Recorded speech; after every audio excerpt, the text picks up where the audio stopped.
Right, I would too. So in the realm of say clothing, same predicament. I'm offering you two, pairs of pants or jackets or whatever, and they are, again, just as warm, just as comfortable, just as cost effective, just as stylish.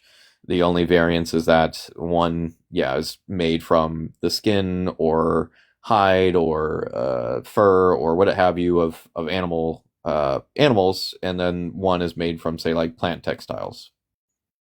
Yeah, same answer. Okay, so the plant-based one.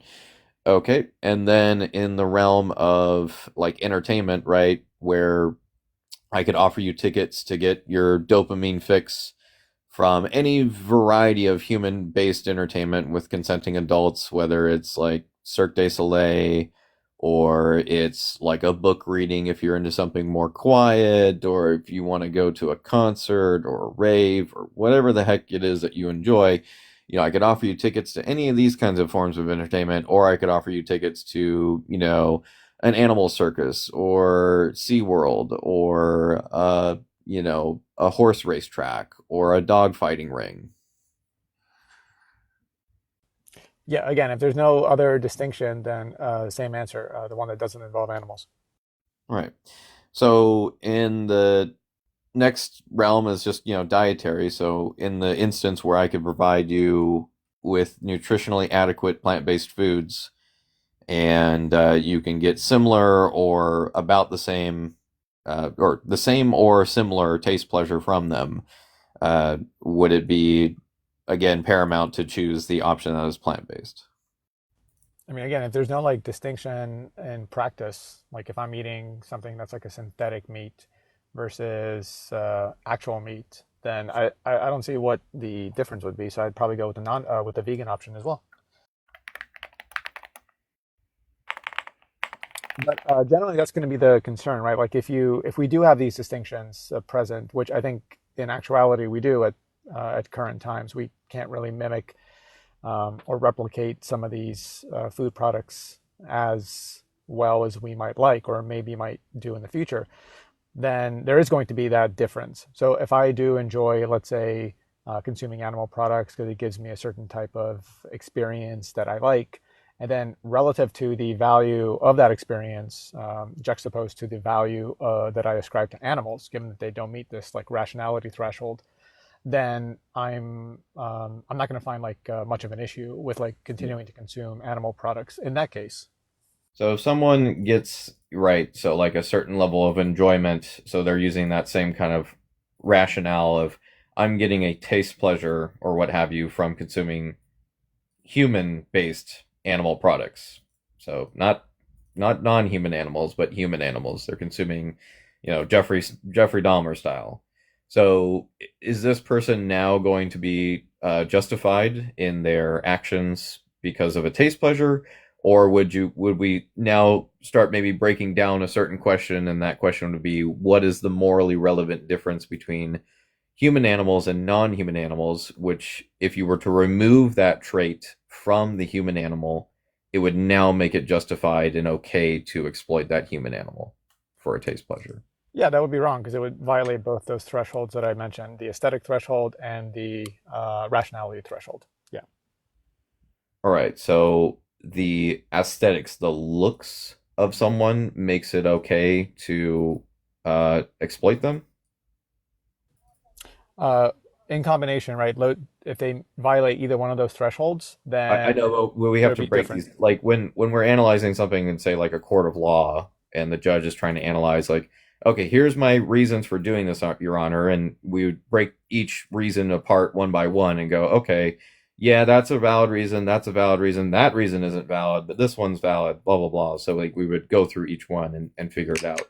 Yeah. So looking at the aesthetic side, you're talking about, I assume, looks. So Yep. is a variance in looks something that now makes it okay to exploit? So, for example, if the human's trait spectrum was, changed where they now have the ears of a dog and the tail of a monkey and the paws of a cat. How many things do I need to tack onto this human's body for it to now be okay to exploit them? Yeah, I got you. Assuming that the other threshold isn't there, like if you remove the rationality point and we're just talking about aesthetics, right? So there's going to be some threshold. This is why, like, generally we prohibit, like, I'm presuming you know what bushmeat is. Yeah, Yeah, so generally, like, I'd be against that because it's too proximate to the human condition or the human form. Like when we're talking about other primates, even though they might not meet the rationality threshold, to me it seems like they would meet the aesthetic threshold. So I would prohibit bushmeat. And I think if I'm not mistaken, I think most countries prohibit the import and export of bushmeat already. We can double check that, but nevertheless. So that's what I'm talking about. So, like, if you, let's say, have a hypothetical where a human being is transmuted, transmogrified into a cat, and they also don't have the rationality to back them up, then I don't know why I would afford moral consideration to that individual. Like, they would just be, quote, human. I so don't even know what it it would sounds mean like at the that more point. intrinsically important aspect is not the look factor, but the rationale thing that you're talking about. No, if it meets either one, like the aesthetic point is just about like reinforcing a certain, like it's the same reason why I would be against child AI, child corn that's produced by AI. Like you're not actually harming a particular individual because it's an AI production, right? But given the proximity to the real thing, and the negative utility that it would provide in society, it's the same Or it principle doesn't here. have to be AI that can be hand drawn by a human, and it would still be wrong. I agree, but that would fall in the same principle. I would prohibit that too, given the negative utility it would cause due to the aesthetic threshold being met. Right. So again, I'm trying to break these down one by one, and I'm trying to like in the context of consumption for animal product, or sorry, for food, right?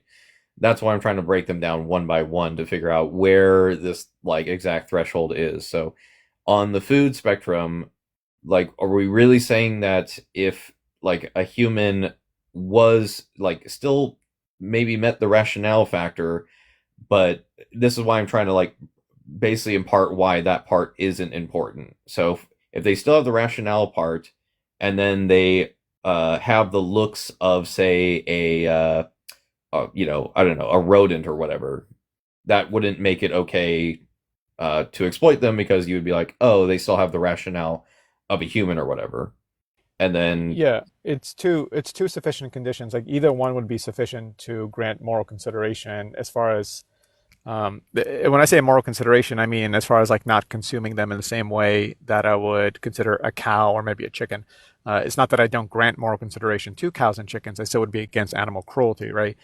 You might define cruelty to include unaliving for food, but we can talk about that. We can talk about whether or not that's the case or not. I mean, it's ultimately well, what yeah, I mean, veganism it is. would because it's unnecessary. Well, there's nothing really necessary if you define it that way. We don't have to have cars either. We can just like live locally and only allow emergency transportation for goods Well, and no, you, services. you can deem a certain level of necessity in that. What we're talking about Why? on the animal product consumption is absolutely not No, necessary. no, no, no. Why do we need cars? We don't need to. We Yeah, can just because live it's locally. fall again. So in veganism, we are talking about within the realm of practicability, and then possibility, or sorry, as far as practicable and possible. Blah. Well, you don't think we can restructure society where only emergency goods and services are necessary? Like just truckers are allowed, so we save all the thousands upon thousands of fatalities that result every year from motorized travel. We don't need to go to baseball games. Like, why are we actually even allowing people to go to baseball games or travel on road trips? Like, none of that is necessary. Yeah, I mean, I think a certain level of societal structure is still required. It's not something that we would want to remove these kinds of industries altogether. We can What do you mean by absolutely, I do required? think there's improvements to be made within the realm of transportation and whatnot. Yeah, but what do That you mean by is, required? Like, none of that is required. We can all live What locally. what is the intention of these deaths? Were they intentional or were they accidents? I mean, I can restructure it to where they are intentional, where you're like king or queen of the world and you press a button, and instead of unaliving in grotesque car accidents, you actually allow people to unalive very painlessly and say their goodbyes, and you control their death. You would probably still allow it because you value motorized I travel. still don't understand the scenario now. Okay, so it's a hypothetical. You're a queen or king of the world, and you can press a button, and the, instead of the, these the people, point, all right, what we were laying out there with the car thing is like when you get in a car, you don't have the intent of causing harm. There is harm that is possible to be able to, like take place. And it would also be like the intent aspect of like, like if someone is driving along and they have no history of any medical conditions, and then all of a sudden they have like a seizure in the driver's seat, and they end up hitting someone. There was no intention for that to take place. Whereas when you are rearing an animal for consumption, that is deliberate intention to cause harm to a sentient being. Yeah, I'm not disputing this. The point that I was making with the hypothetical, well, I'll return to the hypothetical in a second, is that whether it's direct or indirect, like if you allow this to happen, with statistical inevitability, it will cause fatalities, right? So for me, Veganism is not Yeah, against it's oh my fatalities. God, one second, yeah. that's not the point that I'm making. I'm making that like we can avoid those fatalities. We don't need to have motorized travel, and by allowing it, we're actually okay with those fatalities, whether it's direct or indirect. I don't see why that's really morally relevant. But if it is morally relevant to you, I can just restructure the hypothetical where you press a button and you unalive those people that otherwise would have unalived in grotesque car accidents. So you're essentially telling me that like people unaliving in very painful, grotesque car accidents is preferable to you pressing a button and them having 24 hours to say their goodbyes before painlessly disappearing. Wait. Is this supposed to be like wild animals versus us farming them and giving them a comfortable life and then taking their life? Is that what you're relating this to? I'm testing the requirement point that Keith made. We don't need to have motorized travel. Because We don't need to see, go to road trips for baseball games. the thing is, in your scenario, right? In your scenario, you're saying as the king and queen or whatever of the world, and I can hit a button. That sounds unjust. If they're going to die regardless, then that sounds like I'm making a choice in their best interest, not my benefit. No. You don't understand me, vegan. You can avoid all that. I'm saying if you allow it, then you have two options. Allow them to unalive very So the painful. Oh my options God. are they die painfully or they die by you, right? There's three options. You can That's not called allow it. being compassionate. Bro, you can not allow it at all. You can restructure society and save all those deaths. That's what I'm saying. And you don't do that because we grant. Then do that. Okay, so you're saying let's eliminate all motorized travel, and that's a reductio against your view. Thank you. What I else you didn't got? say that though. You kind of just went to a weird point. Wait. Can't we Do you, have like okay. public transport? Why No, can't we make I'm permitting. tunnels? Oh my Why God, I'm can't permitting. we Okay, protect so the you're roads saying so they can't cross them? so you're saying like eliminate all motorized travel and allow only like those kinds of travel that we that can prevent those fatalities. If we can't do If that, that's which we what can't right now, society wants to do, if that's what bruh. society wanted to do, Oh my God, like bruh, that's the question we're asking. bruh, What should we do, bruh. bruh? Okay, you're still not even answering like what makes it okay for you to use animals. You're I just just talking told you. I about gave you my two principles. I gave you accidental. my two You principles, can easily make a choice without bruh, restructuring society, bruh. bruh. I can't, bruh. Stop muting me. I gave you my two principles: aesthetics and. Oh my God, why you? I can't believe they're muting them, bruh. Wait.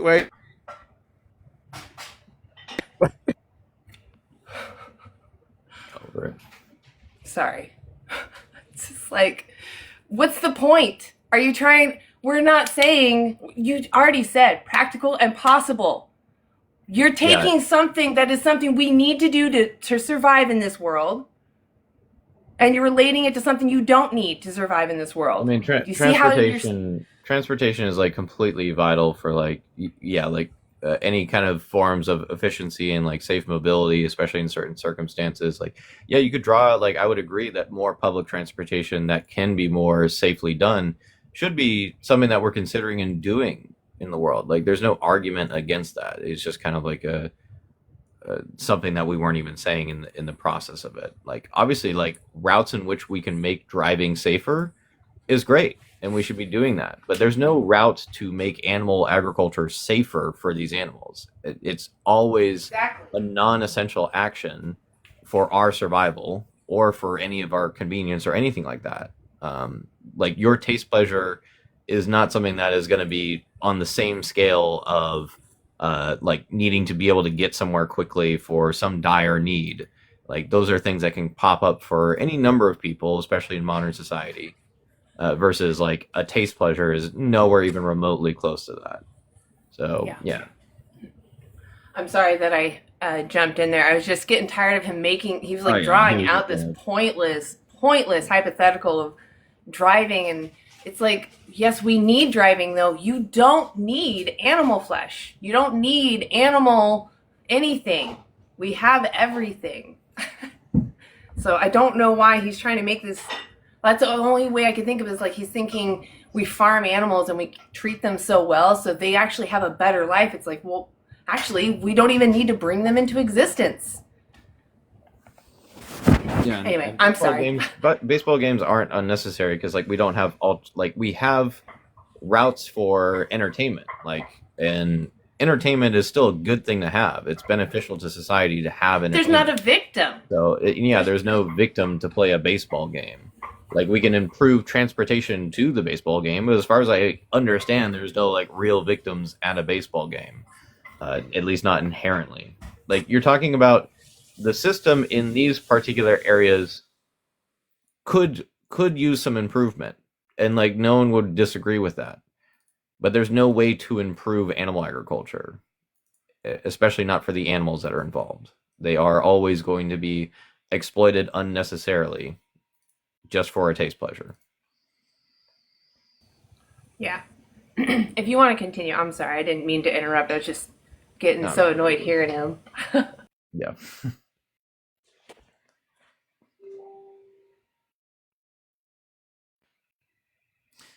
Right, Bort. There may not be a way to do that at the moment, but there's ways to improve the system.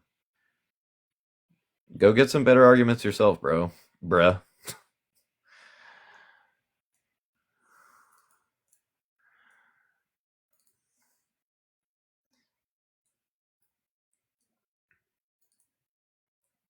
It's an appeal to futility. Sorry, I'm eating. No, you're But good. it's an appeal to futility to sit there and say, because all there's like different ways that you're going to run in and cause harm. You can't bother then to focus on the stuff you can control. That is pathetic. Yeah. That doesn't disprove the morals of veganism or the point of veganism, which is to not demand someone be exploited for you, especially when it's unnecessary. And Ozark Which is the makes a whole good point point. too, is the fact that yeah, these things that we have in society, baseball games and transportation options and whatnot, these are all things that we all, for the most part, are consensual towards. Like we are the ones that are at the benefit of and the potential victims of these acts, you know, doing these various things. What we don't have within animal agriculture is any consideration for their side of the argument. We're not taking them into consideration as to, yeah, maybe we shouldn't harm them, or thinking about, you know, ways in which we could avoid that altogether. That's not something that we can ever do outside of like, you know, like cell cultured meat and stuff. So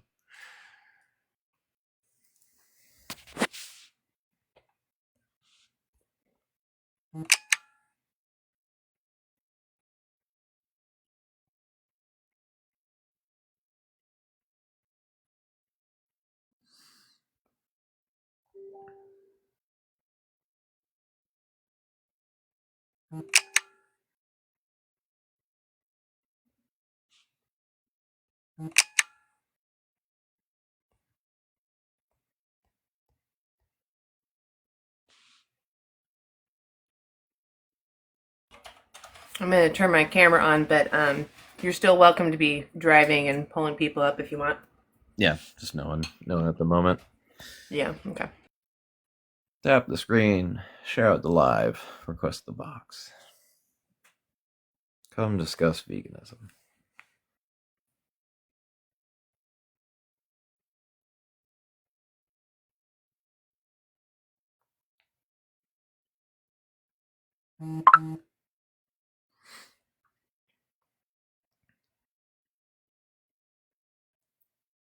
Using animals for our own benefit is the morally correct thing to do, as meat is the best food. No, meat is definitely not the best food. That's an entirely subjective thing. When we look at the data and people who are on plant based diets, they overall have less chances of issues with various diseases later in life, especially heart disease, cancer risk, diabetes, etc., especially when consuming a whole food plant based diet. So, no, meat isn't some miracle food that makes you the perfect human or anything like that.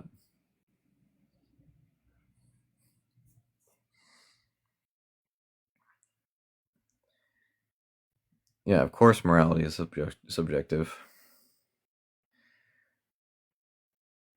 Creatine, carnitine, carnosine, and taurine are all non-essential nutrients. We produce them androgynously within our body from B vitamins and proteins and a few other things. We don't need to consume them from meat.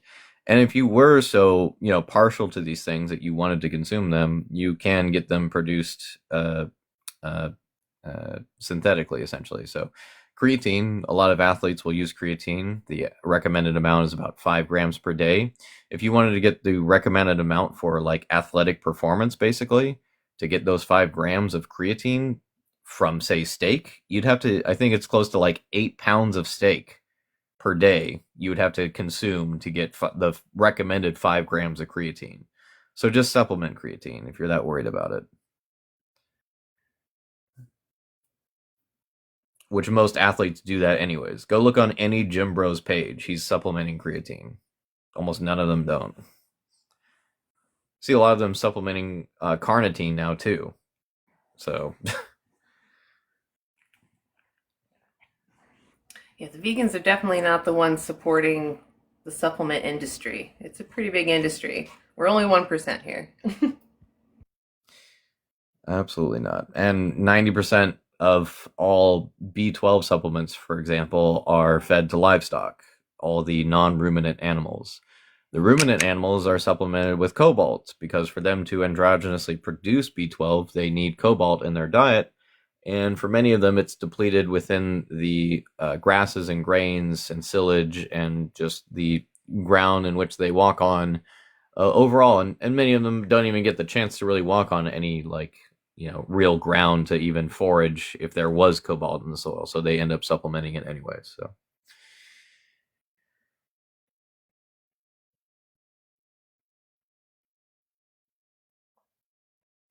I actually have that previous comment matches my shirt. I know you can't see it. Actually, I can switch it, in the settings. There's a flip in the mirror. There it is.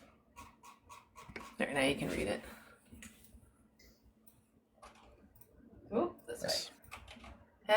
Animals do not exist to benefit humans. facts. Yeah.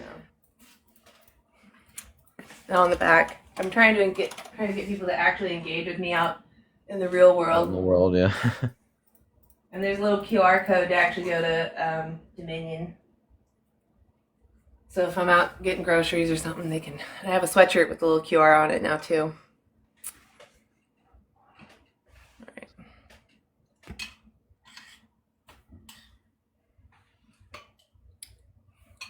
The mirror throws me off.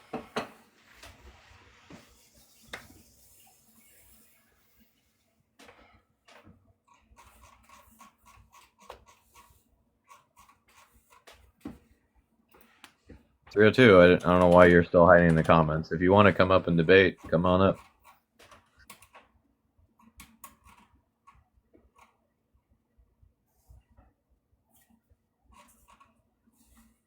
Yeah, 302, you don't even know where the sheep come from. exactly. Name for me, 302, what animal the sheep was domesticated from. Then I'll maybe take you a little bit more seriously. You didn't prove anything.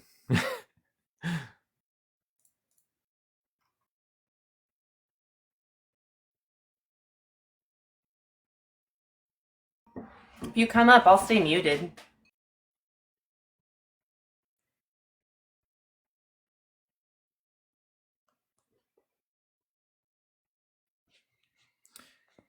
I did answer your simple questions. You seem to just have completely ignored them. So why don't you just come up and I'll answer them here?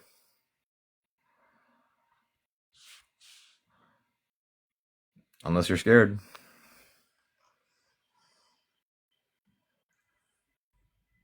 I invited you up. So, I mean, if you just want to run, if you're scared of a conversation, that's fine. But you don't get to tell me that I ran from your questions if you're unwilling to come up and have an actual genuine discussion. I didn't ignore anything of what you said. I responded to it completely and succinctly. So, if you want to exacerbate, like, basically discuss here and say what I ignored, what did I ignore? If you're unwilling to come up, maybe type in the chat what I ignored.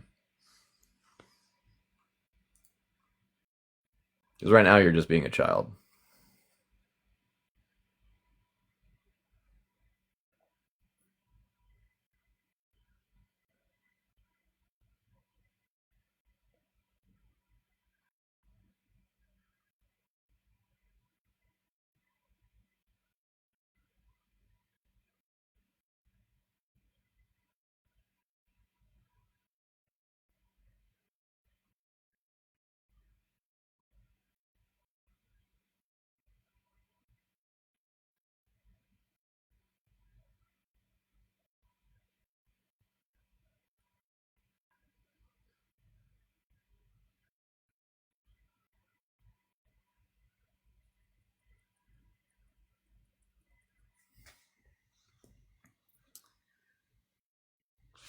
We got 44 people here. One of you surely wants to come up and discuss veganism. Request the box. Come on up.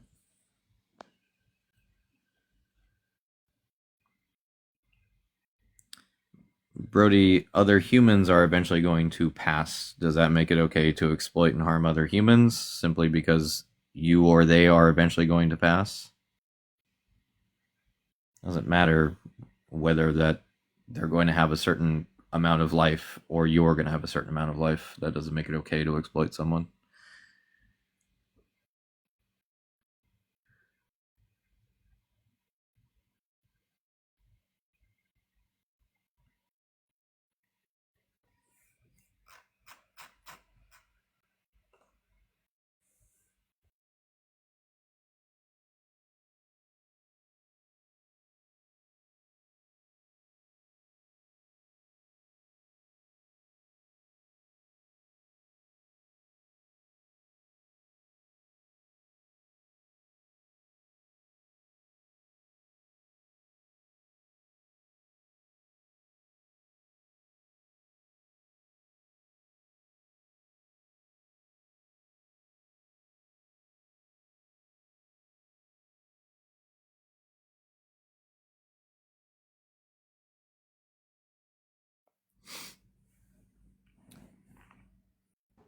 Hey, how's it going?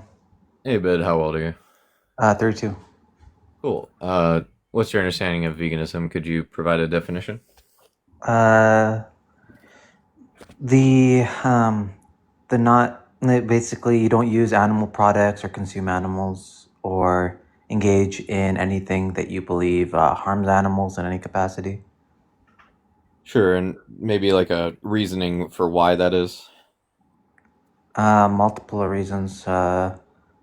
Some use the health reasons. Some people use the ethics reasons. Some people use the environment, and they say the rainforest is being destroyed. There's probably a number of reasons to be a vegan. I The mean, only real one is that second one. The other ones are just benefits and pluses that can occur along the way. But the real value that separates like what veganism is always going to be like an ethically or morally grounded one.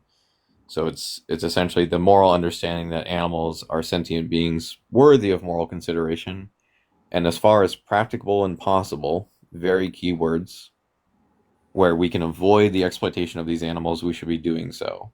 So, and this can range from dietary things to clothing to cosmetics, etc.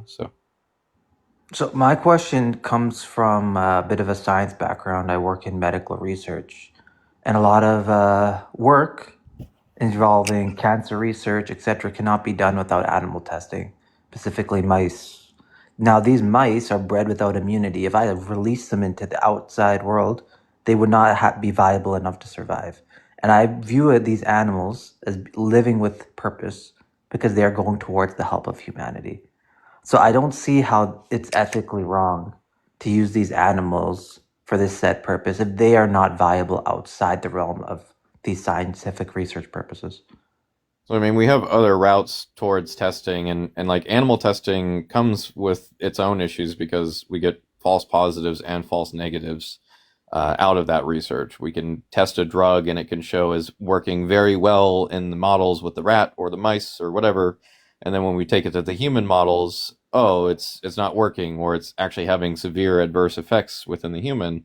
Or it can show as negative and it doesn't work at all in the mice and it's a really bad product. And then through later retesting and either in computer modeling or multicellular panel testing or in vitro testing or whatever it happens to be, like any other form of research that we can do that doesn't involve animal testing, they might see some semblance for hope for that drug. And then they do get to like microdose testing in humans and they say, oh, well, this is showing promise. And then they do full scale testing and it is showing now to be effective in humans. Okay. So Did you get would, vaccinated for the COVID-19 virus? I did. And do you realize that that vaccine wouldn't have been possible without animal testing? Oh, yeah. So it's an understanding, right? We're operating within the realms of the current world. We're not living in a vegan world. And much of the, stalemating that occurs in terms of like what goes on with research is because it is the norm. In a lot of cases, it's not something that we're aiming like, it's if every researcher was vegan and inherently held these values, they would be doing so again, going back to what I quite literally said a little while ago when I defined veganism for you. Do you remember what I said keywords? Yeah. It's Yeah. it's as far as practicable and possible. If we have like a crazy pandemic going around and we're all in like a very, uncertain place in the world, and we don't know if it's going to continue spreading or if it's going to worsen, or like we're dealing right now with, the bird flu pandemic, which, hilariously enough is being caused by our very actions that we're taking within the animal agriculture sector. Like if we're worried about like these infectious diseases, the first step should be ending animal agriculture, because 2 out of every 3 emerging infectious diseases are zoonotic, most coming from the realms of animal agriculture sectors, because of the tight confinements, and things like this. And not only that, we have like the overuse of antibiotic resistant drugs coming out because of our overuse of antibiotics in the animal agriculture sector as well. So, I mean, in terms of like disease and trying to prevent this and all these things, like so much of that could be lessened by removing animal agriculture. Like we can entertain like certain like gray areas, like, hey, we have like this horrible disease. Like bird flu is here. It's mutated and it's spreading easily between humans. It is decimating humanity, society, etc. We need to do something about it. And we would maybe go, well, let's find a route in which we can do this. And we're going, guys, there's no way to do this without animal testing. But can you If we don't, understand that when we work on these mice, we're not just purposely torturing them the way you're framing it? There's a respect I'm for the not animal. saying, If the I'm animal not is saying going it involves, that's not what veganism is about. Veganism is about the unnecessary exploitation. So in the realms in which we can choose to do better, that's where we should be doing better. It's not about torture. Like I wouldn't care if, say, on an animal agriculture farm, if someone cuddled a cow to death. That wouldn't matter to me. It's the fact that that animal was, bred for this purpose against their will, and it's not necessary. Again, you could extrapolate certain levels of necessity, perhaps within the realm of animal testing, but these usually, in terms of like the vegan side, it would come at great, great necessity behind it, essentially. Do you Um, understand the mice don't have the capacity to live free? They don't have immune systems. They're not right, viable in because the outside we world. bred them to be that way. Yeah, We and they're don't. living their life with that purpose. Their purpose is for research. Right. So just because someone was bred for a certain thing, that now makes it okay to exploit them. So if Well, I bred children to be workers in a sweatshop, and that's what I bred them for, no, it's because now okay can the because human exist outside the realm of the sweatshop paradigm? I know, but you're saying the very act of breeding someone for something makes something okay. That's not how this would work. No, but is the animal viable outside the realm of that scientific purpose? Before we fucked with that animal, yes. At this point, it's an animal that shouldn't exist. So, and I'm saying that at this point in time, the idea is, see, the problem with its overconsumption, like the world was in like equalization, like with the Aboriginals, because they didn't kill more than they had to. You know, there was an understanding between how the Aboriginals dealt with the problem is overconsumption. That's when you have these It's problems. part of the problem, but part of the major driving is major problem driving it is just seeing animals as someone for us to exploit without need. Is it really exploitation if they've lived a purposeful life? Yes, if you're exploiting someone and taking their life without need, that's exploitation. Then I would say, You're not how were the you're not Aboriginals considering exploiting the them animals when they hunted them?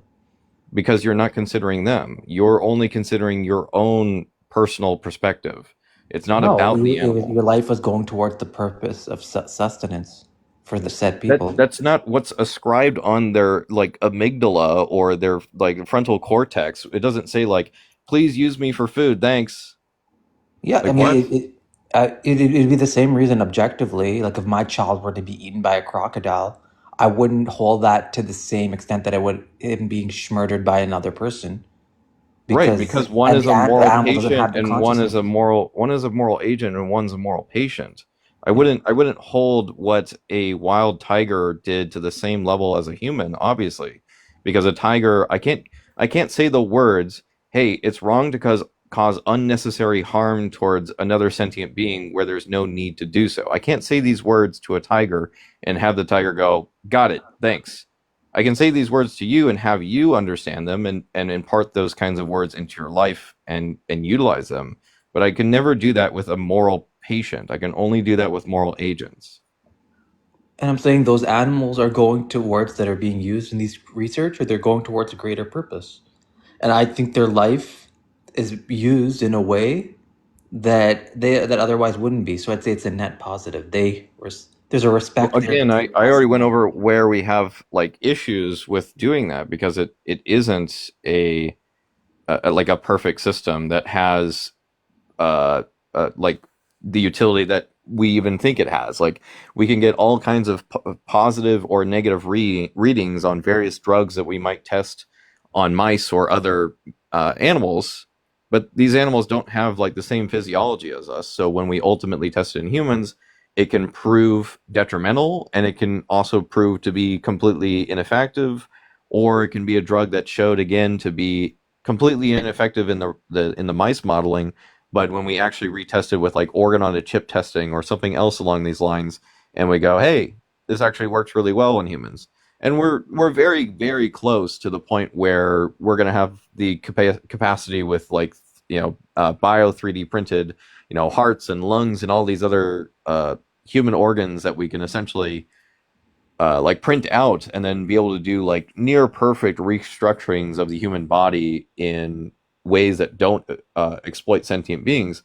Like you could maybe extrapolate again, like I said, you could extrapolate some level of necessity for animal testing in absolute cases where there's no room for advancement on a particular drug, but I don't believe that to be the case when we're talking about what's available now, especially not when we talk about what's around the corner. You know, the biggest thing to start with, more than anything, again, is all the areas that are absolutely not gray areas. So whether it's your soaps or your hygiene products, the things that you eat every single day, the clothing that you wear on your body, the entertainment that you spend money on and go to. Like these are the things that we want to primarily focus on. The realms of, in vitro testing and all the other forms of animal testing that exist are problematic and need to be addressed, and you could speculate certain realms of necessity for the like absolute survival of humanity, but like this isn't something that is anywhere close to what I just ran off with the other things where there's absolutely no possible gray area at all. We are simply talking about just taste pleasure or fashion pleasure, or I Yeah, I like the mean, smell of a certain I can make the soap or same whatever. argument for animal use as well.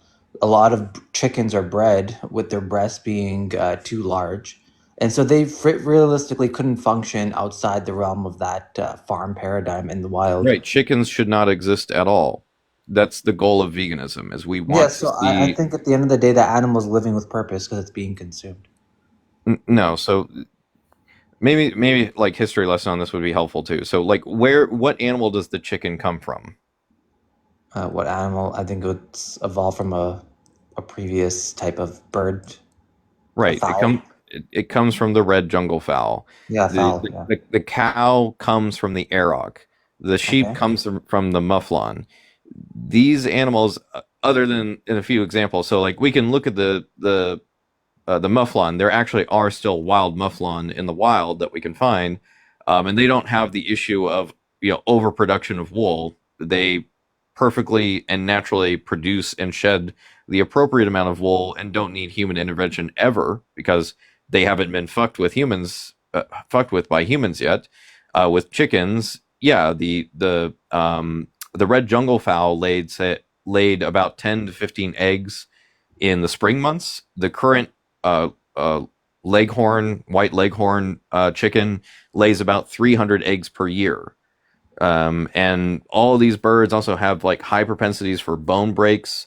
And like you said, yes, we've overproduced how much meat they make to the point where quite literally broiler chickens and farm turkeys are so large that they actually cannot procreate with one another once they reach age of sexual reproduction.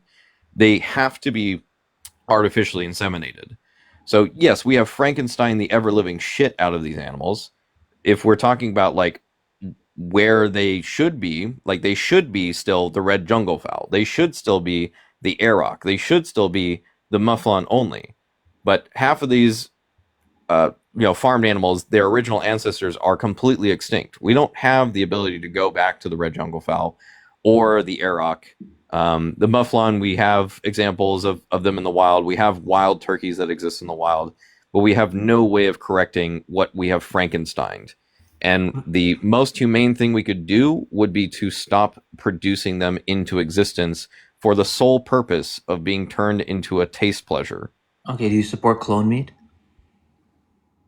Cloned meat, sure. I Yeah. mean, I don't see really an inherent issue other than, yeah, if it has to come with like the predicated like constant exploitation of another animal to do that.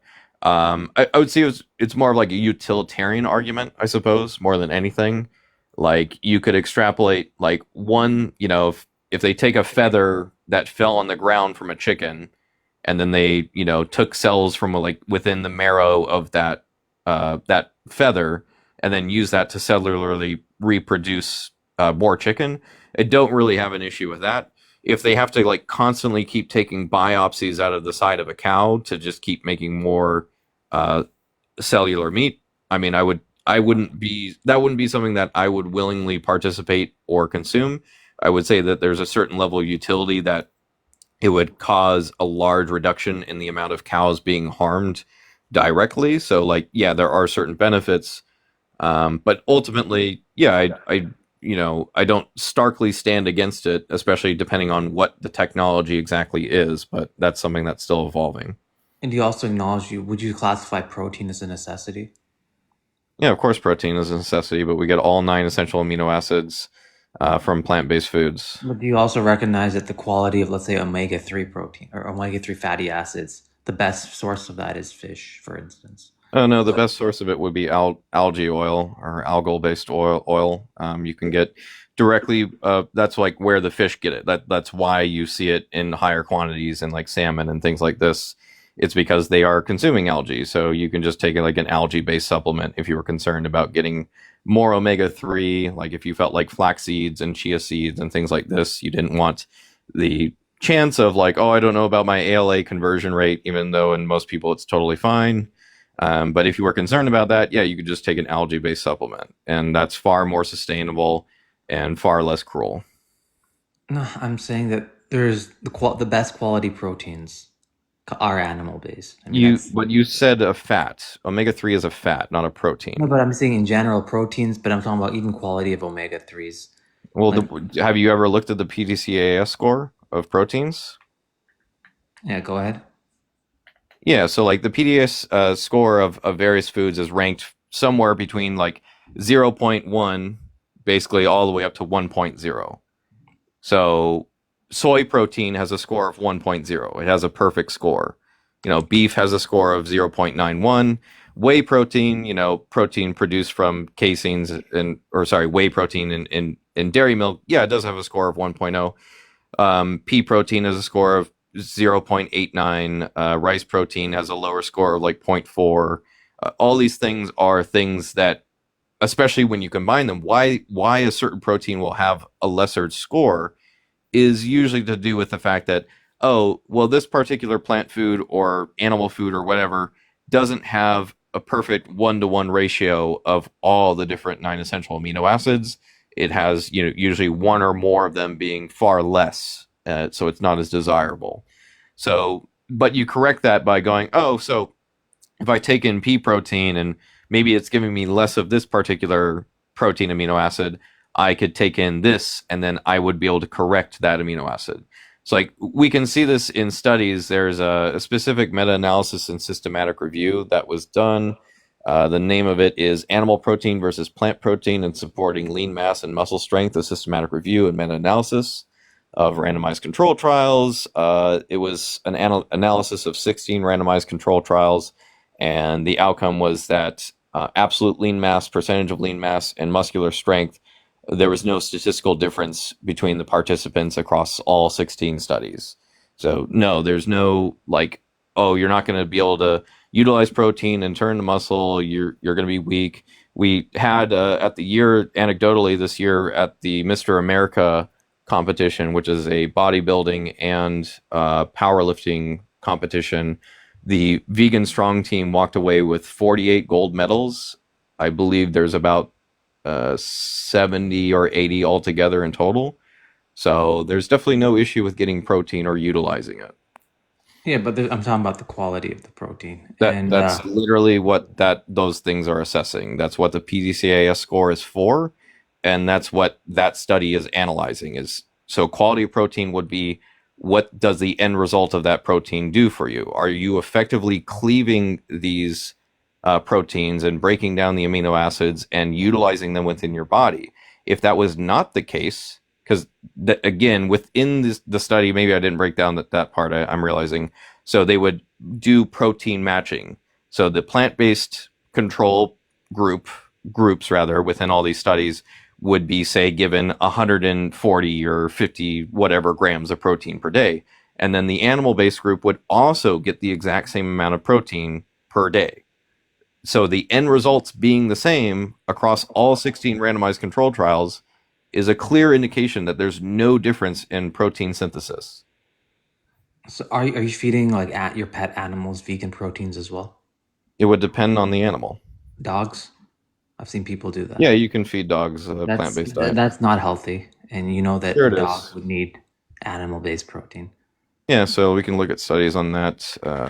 Let's see here. I'm not going to have this argument with you guys, but you guys have a good day.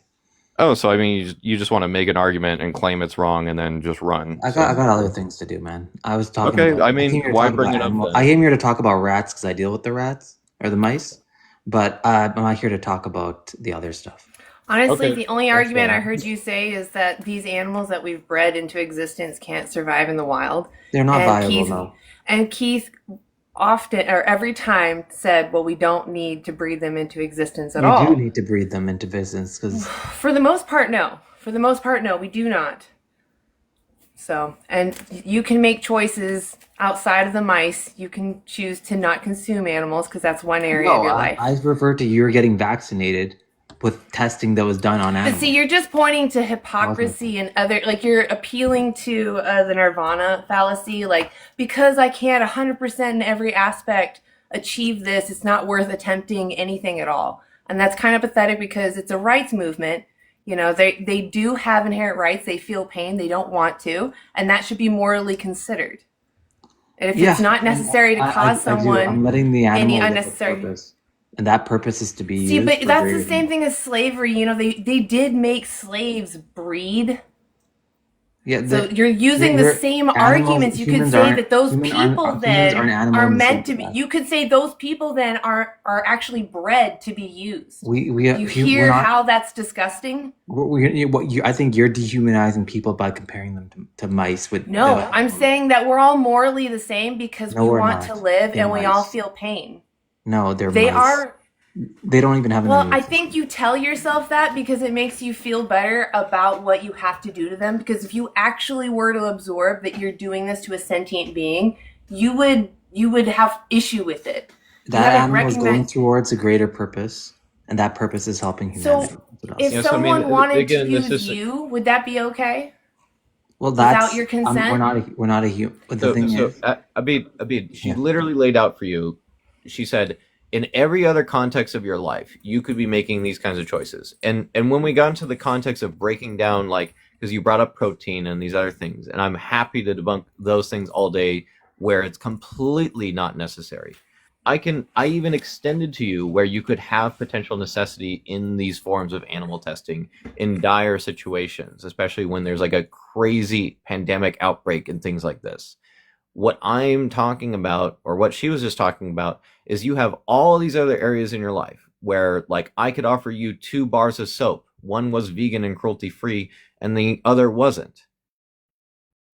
And you could choose between these 2 options. And same with clothing. I could give you 2 articles of clothing that didn't involve exploiting an animal and one that did. I could give you tickets to go to SeaWorld and see dolphins and orcas exploited all day long. Or you could just go to a rock concert or somewhere else to get a dopamine release. Or you could, in the realm of dietary things, you can get plant based proteins and plant based foods that make up for whatever it is that you're concerned about or don't think works or whatever it is. Like, someone who has a science background should understand that you can be totally healthy and thrive on a plant-based diet. You should know I that can go a there's lot of things full here. If you evidence want to talk about backing it. animal exploitation, look at those game bred hunters have helped revive species. That's a whole nother story that you're going to talk about. And those animals have been bred, and because of the money, that money's been used to preserve those species into the future. For Like, what like in species? South What are you Africa, where talking? they What? have people breed hunting, and then they have game killing, and then they use that money to further the species. So without that, a lot of those species would be died out essentially. So you're saying because humans are greedy and can't be bothered to care about animals unless they get to hunt them, it's okay? Yeah, but at the end of the day, it's a net positive because that's allowing the continuation of the species, and you need money in order to facilitate that.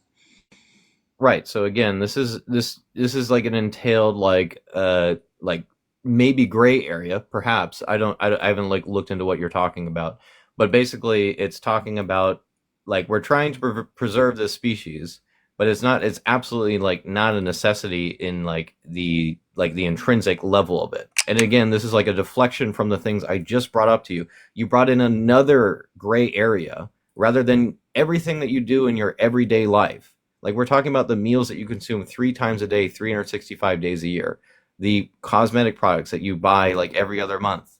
We're talking about the clothing that you might purchase throughout the year. All these things that you actually like do all the time rather than these like off base, way out there gray areas where it's like something that you personally probably would never do, or if you ever did, it would be like once in your lifetime, if that. So again, we're trying to keep on topic with where you have the realm to I make gave you better something I decisions. do all the time. I work with Again, mice. and that was something that I extrapolated where you could have other options, but you could also extrapolate the gray area of that of, hey, this is going to, be for the betterment of like a pandemic that's currently ongoing and people are dying from it and we need to find a solution ASAP. But in terms of like just general testing, like, we have organ on a chip technology, we have computer modeling and simulation now, we have human cell culturing, we have microdosing, we have high throughput screening, we have synthetic biology, we have so many things that you can do that don't involve testing on mice, especially when we're trying to just figure out if something is safe or not, because that's usually like the baseline area. Like, you get some semblance of ideas from another number of other areas in testing as to like whether it's going to work. A lot of the animal testing is more of like a safety factor, but yeah, I mean, the point would be you're talking about Have a good day, man. this one area within your life, and we brought up several other areas where you could make improvements, and you're ignoring it. I mean, what was he even using mice for? I wanted to ask him, but he just dropped. Cancer research. Oh, that's what he said? Yeah. So are they like testing, like what kind of cancer research did he say? Yeah, he didn't specify. Okay. I was like, I mean, we're just vegans out here. Like, you know, we're supposed to be experts now in technology. Either way, there's like I was telling him, is like you can maybe extrapolate like some necessity, but like especially when we get to like 3D bioprinting being heavily available, where we can like make complex like actual human structures, like bodily structures that are one for one the same, where we can actually do something like that, we're gonna have absolutely no reason to be using mice at all. So it's like, like maybe your testing will be required, and maybe your job even requires you to do this, and maybe like over time that will evolve to do something else, or they'll utilize something else. But again, just completely ignoring anything to do with his diet, anything to do with anything outside of that, where he could make practical decisions on his own, was just not worth his time, apparently. Well, and it's like, again, like you said, it's about your mindset. And if you had to do this for a job, you're going to recognize, if you change your mindset, of course, the inhumanity, or how, unkind it is to do this to someone. And you will be more open to looking for alternatives, that you would be an expert in looking for. So it's about, your mindset. Even if you are forced to do something that's against your principles, you can still recognize the sentience in somebody and recognize the injustice that they're going through. Yeah. And if you have control, at the very least you could recognize even if you felt like it was necessary for like, XYZ thing, it's like the example of like someone who is in, a starving situation and, is consuming animal products. Like, we wouldn't be inherently against such a thing. It's more about just that person recognizing that, this still is causing harm to another sentient being, and you should be working to find, whatever routes exist for you to not have to do that anymore. Yeah, exactly. All right, I'm gonna do you want to take up any more people? Oh, sure. Okay, all right, I'm gonna mute for a minute.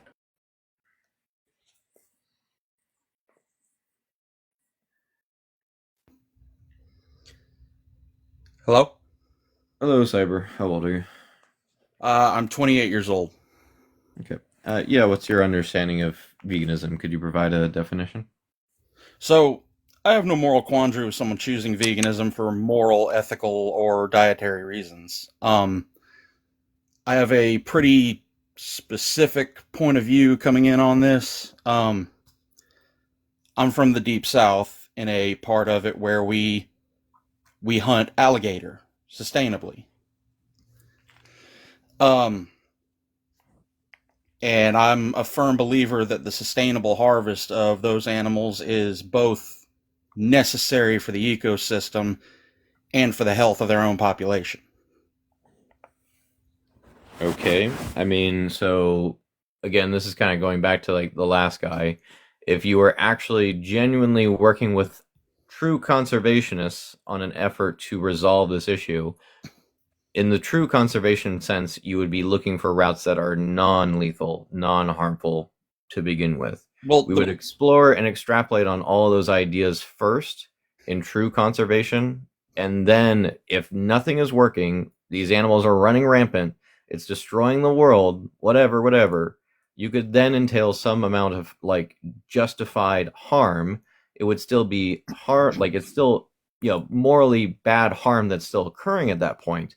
But there's at least the extrapolation of, hey, we tried everything we had in the books. We threw the entire book of options to try to deal with this population, like it's out of control, whatever it is, blah, blah, blah. But yeah, like the point would be looking into what population management control exists outside of hunting.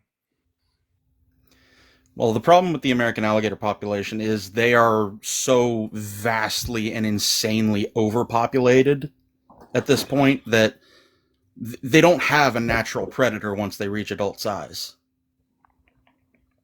And when you have too many breeding adults in the environment, they wreak havoc in a similar way to the Burmese pythons in Florida. In Florida, thankfully, those animals control each other's populations there. But elsewhere, the alligators don't have a natural predator. Frankly, they haven't since the saber-toothed cats. That was the last time they had a natural predator here in North America. Yeah, I mean, again, so like it's again what I'm talking about is working with true conservationists on something like this to find what options do exist for controlling the population.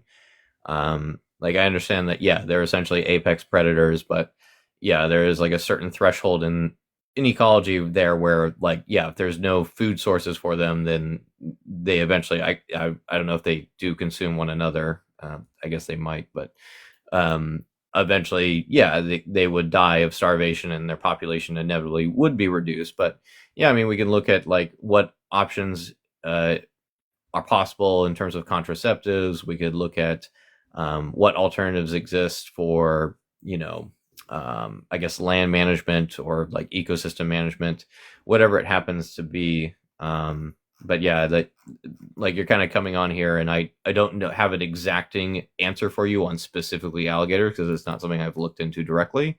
Just like how we're not going to have looked into every possible ecosystem on the planet and know every single animal and where this all flies. And that's the point of true conservationists, is to analyze these situations and see what options exist that are non-lethal before turning to lethal options. The questions I would have for you is, is this the only animal product that you only ever consume or participate in? Like do you have, like, are you ensuring? No, it's not. I also hunt feral pigs pretty regularly. Also, huge drain on the environment here in the South. Right. So again, the what I meant so is, are you participating in animal agriculture? Number one. Two, is that, outside of like your dietary stuff, are you, ensuring like your cosmetics and your hygiene products are vegan and cruelty free? Are you avoiding animal exploitation when it comes to entertainment? Like, are you like someone who would willingly go to like a horse racetrack or SeaWorld or places like this where animals are being exploited for entertainment? Would you, aim for clothing that is not at the result of exploiting an animal?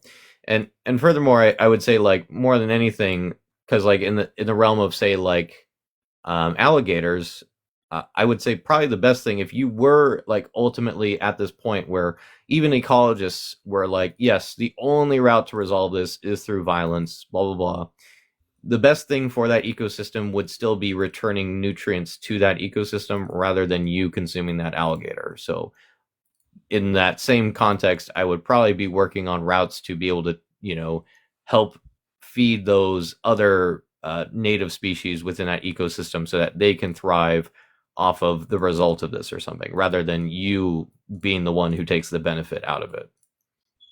Okay, so you used a lot of examples there. I'll try to get through them as far as I can remember. I don't really engage with any sort of recreation that involves animals directly.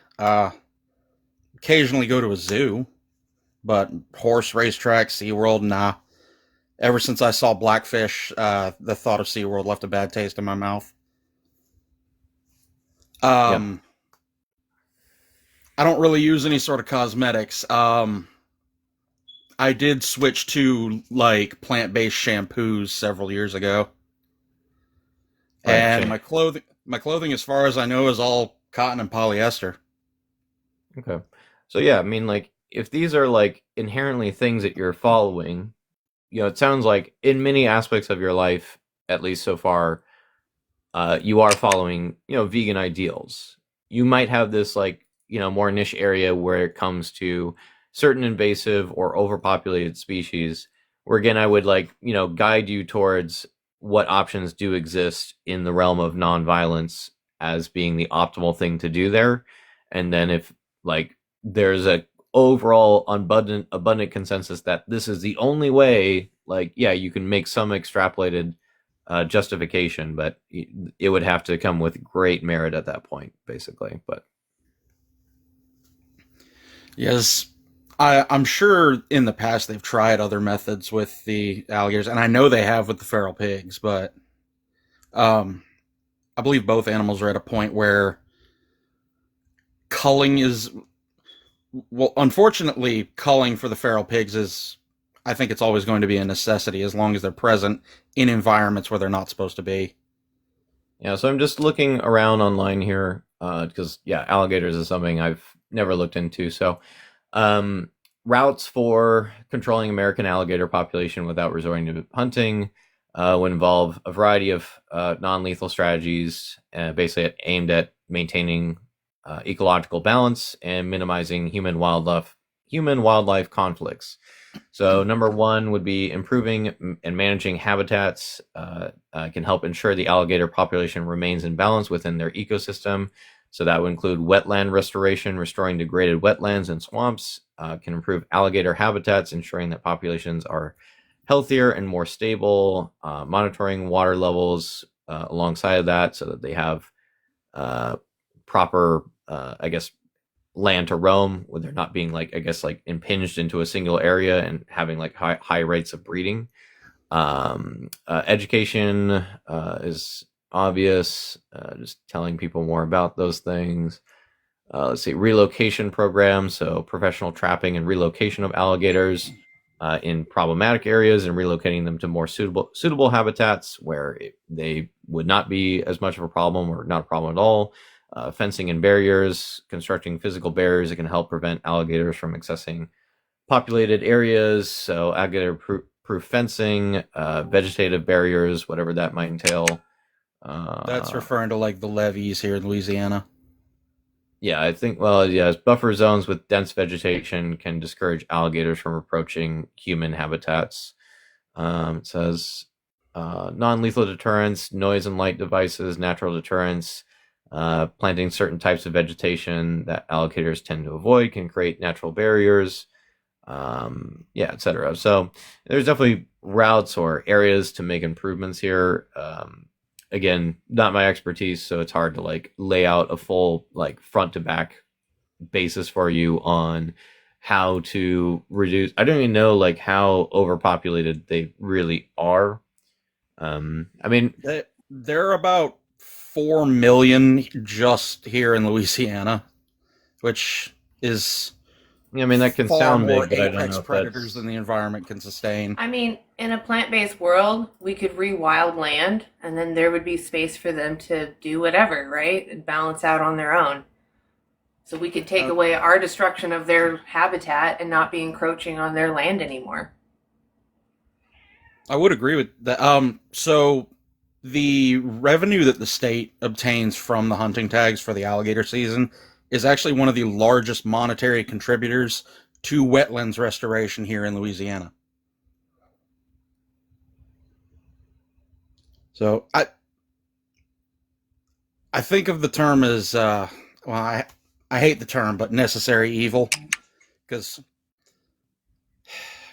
frankly, as sad as it is, the state would have no motivation to preserve their habitat if it weren't for the revenue that the hunting brings. I wish it weren't the case, but yeah, I mean that's world we something live that would in. be vastly different in a vegan world, because in a vegan world we would not put like, you know, merits on not looking after our ecosystems, our natural ecosystems, just because of like flippant things like, oh, it won't make us as much money as possible and things like that. Like if like it's understanding that if everyone held that mindset that, you know, all sentient beings are just as important as another, and we should be working to provide stable environments for all. All right. You know, Can I interrupt you for just a second? I just saw a comment in the live that I wanted to address. Um, Ben, the vegan farmer. I'm not saying that hunting is a major contributor to conservation funding as a whole. I'm just saying here in Louisiana, that the revenue from alligator hunting tags is one of the largest contributors to state-funded wetlands restoration. Sorry, I just wanted to address that. I don't want to be like penned in as the hunting is good for all animals types, because I'm vehemently against trophy hunting. Yeah. Yeah, I mean, there's definitely like realms within the funding side again that can be again like construed as way off base from what is actually the case. I'm trying to remember because Ben did break that down for me at one point. I think he wrote it here. I'm trying to remember.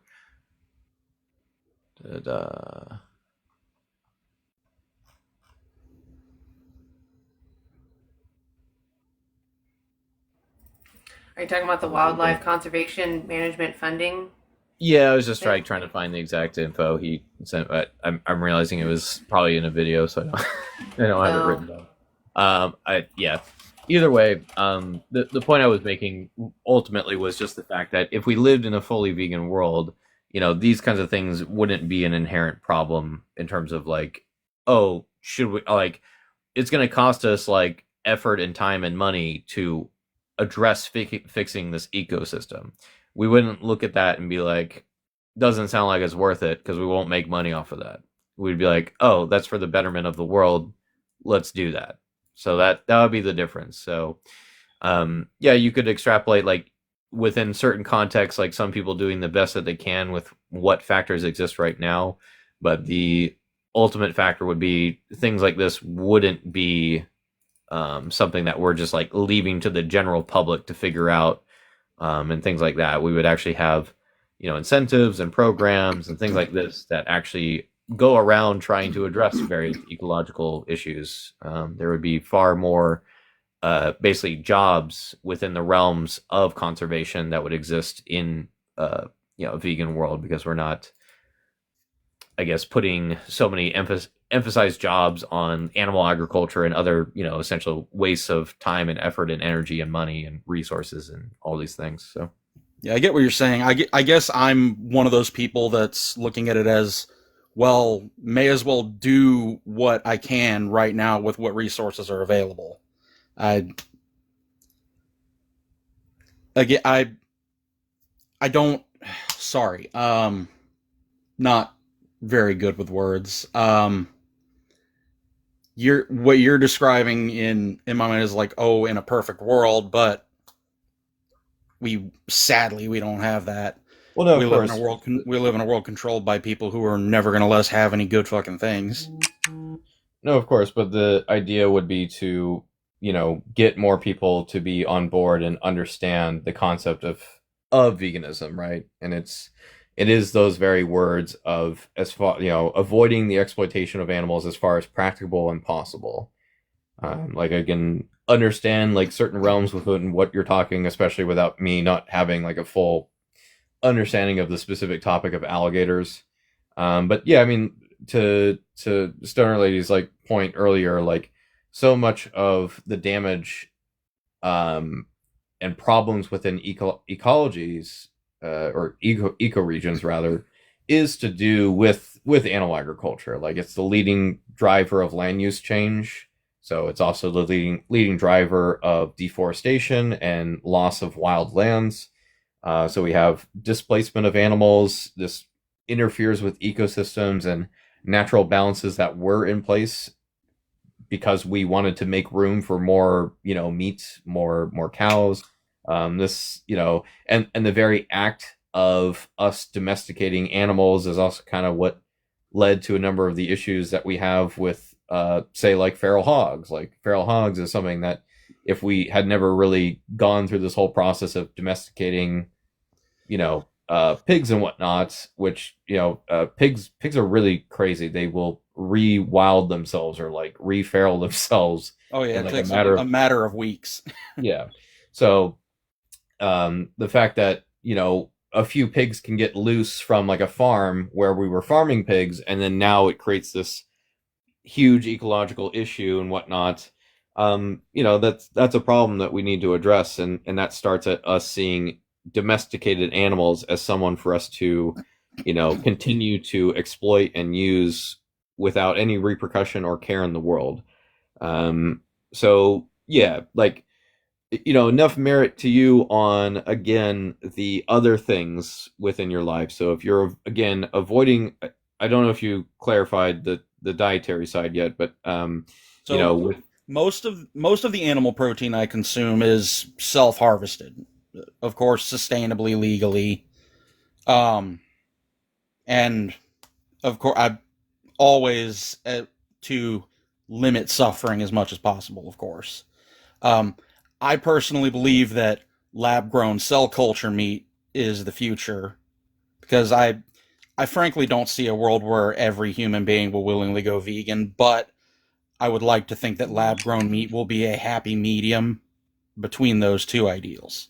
I think what it will do is, more than anything, is it will open many people's minds to that concept more easily, because so many people get hard stuck on the concept of dietary patterns. So as soon as they have like this thing that, yeah, there's still some like level of extrapolated exploitation taking place, but yeah, you're not going out of your way to, breed into existence 92 billion land animals for meat consumption anymore. So from like a utilitarian aspect, yes, that does do a large amount of good from that front. But yeah, I think a lot of people are against the notion of it. Like, most people are unwilling to go out of their way to kill an animal and consume them. It's something that most people are starkly timid to do, or just flat out unwilling to do. So Yeah, like I know a lot of people are like weirdly obsessed with the idea of, oh, I killed this animal, and ugh. for for me personally, because again, I participate in the alligator hunting. It's because I grew up with a fascination and love for these animals, so I would rather see them have their population controlled, at least in the short term, in a sustainable, humane way, rather than mass culling by the government. Because that was frankly the alternative. The government at one point suggested a mass culling that I think back in the 70s involved like dynamiting the rivers, which in well, hindsight 50 years later is an insane thing to think about. yeah. What I was reading is actually, because like we nearly were on the verge of hunting the American alligator to extinction at one point. Yeah, it got really bad. That's it. I The forget how long banning ago of it was. They banned hunting, and the implementation of conservation programs in the 1970s, and that was the part that was instrumental to their recovery of their populations, because yeah, they were very unstable altogether at that point. So it's about finding a route that can take us to that point. I think ultimately, like, probably the best route, without knowing too much of anything else on it, probably the best route that could be done would be contraceptive efforts. So routes in which we stop the breeding, because yeah, I mean, alligators lay in clutches, so every pregnancy that you stop, that reduces the amount of alligators exponentially, because if you stop a clutch of eggs from being produced, I want to say they lay, like, I don't know, like in the realm of like 10 to 15 eggs in a clutch. Actually, it's up to 100, Okay, and I'm way. in So a good even year, a better, female can lay two clutches. even better. So like, if we're talking about trying to manage populations, like, one of the best things we could look into uh analyzing and finding a route to be able to do it would be the contraceptive route. I think that would be probably one of the easier things to do, especially in just like, I don't know how often they do get pregnant. I guess that's another question to ask, but um, Again, a good year, two clutches. yeah. So in a way in which we can find a way to help reduce the amount of clutches being produced, this could even involve like, capturing and then, spaying or neutering certain alligators, or it could involve like, the things like the PCP contraceptive that we use on like deer and stuff sometimes. I Finding other routes to do that for alligators. I So don't know if they make contraceptive medications. I'd perhaps not imagine you would yet. need different medications than you use for mammals.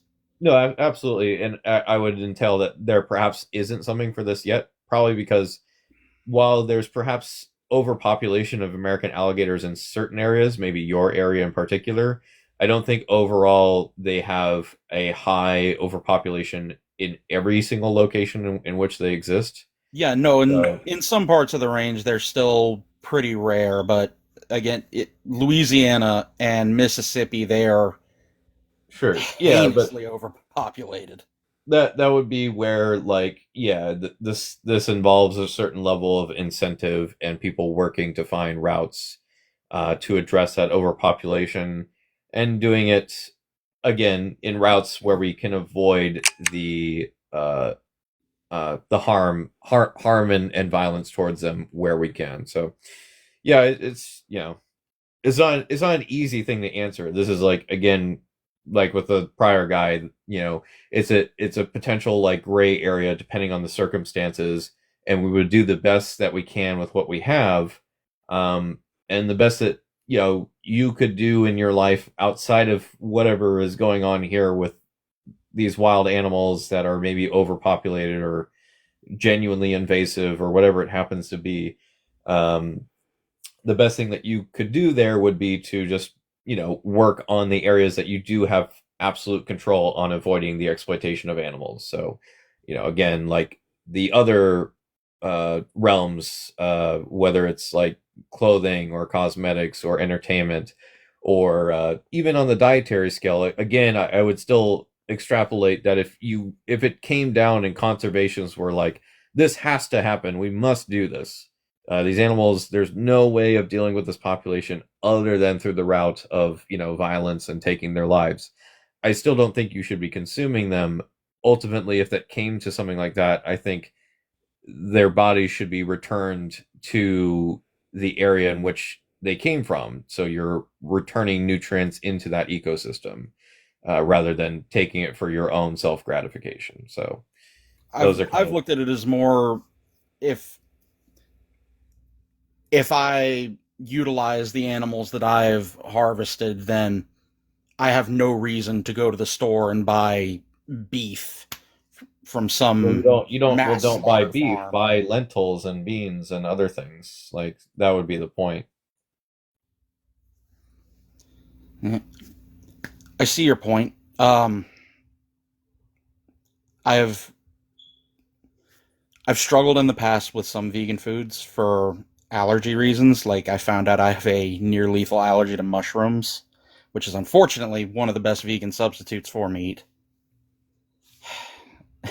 Not really from a protein content stance, but I meant in and terms of like you might be able to taste. find ones that could work for you potentially. Like, I mean, mycoprotein usually has a very low um, risk of allergies, which is made from mushrooms, but it's made from the mycelium network, so usually has less concerns with it. It's like very basic. The product corn QUORN is made from it, so it's like a high protein option made from that. But yeah, I mean, there's other routes too. The main thing I would point you to, like if you had issues with that, is there's a website called challenge22.com.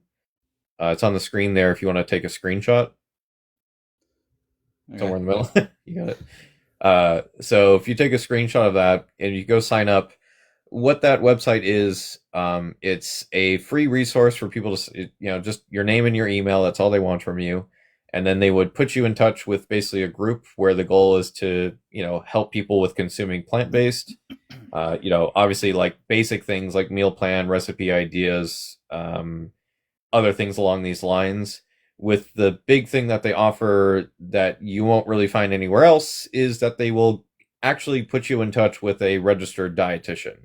So someone who has 8 years of medical training baseline, just from schooling, baseline in nutrition science and in understanding, with also specialties within plant based consumption as well. So you can basically go on there and be like, hey, I have these allergies and these problems and blah, blah, blah.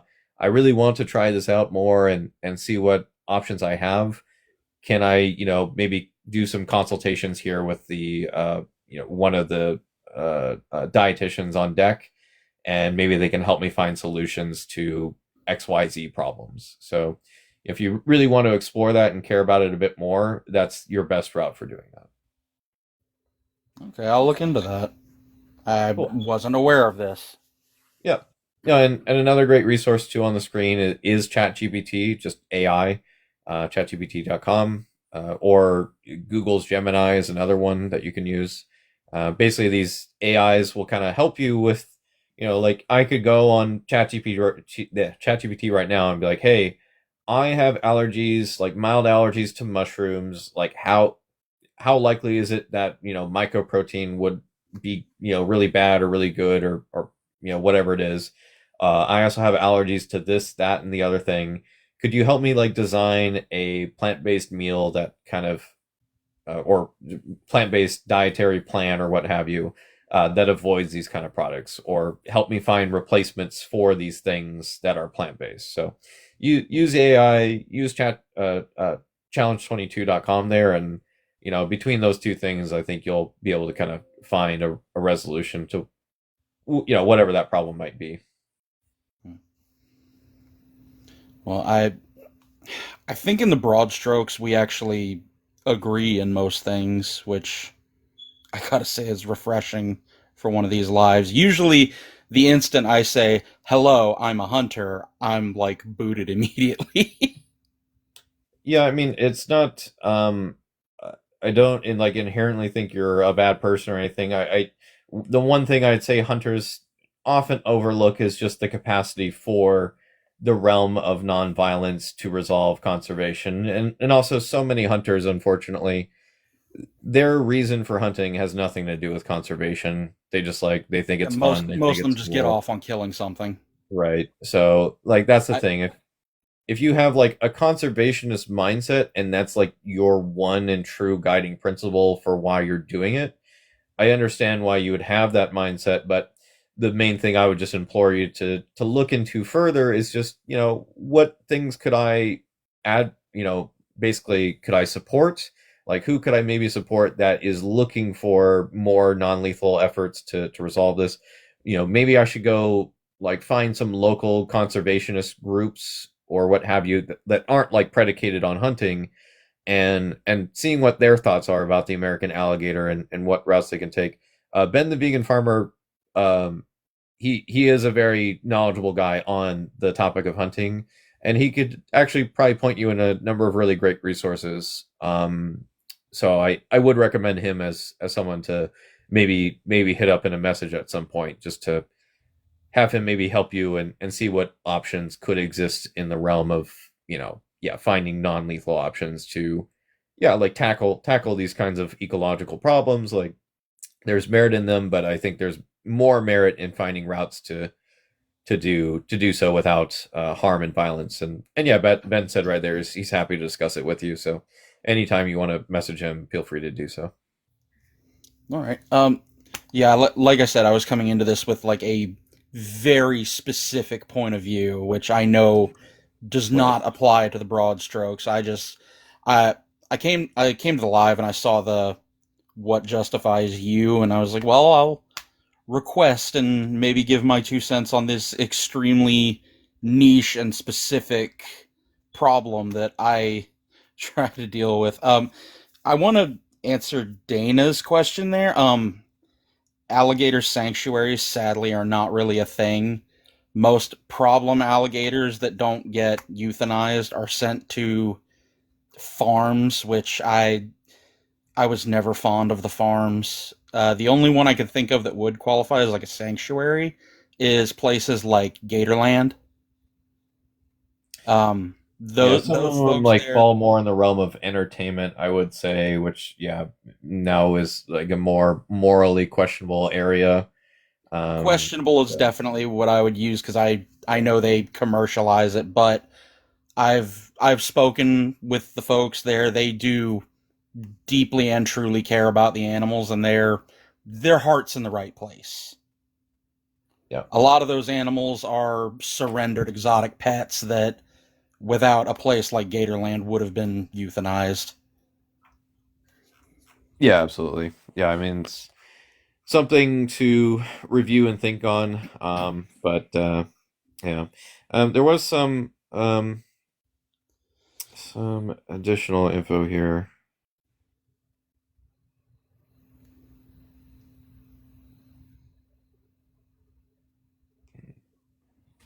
Side note. I mean, just to throw in there, just because there's a moment, it's just that it's always just about the individual, the subject that's being put through these systems and their experiences, because usually they're pretty negative because their whole freedom is just taken. And that's what we're against, is that these animals are used, like in those, like you just said, the farms or the, what do you call alligator land, crocodile land?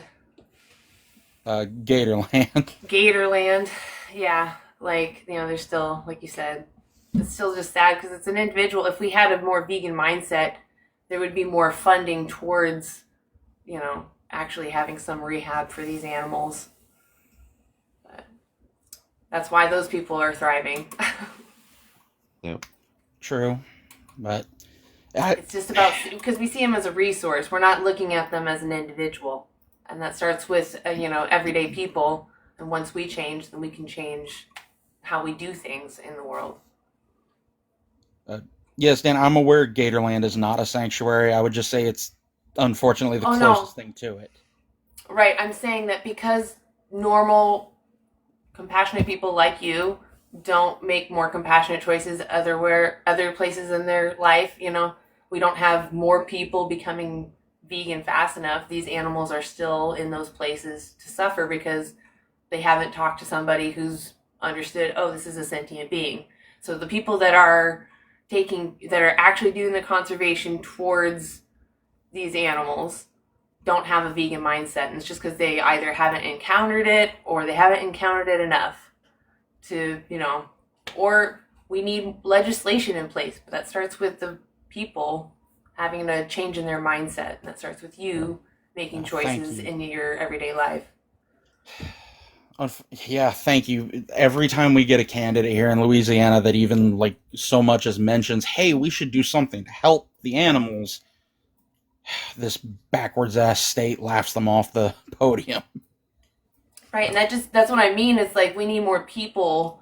You can't have just someone that stands up that is totally different from what the population wants, because they're, like you said, they're gonna get laughed off the stage. Yeah, it requires, to an extent, like this level of education, really, where people can genuinely understand what veganism is aiming to do, which is, again, that realm of not exploiting animals wherever practicable and possible. We are looking for what exists within our power to avoid doing that.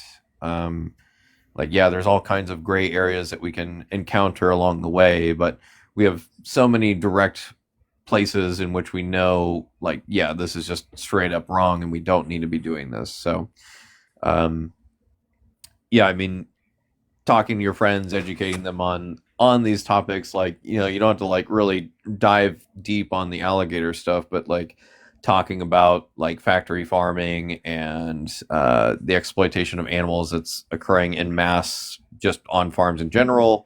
What is going on for testing on cosmetics and makeup and hygiene products for no necessary reason. It doesn't add any level of safety to the products. It's just an old arbitrary thing that we did.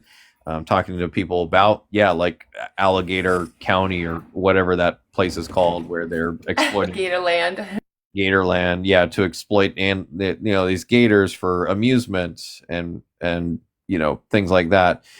It's really just kind of starting with some really basic things and addressing these, and as we get people more on board with the baseline understanding of respect and care for animals, especially where it's not necessary, because you won't believe how many people come on this live and they just don't care about animals to any extent. They Yeah, I'm just sure you they guys they get. go like, oh well, God gave me permission to do whatever I want to animals, while simultaneously not understanding the word dominion. Um, things like that. That like there's so much misinformation and misunderstanding uh, on animals just globally, and some of this is going to start at the scale of getting people to understand the basics of protecting and helping animals and whatnot, and just not seeing them as commodities. And then after addressing those things, we're going to be more easily capable of extrapolating and working on these, various potential gray areas that may or may not exist. Exactly. In the distant past, our species needed to hunt and kill to survive, but we don't anymore. We have the means now to be better than that. We just have to embrace them. Yeah. So yeah, I mean, try out Challenge 22. Uh, Check out some documentaries. One I recently watched, I really enjoyed, is a documentary called "I Could Never Go Vegan." It's not. It's on Amazon Prime and a few other places. If you go to, I think it's, yeah, that's what it was, I could never go vegan.co.uk. They have like a list of places you can watch it. So it's on Apple TV, Amazon Prime, and a few other places. I don't know if you have to pay for it on all of those platforms. I paid, it was like $3.50 for me to rent it on Amazon Prime, but it was a really great documentary just because it, so many other documentaries that you'll watch when you want to like learn more about veganism and impacts and whatnot, you almost have to like watch like 3 or 4 different documentaries to kind of get a large picture. Why it's so great is because it addresses animal rights, the topic of welfare. It tackles factory farming, speciesism, the environmental impacts, the health and nutritional aspects. It talks about all the social and cultural aspects, all the various common misconceptions like, oh, it costs more, or it's super restrictive, or you'll die, or like whatever it happens to be. It really does like a huge deep dive on just about everything. So I would recommend that documentary to you. I Could Never Go Vegan, and just see what you think about that documentary, and maybe just do some additional exploring outside of that, just to see about other documentaries. Another recent one was a documentary called Christspiracy, which is, it's not like dumping on Christianity or religion, really. It's just exploring the topic and question of how would someone who's so conceived as merciful and peaceful as Jesus, how would he take the life of an animal where it's not necessary to do so? So yeah, I mean, check out a couple of those documentaries, and feel free to come back up and chat sometime. I appreciate it. I'll look into those. I unfortunately do have to get ready for work. Thank y'all for being civil with me, and for those of you in the chat that didn't jump at my throat the instant I joined, um, I would just want to say, if you're listening and you're not willing to go vegan, look into lab grown meat. Like, you can eat meat and not have to kill something. There are other options. Yeah, that, I mean, that's something that's still making its way. It's only available in a few places currently. I think Singapore is the only country selling it right now, but yeah, I mean, it's something that will obviously become bigger on the market in the coming years. But yeah, either way, it will, when that does happen, it will be a very, very large shift in the kind of like the cultural dynamics surrounding all this. But yeah, we kind of have to wait and watch, I guess. Well, thank y'all for having me on, and y'all are good people. I know your heart's in the right place. Yep, you have a good one. You too. Bye.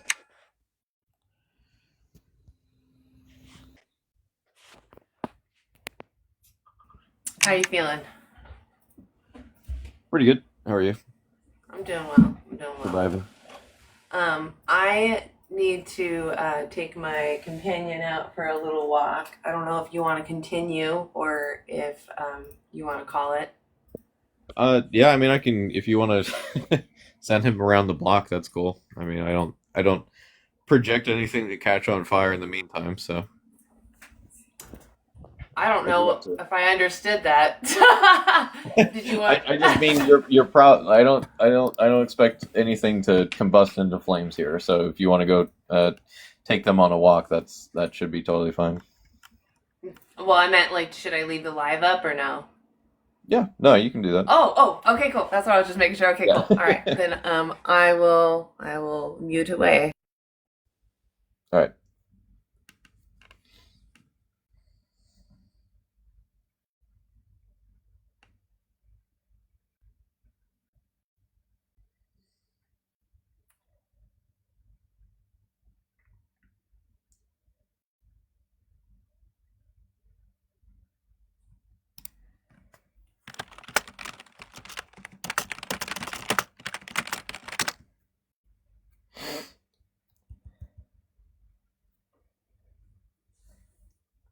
Yeah, I was definitely just not having any info on.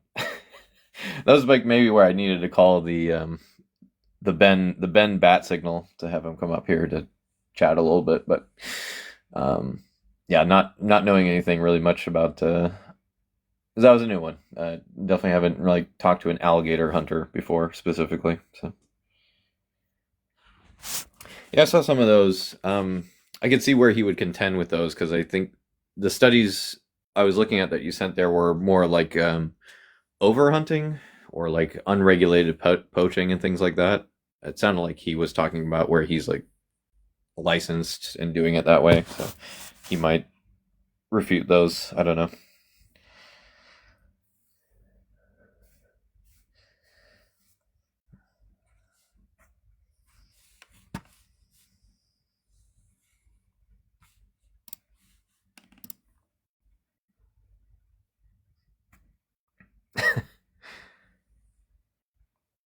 Did you need something? No. Yeah, there's Oh, no request, Ben. I'll bring you up for a second just so you can impart your words on this because I am curious. Hey, Hello. I was like scrambling to do some research on alligators specifically in Louisiana funding too. I did find some interesting stuff on Louisiana funding, which kind of countered what he was saying. Like I know he was being specific about wetlands with the alligator funding, right? Yeah. Yeah. So maybe like that might be kind of the catch, but it's still like I don't know. That's still kind of frustrating that we correlate these very specific conservation and restoration projects with the unaliving of animals for some reason, you know? Yeah. It like I was saying to him, it's like I ultimately don't think um, conservationists that are really thinking about routes to avoid harm are the ones on the job here. Like you maybe have the conservationists who, yeah, don't really give a shit about the animals losing their life, and like that's kind of like where you get the variance of someone who's doing conservation with like a like a vegan outlook versus someone who isn't and just doesn't care, and that's where you can get kind of like these different paradigms, I guess, on oh, here's the best route or not. So yeah, it's a challenging one to approach. It's kind of what I just genuinely wish we had like someone who is within the realm of like being like their degree or whatever is like specifically in conservation and has full knowledge of these kinds of topics just to Yeah. bring that info in when it comes up. But yeah, I mean, alligators, like, because they aren't, I would say, as rampant universally through the United States. Obviously, it sounds like at least according to him, it's impinged specifically in Mississippi and Louisiana and maybe Florida, some other Mhm. places. So like if that's the case, then that means there's less people being impacted by the animal, meaning there's less overall federal funding going towards it. Like for example, on the deer side, deer are fairly prolific everywhere. There's definitely many states where they're not, but overall, I would say the majority of states have some white-tailed deer and whatnot that are, hopping around. So when that's the case, you have more likelihood of funding for, yeah, things like contraceptives and other technologies that can, work to help lessen the population. But it did sound like, especially specifically with how many eggs they'll lay in a clutch, that if they found a route for effective um, ending of uh, not the life, but basically a way to just prevent the pregnancy from happening, then yeah, I mean that essentially in a way prevents 200-ish per potential births. So Right. Yeah, and I'm just not really like I get why alligators could be demonized, right? Because they are a really dangerous animal to have around humans and and other pets and livestock and all of that, yeah, obviously. But it's just like frustrating, given the larger context of like our biodiversity crisis that we do take these measures rather than the ones like you kind of brought up to him, like all of the different non-interventionist type approaches rather than just killing them, moving them or, approaching the reproductive cycles and all of that. It's just like, I don't know, like that to me is becoming less and less of a good argument, for population control, especially with animals like that are like so vital to these ecosystems. But yeah. a lot of it, like I think you see I me mean, yeah, highlight. alligators are keystone species. No matter how way you try to take it, they are absolutely necessary in those swamp and wetland areas. Um, so I mean, yeah, like the hard part too is getting people. It seemed like he did understand this point, but so many don't understand the point of like if we do like a weight and balance check of how impactful a particular or sorry, comparing like the two, like the wild invasive slash overpopulated species that exist in the world versus the invasive farm animals that we proliferate everywhere around the world. If we compare the ecological impacts of these two groups in terms of like a weight measure, about 80 to 90, maybe even 95% of the ecological harm that is happening from animals specifically is from the animal agriculture sector.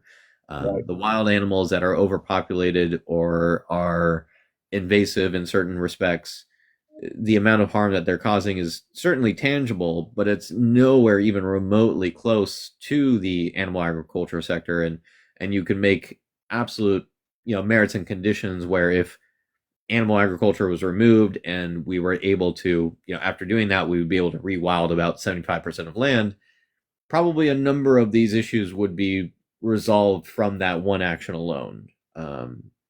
Especially things like deer and elk and other terrestrial beings. Alligators is a little tricky because yeah, they're half in the land, half in the water, I guess. But Yeah. But I still think it's like the best argument is still, like we need to have these protected areas for these animals, right? Like, especially something like an alligator who needs a very specific wetland environment. Like these are areas where we should have very specific regulations on human encroachment, and like yeah, a lot of times, like that number 9 there in the hunting section, it directly looks at habitat destruction and encroachment from hunting and farming, and the yeah, results of that, on ecology. And it's like, well, obviously, if we do all the things we talk about all the time, switching to plant-based diets, rewilding, like we free up land for those types of things, and there would be more optimization of the existing land we're utilizing. So yeah, that approach, rather than just being like, oh, well, they're scary animals and we think they're overpopulated, so we need to go kill them. Like that approach is just so. I think it's becoming more and more archaic, and the more conservation yeah, kind of look into, the more there is that understanding of like, look, there's other lighter touch approaches, to these problems. And yeah, like Lydia mentioned, like alligators will actually eat their young or other youngs from other clutches and stuff. So like, Yeah. the in stressed environments where there is overpopulation, there are already means for, controlling that, and sometimes it Right. is horrible things like disease or, self-predation within its Well, species and stuff like that. But still, that's still a mechanism, not to be overlooked. the other thing too is just the fact that, yeah, like, a bit to your point is, yeah, we'll have a bunch of people move to a particular area and there's a lot of alligators around or whatever, and they're like, wow, there's a lot of alligators. Clearly they're overpopulated. But then Yeah. if like we were to do like a deeper dive on how many alligators have historically been in this area, especially with when humans were not encroaching on that area and trying to take it for themselves. And yeah, like a number of 4 million sounds large, but then if we look back maybe on historically, we could maybe see, oh, well, like actually in this eco region, it was closer to, 5 to 8 million that typically existed. So like they're nowhere beyond the measure of irredeemable or like it's out of control. It's more of like, well, there's a lot of humans here and we're seeing a lot of alligators, so we feel like it's too much despite it being totally normal. Because that was the thing, is like, we um went into their ecosystem, destroyed it, and we were also excessively hunting these alligators and nearly drove them to extinction. And then a few centuries, or sorry, a few decades later, we went, in the 1970s, we have to stop this. We have to A, stop hunting them, at least for a while, and then B, we need to fix their habitats and resolve those kinds of issues. And those two things worked, and they rebounded. And then now that they're rebounding, we're like, oh, because it's reached this certain threshold, they're now overpopulated. Well, I mean, are they? Do we actually know? Like comparing the figures now versus the figures maybe in, 1850, or the 1700s, or the 1900s, whatever it happens to be, is just kind of analyzing. Obviously, we don't have that data in a lot of cases, and that's the hard part.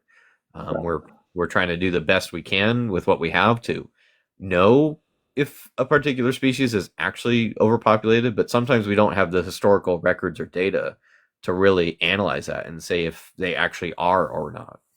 Right. And I mean, like I always say, like overpopulation is a very, very specific thing in ecology. And that means that there is already going to be a mechanism within that ecosystem that's going to start impacting, that. Like overpopulation literally means it's exceeding the carrying capacity for a species. So that in and of itself means that something to that species is going to happen that starts to decrease that population negatively, whether it be parasites, infections, diseases, or, stress within the ecosystem. Like all of those things are typical kind of natural mechanisms within nature that Yeah. control these populations. So usually that overpopulation is literally like what you said, it is human encroachment, and it becomes dangerous for humans to be around these ecosystems, right? And so Yeah. that is the problem. It's not that they are there. It's not that the alligators are there. It's that the humans are encroaching there. Yeah. So, got that perspective, like in that ecological understanding. And I think, I mean, Cybersaurus definitely seemed to have a lot better grasp on a lot of that than many of the hunters we talked to. Yeah. But usually these hunters are, don't really understand these impacts and like trophic cascades and all of these different things that can happen within ecosystems. So, but yeah, the some of the funding stuff was interesting too. Getting into Louisiana, it's pretty interesting. But Mhm. I think a lot of times too, and this is something me and Ozark talked a lot about, is like the difference between federal funding and state funding, because a lot of times hunters will make claims about funding, but they're really just looking at like what their state funding generates right through these tags. And they're ignoring like the federal funds that are appropriated for each state. So sometimes that can make a huge difference. But Louisiana is actually pretty cool in that they have like these trust funds dedicated to different like conservation and land easements and stuff like that. So Mhm.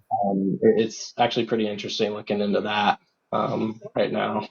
I mean, like part of the solution for some of these things, in a way, is kind of finding, ideal placements and settlements for where humans actually would ideally, or maybe, or just should be living. Uh, it's hard when you have so many people on the planet and you're trying to find a space for everyone, but that's certainly a consideration for the future, is try to find like better ways for people to live, um, just more, ultimately more harmoniously with nature, and ideally, outside of certain ecoregions, I would say, where it ultimately perhaps is more problematic than, neutral, or obviously not helpful, at that point. So Right.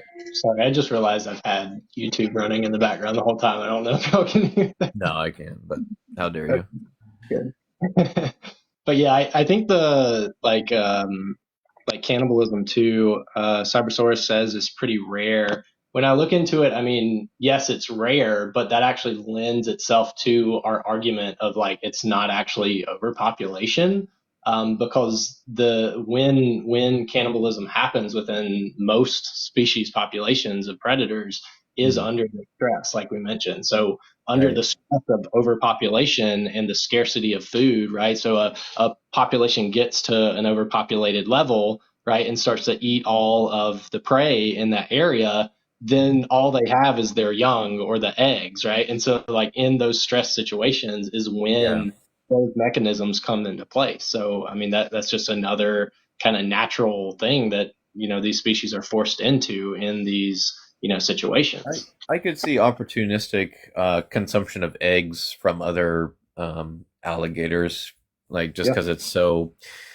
easy and in front of them sometimes. Obviously, those nests are probably more often than not protected. I guess I don't know the exact like No, I think they're style of. protected. Yeah, I think most like reptiles, like I know monitor lizards and stuff like that, are pretty protective. Like if you see Camp Kennan, he's doing a lot of breeding now, but he used to do more like rare species kind of protection and stuff.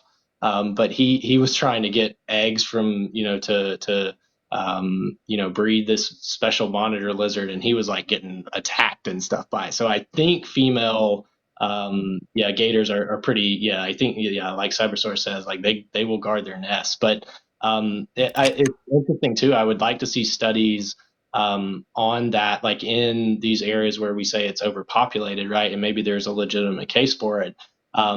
Like we're seeing in Florida, I saw one study about the pythons, right, and how their nests were starting to be predated on by things like raccoons, right, and opossums and some of these other like secondary predators or scavengers. So like, that might also be a thing, right? If there's tons of nests of alligators, right, then surely some type of predation, whether it be bird, some type of bird that'll steal eggs, or raccoons or other snakes and stuff, could come into the equation. But all of these things are like things we don't often get to look into, because a lot of times the initial response from humans is, oh, well, we should start issuing tags to let hunters, Yeah.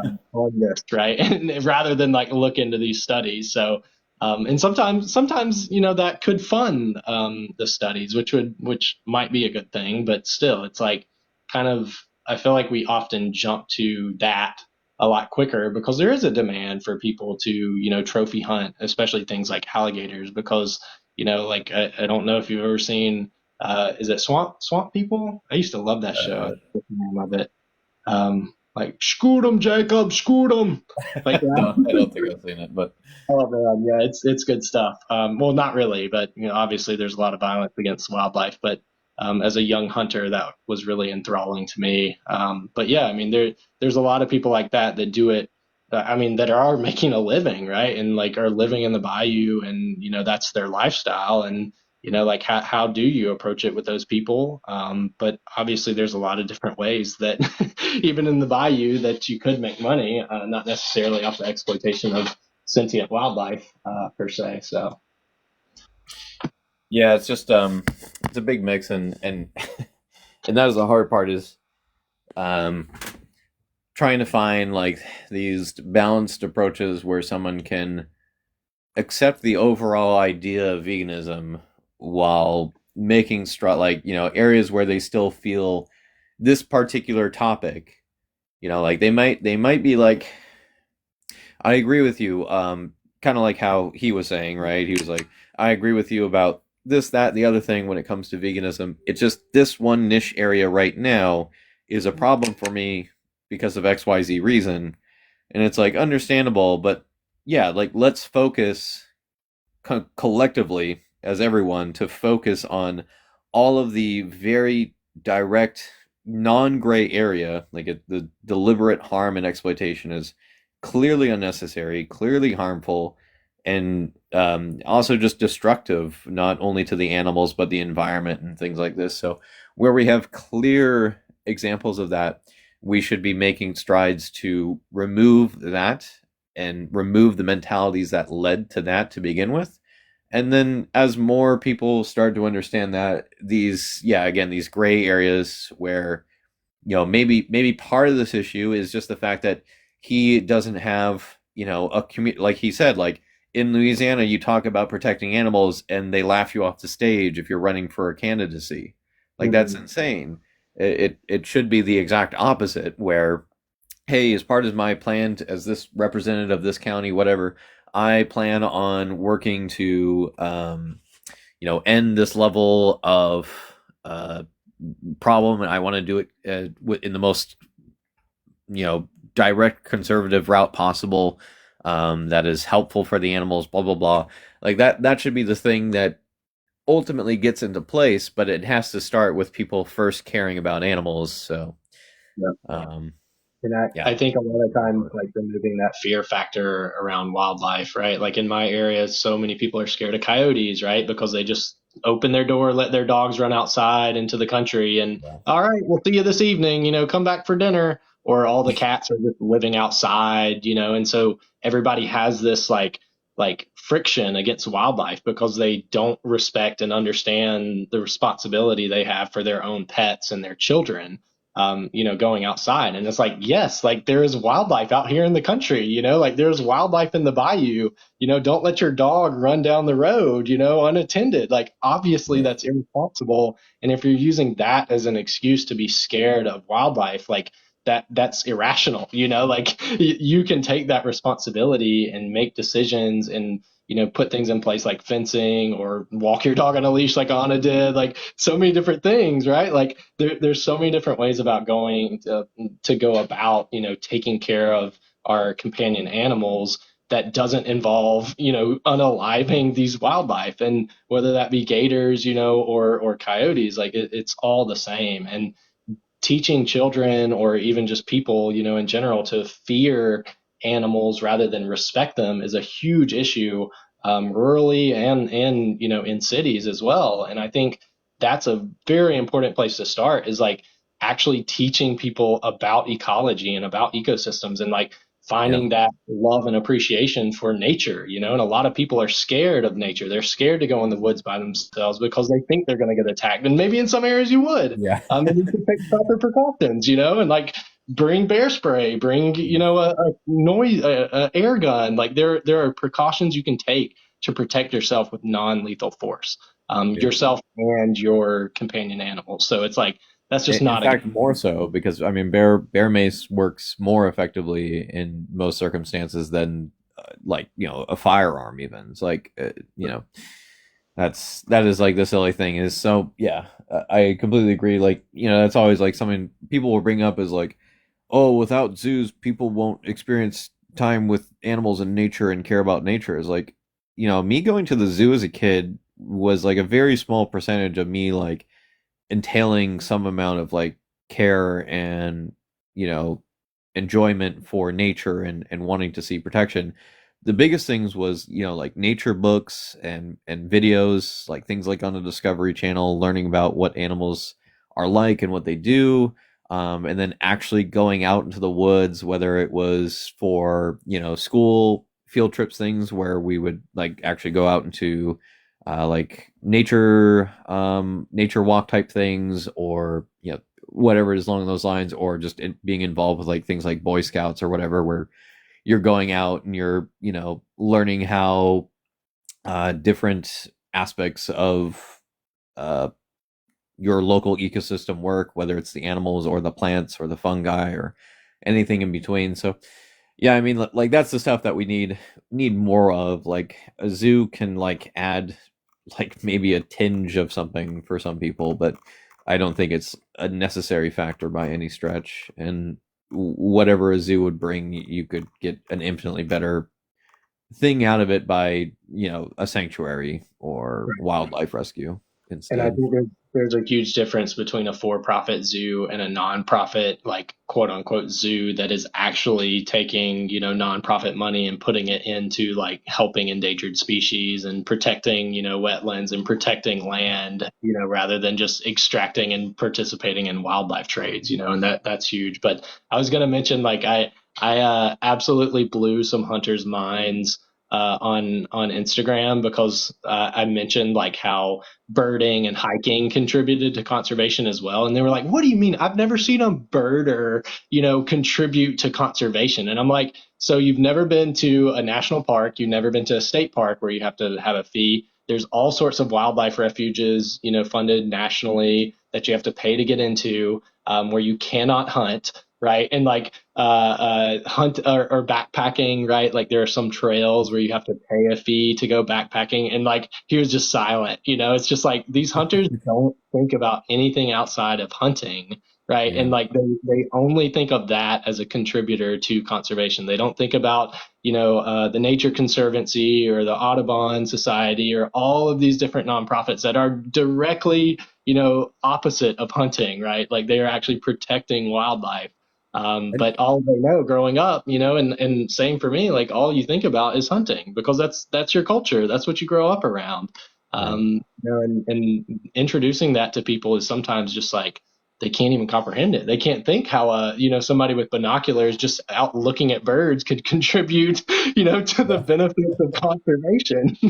Yeah, what were your thoughts too on because I haven't really looked into it myself, but it's that concept of the Habib guy brought it up where it's like it's the form of hunting. It doesn't really happen in the US as far as I know. I think it's only like popularized in Africa, like basically where they will take animals like lions and whatnot that have like certain endangered levels, and they will take them in and have breeding programs to help expand their numbers again. But part of that is that they will have, because part of it is we need funding to make this happen. So some Trophy.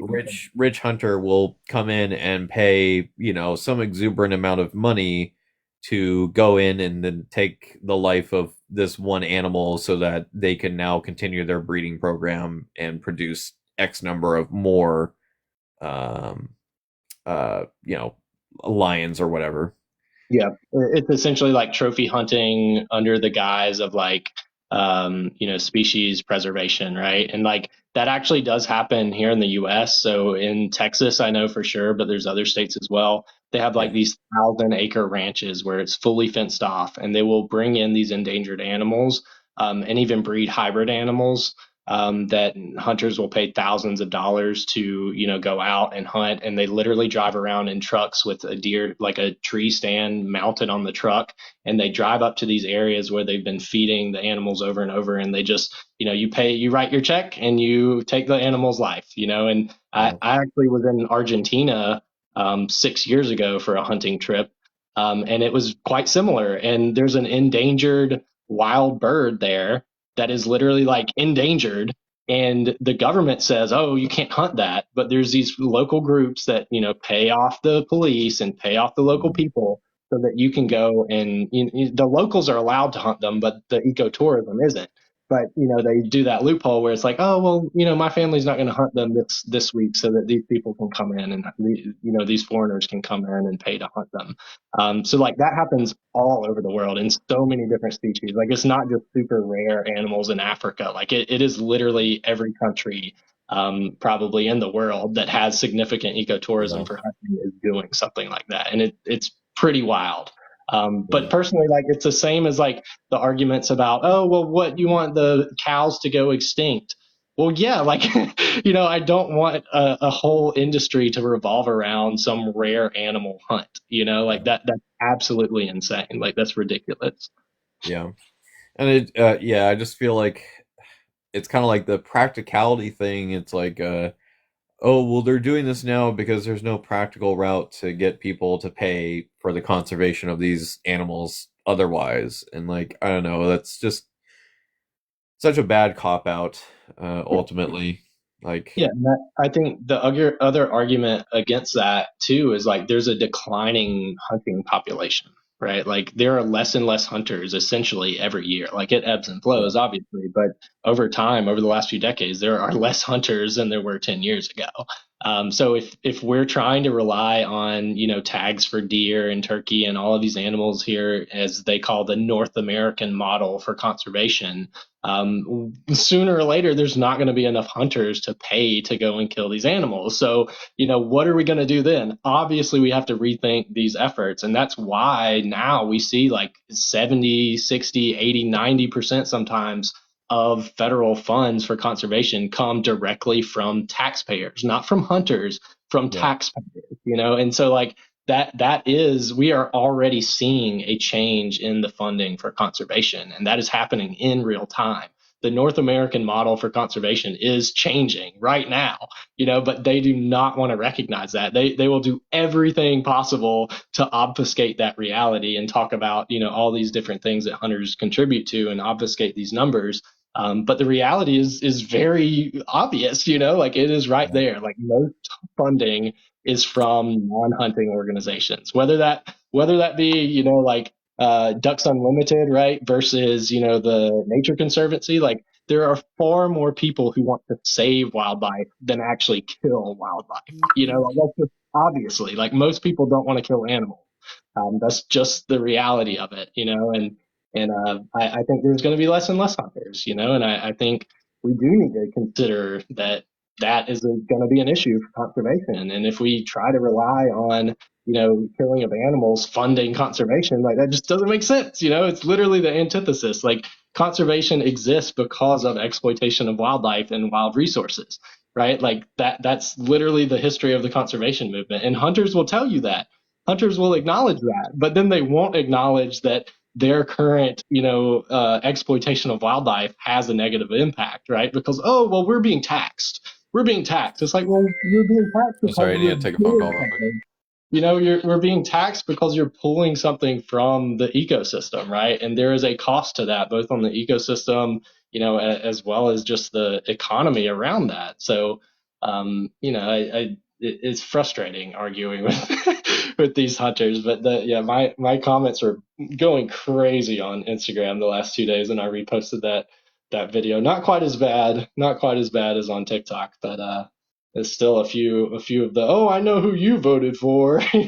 what what does that have to do with anything? How was your walk? Oh, you're on. Okay, got you. See if there's any comments here. Mind your own goddamn business. All right. Yeah. Well, welcome to the live. Appreciate you being here.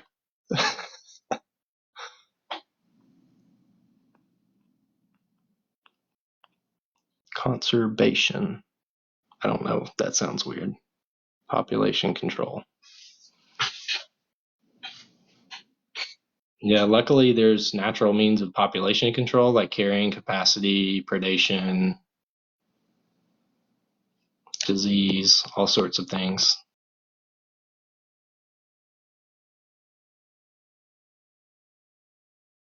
He was kind of the pioneer of non-interventionist conservation.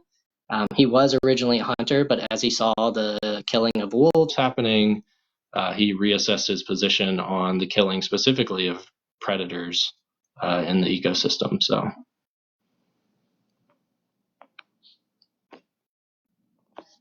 do we have any? I can't. Yeah, I can't see the guest requests, but I'm happy to discuss. Hey, user 19052, are you 18 or older? Yeah. Cool. What morally justified do you? Oh, I was going to comment on the conservation stuff. Okay. Yeah.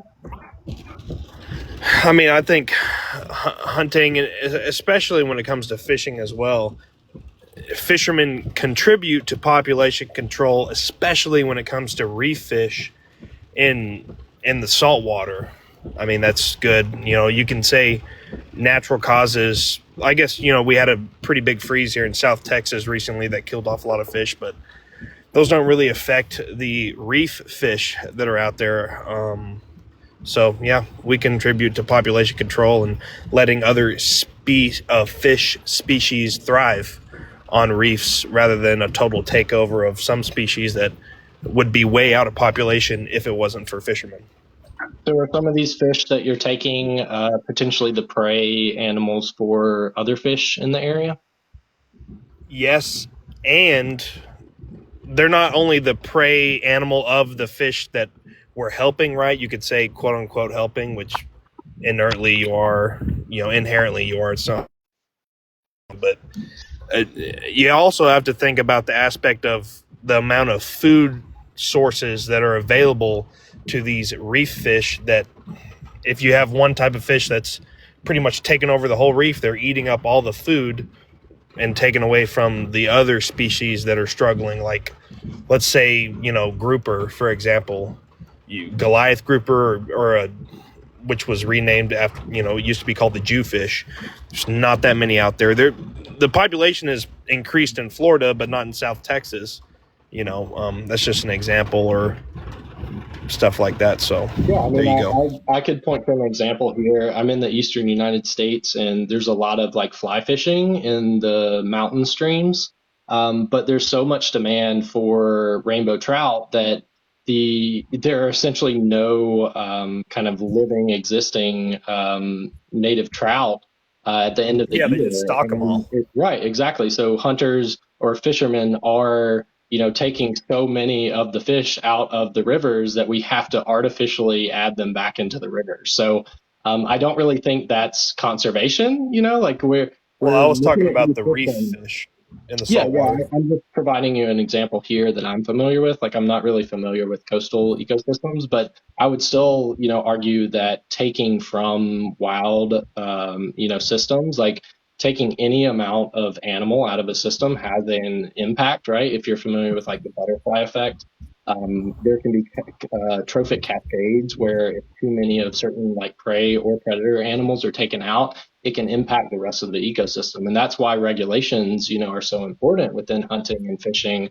because those things can happen. Now, I don't think hunting and fishing is a method of conservation. The method of conservation is the regulations on, you know, hunting and fishing. So hunting and fishing does not directly impact conservation. It indirectly impacts it through these fees and taxes, right? So just in the same way that, you know, you may be taxed, you know, on your car tag or whatever to use the roads that the government built, your taxes are not building the road, right? Your taxes are paying for maintenance on the road.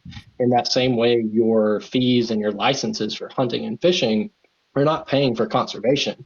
They're paying for, you know, the maintenance that has to happen because of your hunting and fishing activities. Okay. Can you hear me? Yeah, I can hear you.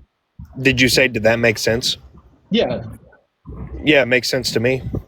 Okay. So then what would your argument, you know, like, did you come up here to argue that hunting and fishing is part of conservation, or what was the point? Hunting. I specifically used an example of reef fish in the fishing, you know, in the fishing world, helps with conservation by helping with population control and helping other fish species thrive.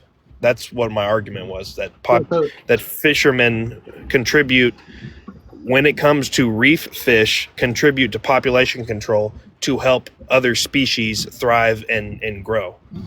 Like for example, the red lionfish in Florida, that's an open season on those because those are literally taking over the reef, and we need to get rid of a lot of them. They're an invasive species Same thing with these buffalo carp in the river. They're taking away from the other native species that are there, because the red lionfish, I don't believe it's native to Florida, and that's Yes. taken away from your native fish in Florida. So we need to go execute population control, because Yeah, obviously the natural means of population control are not handling it.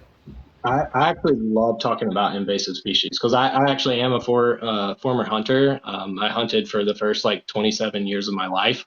And these arguments, are very familiar to me. So I use the same arguments, to justify, taking out certain animals like doves and stuff like that while I was hunting. So I'm very familiar with the arguments. But, the idea that species are invasive is kind of this weird idea of looking at an ecosystem and considering it like this static thing, right? Like there's some perfect ecosystem, and that there's only specific species that are supposed to be in an ecosystem. Now, there are, considerations we should have when we're considering alien species, which is what all of these invasive species are. They're alien because they're not originally from, that ecosystem. But if we look throughout history, right, of thousands, millions of years, this is how nature works. Nature is not some static thing. It's a very dynamic system, right? And new species are always being introduced. New species are always being wiped out.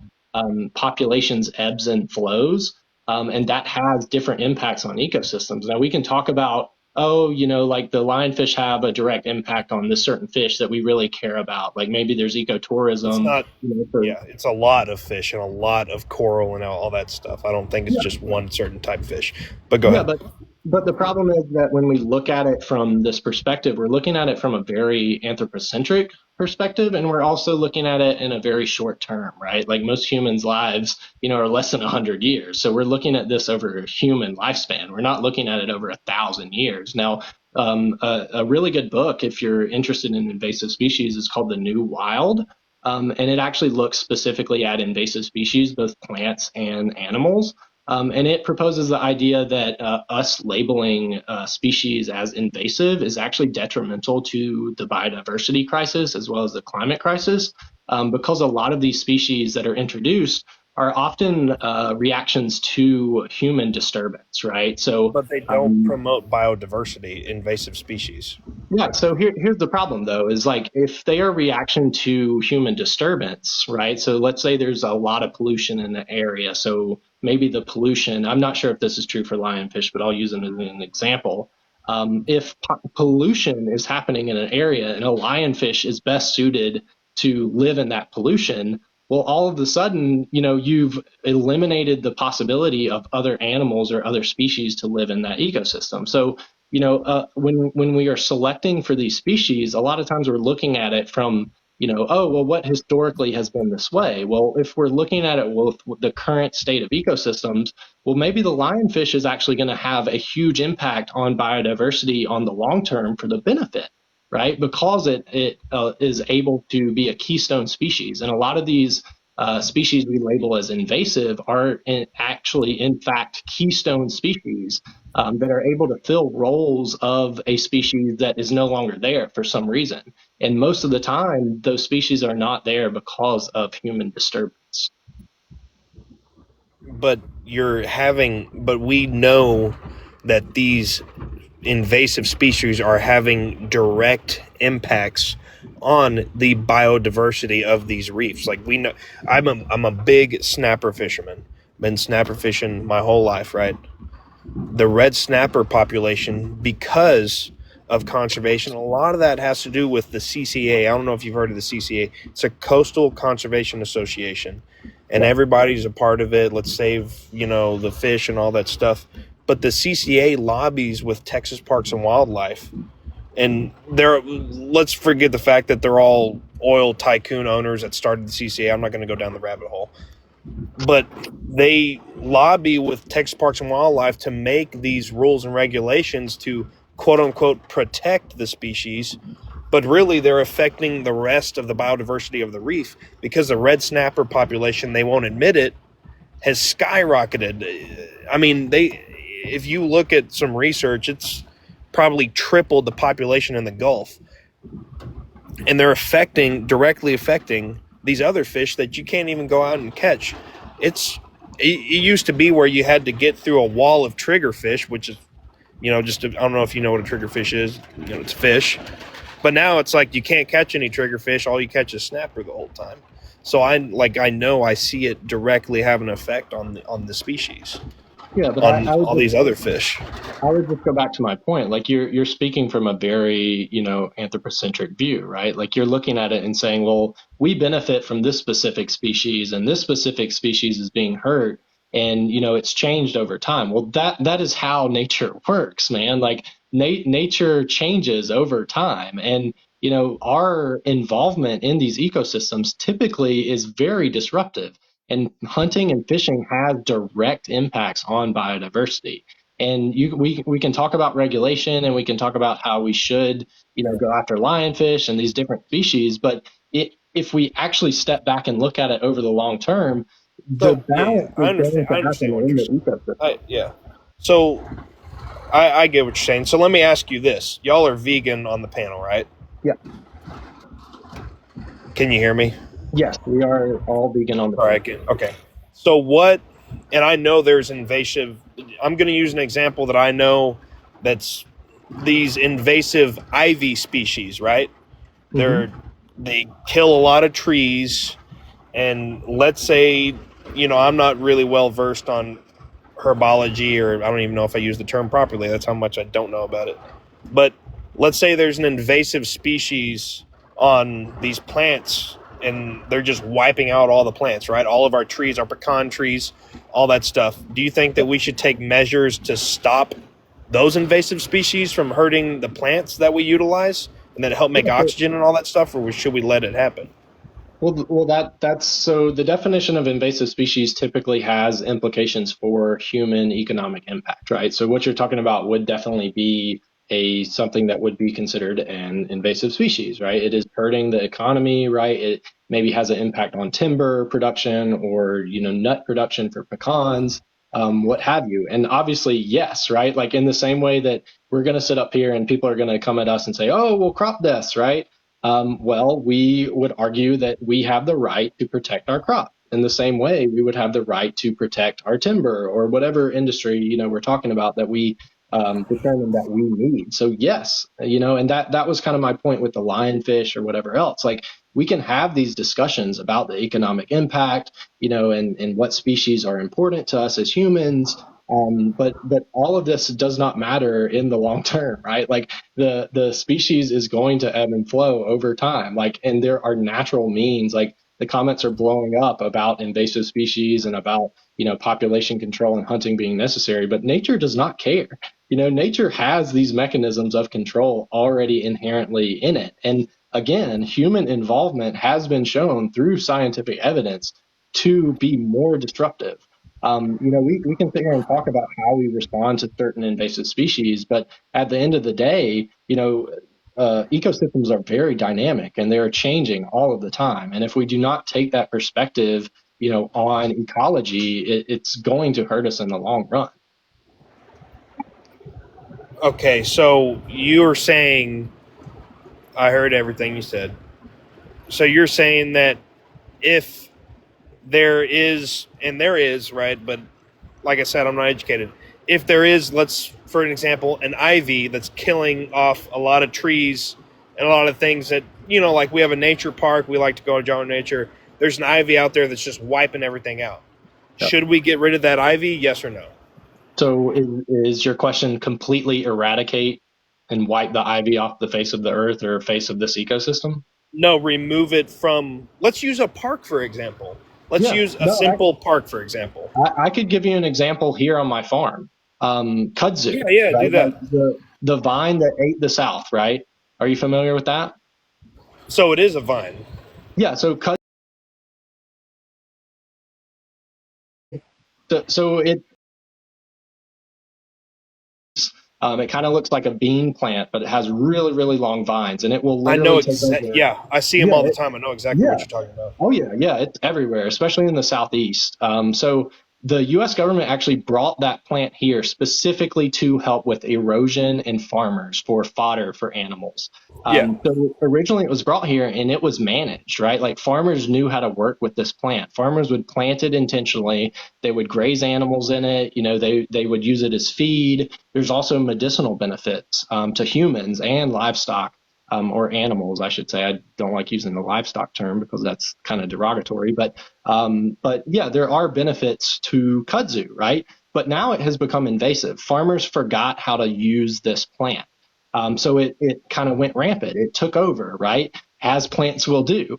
But here on my farm, I have quite a few acres. Like I manage just over 100 acres, and probably about 15 acres is kudzu. And it's smothering peach trees, it's smothering all sorts of trees. Now, I have a friend who specializes in management and working with invasive species. He specializes in bamboo and kudzu. He makes baskets, he makes rope, he turns bamboo into various products as well as kudzu. Now, if we learn to work with these plants, right, rather than treat them as an enemy, we can have this symbiotic relationship with these plants. So in the ivy example, right, I believe ivy is actually really good for making soap, from my understanding. So if rather than looking at this plant and being like, oh, it's taking over my timber, it's taking over my peach trees, I need to spray it, I need to wage war on the plant. If you look at it as like, how can I work with this plant, right? Like, what is its current role in the ecosystem and how can I work with it? That's my approach, right? Like, I don't like to look at plants or animals and demonize them and say, oh, that shouldn't be here. You don't deserve to be here, right? It's here, right? Like, Yeah, how it's are we going like to work saying a with it? mosquito, like we should wipe out all the mosquitoes or wipe out all the spiders. Like, I think that would be horrible for the ecosystem. If you wipe yeah, out it all would the be. all That's the yeah. That's, I agree mosquitoes, with you. That's yeah, what I'm you're saying. going to impact, bats. You're going to impact all sorts of animals. So, Of course. you bring up mosquitoes, and there's actually some really cool stuff happening with mosquitoes as far as genetic engineering and genetic modification, which I know is a scary term for a lot of people. But there's actually GMO mosquitoes now that are being produced to not have malaria. They're incapable of passing on malaria. Uh-huh.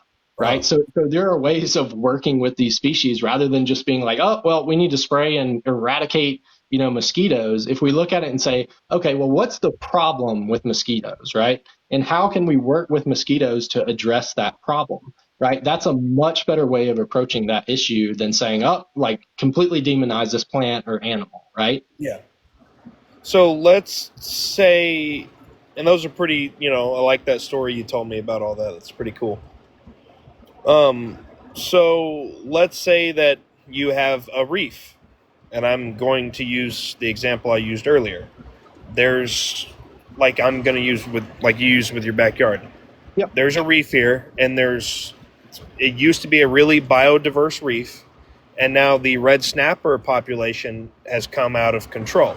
And this reef, and you say, well, what's the reef used for? If it needs to affect economically, needs to be affected for it to be an invasive species. Like you use your farm, let's say someone uses a reef to study animals, to learn more about animals, for Mm-hmm. free divers to go and dive, explore, and all this stuff. Like this reef is being used, Yep. and the red snapper population is affecting the biodiversity within the reef. One way we can get rid of the snapper population to a more healthy level is to harvest and eat them. So we're using the snapper. The fishermen are harvesting them, utilizing them as food and whatnot, right? And we're also helping the reef get back to its more natural state so it can be utilized, within our economy for research and everything like that. Don't you Yeah. think So that would be like a good way to justify, population control for fishermen? Yeah, so I do not think so. I think that would actually be detrimental to the ecosystem. So going back to my original question, when you first joined and you said that, I asked, well, what about are there any animals that eat those animals, right? And I just looked up red snapper because I'm not very familiar with fishing, especially in coastal systems. So red snappers are actually prey for groupers, sharks, barracudas, dolphins, whales, sea turtles, and crocodiles. So do you think any of those animals might have a benefit to ecotourism more so than, exploiting the wildlife and having a direct impact by removing those red snappers from the ecosystem? No, because the red snapper population is so large that taking off a portion of said population isn't going to affect the other stuff down the line, right? Sharks, So dolphin, whatnot. It's haven't going to the population is so large that's having effect on the smaller species that don't prey after those fish. do you think the red snapper population is so large because there might be less groupers, sharks, barracudas, dolphins, whales, sea turtles, and crocodiles in the area? No, I need to mute my phone between my talking sessions because can y'all I'm hear that rain right now? no, it's all good here. I can hear you fine. Okay. Yeah. No, it's all good. But yeah, I mean, Okay. my whole No, that argument, like I would always say that anytime we as humans, like the 8 billion, almost 9 billion soon in the next few centuries, humans look to extract something from wildlife, I would say that that is a negative thing, right? Like we but you specifically have extract, yeah. agriculture.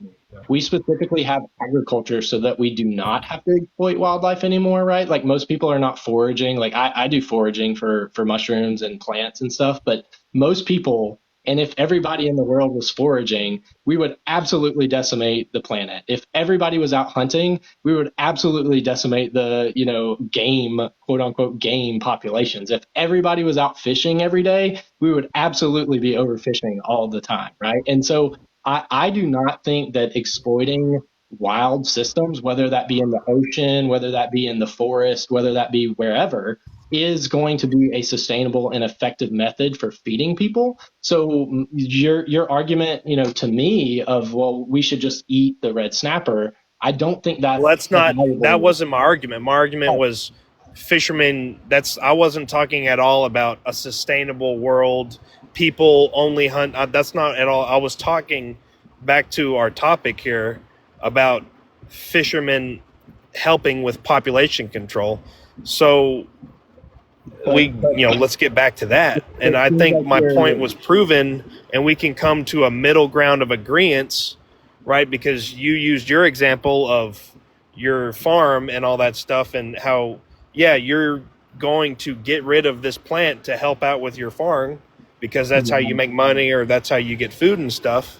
And we should be able to do that with snapper, the same thing, because then you went into, well, there's no justification for harvesting stuff in nature. I mean, you're harvesting stuff in your backyard, so yeah. it's the same thing.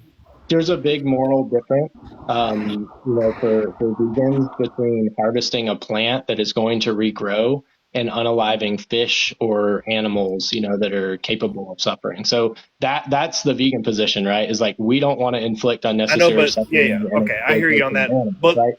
So how I obviously don't I'm not understand how going to you can't agree. agree if it's helping out the biodiversity on the reef. Same thing as it helps with it's helping nature. It's helping nature because you're removing that because you said earlier, well, you should just let it go free because that's how nature works. And then you should let those roots, those invasive species, go free on your farm. Same I thing. feel like you're kind of overlooking a lot of the arguments I proposed to you because, like, You're here's my middle overlooking ground. everything that I'm saying. Let me finish, okay? Like, here's my middle ground that I would propose, right? If you're proposing, hey, we should fish these red snappers, my proposal would be, let's convert these fishermen to ecotourist guides, and let's have them take these scuba divers out to look at all the fish, right? And let's also at the same time reintroduce dolphins or whales or sea turtles and help these populations get up to attract more people to be interested in the biodiversity, right? And you as a fisherman taking a red snapper or any amount of fishermen taking red snappers out of the ecosystem and eating them in a human system and flushing, the excretions down the toilet has no integration into that ecosystem, right? You are removing Yes, those it does, animals. because so the example you're using, let's introduce a whole bunch of sharks and a whole bunch of dolphins. You just said earlier that human intervention really affects the invasive species and all that stuff. Well, then you're in turn saying that let's get all these dolphins and crocodiles and whatnot. Then you're making an even bigger problem by introducing an unnatural population of species into this ecosystem. I think you're misunderstanding. So are you familiar with the idea of non-interventionalist conservation? I'm assuming it has to do with nature and all that stuff. Yeah. So interventionalist conservation would be hunting, right? So you as a hunter are saying, I need to control this population. I as a human need to intervene into this population. Non-interventionalist conservation methods would be reintroducing native animals that populations have declined. So in my context, that would be like reintroducing coyotes and foxes and wolves and bobcats into the ecosystem so that they can help with these prey populations that people say are overpopulated. So I'm making that same argument. But if you introduce the equivalent of a wolf or a coyote, it's going to be a dolphin or a shark. Right. Then if you get all these sharks and dolphins, they're going to start eating all the other fish. So they don't just eat red snapper, so you're going to be affecting the other fish population as well. It feels like you don't really have maybe a basic understanding of ecology and how. I think I do, because I've been fishing my whole life. I understand exactly how it works. So why are you arguing that the problem is overpopulation of, you said red snappers, but when I propose that, hey, maybe we should reintroduce and make sure that the predators of red snapper. I told you why that would be a problem. Because you're introducing an unhealthy population of said animals, and you're also going to affect, if you put all these dolphins and all these sharks out in the ocean, and you're going to be affecting all the other. Eat the snapper. The dolphin don't just eat the snapper; they eat everything else. They're going to eat the maybe fish that are going to be easier prey, right? I'm not really sure how we're going to have a productive discussion if you don't let me. Yeah. So I guess what I'm trying to understand is what is the goal here? What are you trying to prove? What's your point? I from the beginning, fishermen help with population control, in turn helping with the biodiversity and conservation of our ecosystem. Our argument would be that that's fine, that might be a tactic, but are you considering any other tactics, or are you just turning to violence because it's cheap and easy and fun? No, because the tactics that he suggested would be counterproductive. That's fine that Ben the vegan doesn't need to have all the answers for you, right? Honestly, wouldn't it take a team to tackle this? Okay, so the point that we're all just here trying to make is that we should be more compassionate, that animals are sentient and deserve moral consideration, even the ones that are invasive. Okay. Because they're a subject having an experience. And part of what maybe was missed by you in prior conversations too is if we were to go out of our way and we ultimately decided a whole team of conservationists worked together on this, and they were trying to figure out what Ben was saying, we'll try reintroducing predator species, we'll try other habitat modification type things we could maybe do, blah blah blah. They try the whole 9 yards. Nothing is working. The problem is completely out of hand, and now they're maybe on the scale of okay, yeah, maybe we do need to turn to something violent. If it did turn to that, the semblance of veganism would still not be, let's just start seeing this as an opportunity for us. It would be more of well, we screwed it up in the first place. We shouldn't be benefiting from this. If we are going to ultimately be doing this and taking the lives of XYZ fish or whatever being it is, at the very least we could do there at that point would be returning those nutrients back to the ecosystem in which we're taking them from. So not consuming the fish, we should be, returning, if you were to kill said fish and then, you now have their bodies left to do something with. Don't consume them yourself. Return them back to the water so the other species that do need aid and returning of nutrients back to their ecosystem, you can do that for them. Yeah, I mean, I feel like since we were doing that anyway, then you could get into the argument, let's go ahead and use that as food for our system because we need food to survive. Because if we don't use that, then we're going to be solely reliant on vegan type foods, which then in return goes back to, and I already know that y'all have heard this argument, land consumption, right? Because you have to have so many acres of cleared out forest and whatnot to have farms to, like he was talking, like, look at the Dust Bowl. We over farmed the heck out of everything, and look what happened. But anyway, you can get into that, like you're saving land, saving more natural land because I'm eating this snapper. That's not the reality, though, because animal agriculture, if we're looking at land animals, is actually requiring far more land. That's not. I don't believe that for a second.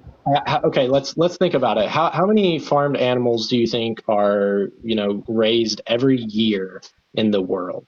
What would be your guess? A lot, and I live in right? Northeast Texas, and I tell you right now, all them cows you're eating, you just put them on a ranch. You ain't having to clear nothing out.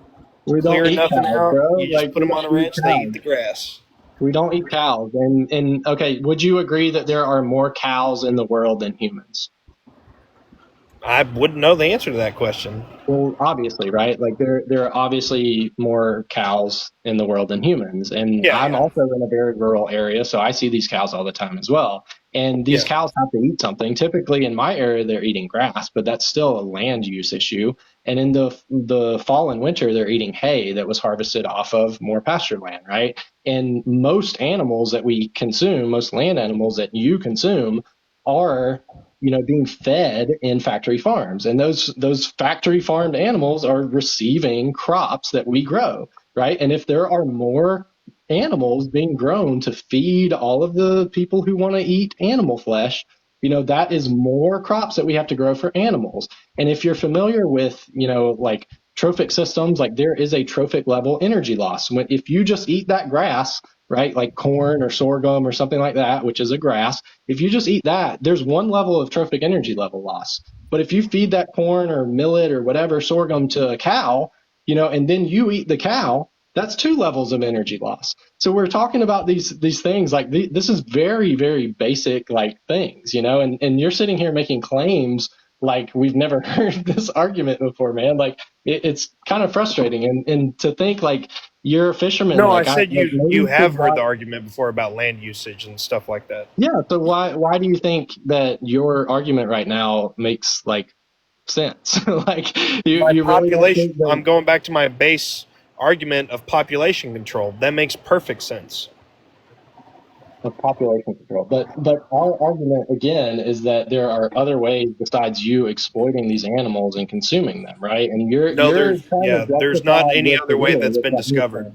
It's literally like I literally proposed like reintroducing animals, and you were like, no. What about fishing? And I told you that wasn't going to work, and I told you why that wasn't going to work. Okay, so user, why do you see animals as a resource that you must use? Okay, now we're going into the other topic. Well, of course, because that's why you don't need to use animals. So your mindset right now is just purely, I want it. It's not even about conservation. You don't care about anything else but what your taste pleasure is. No, I didn't. I said conservation and the study of animals. When I said people utilizing the reef as an economical benefit. You are not even open to information. Animal ag takes up 83% of our land. Again, that's getting off the topic of my original discussion. Okay, so if everybody was to go fishing, we would wipe out the waters. We already are. I said going to the reefs, utilizing reefs to benefit the economy in the matter of research. Okay? You're taking someone's life. You're not even considering their suffering. Now you're just throwing this stuff at me. I mean, because you're not even listening. Can you imagine if someone was like, just even for fun, was just taking a dog and then pushing him underwater for a second and then pulling him out? Because of what you're doing to the fish. And then you're possibly giving them head trauma on top of that. Like, think about you're not even talking about what you're doing when you do it. You're just saying this common, I'm hunting them, right? That has a safety sound to it because it doesn't sound like murder or schmurder, I guess I should say. You can unmute yourself now. I think it's also worth to note, worth noting that, we're currently overfishing the oceans, so you're sitting here arguing about a very specific type of fish when the reality is we're already overfishing the oceans, and I don't remember the exact projection, but I think it's like 20, 30 years. I'm not sure, Keith, if you have that pulled up, but I'm pretty sure we're very close to already overfishing the ocean. So what you're arguing is obviously unsustainable. And, even if you don't care about these animals like we do, like it is not sustainable. I do care about the animals. I care about and I won't use the term hunting or fishing. I'll use the term murder. I murder deer. I murder hogs. I murder snapper. I murder all sharks. I shoot sharks just for fun. I don't even harvest them, to be honest with you. But anyway, I care about these animals probably more than you guys do. Okay, I just want to point out the irony of the statement you just said. You just said, I'm okay with doing all of these, horrible things that I would never do to like a person, a human, but I love animals. Like, did you not hear the insanity in there? No, I love animals. I love nature. I promise that I enjoy nature. Who else do you love to death? I promise that I enjoy nature and animals more than you do. I find more joy. I mean, you don't even know me, right? Like, you don't know who I am and what I do. I mean, I promise that I probably like it more than you guys. It doesn't matter, right? Like, you're taking someone's life and being like, that's like saying Jeffrey Dahmer. That's like saying Jeffrey Dahmer loved his victims. No, it's not. He did love them, didn't he? He did. He loved their taste and he loved what their body could do for him. I'm not only talking. He loved them in the same manner. I love gross. That's not love. Yes, it is. Okay. No, so you're saying that's that you actually is love, what it is. Okay. I promise that I enjoy the company of a deer more than you do. I sit in a deer stand with my son. Do you feel good taking their life away? And watch these deer eat. Does it feel good though? Does it feel good taking their life away? Does it feel good taking their life away? Does it feel good taking their life away? Do you enjoy watching the life drain from their eyes? Does that feel good to you? You want me to finish what I was saying? I enjoy animals. No, I don't. I want you to answer my question. Oh, yeah, I definitely enjoy killing animals, but there's also other aspects. No, you didn't answer my question. Do you enjoy looking at them in the eyes and watching their life drain away? I enjoy looking at them in the eyes and watching their life drain away. Well, that's frustrating. Like, I literally told him I was a former hunter, and like I have property and I have tons of deer and tons of turkey here, and I can sit and watch them and enjoy them and not take their life away. But somehow you enjoy them more because you take their life away. That's absolutely insane. Like absolutely insane.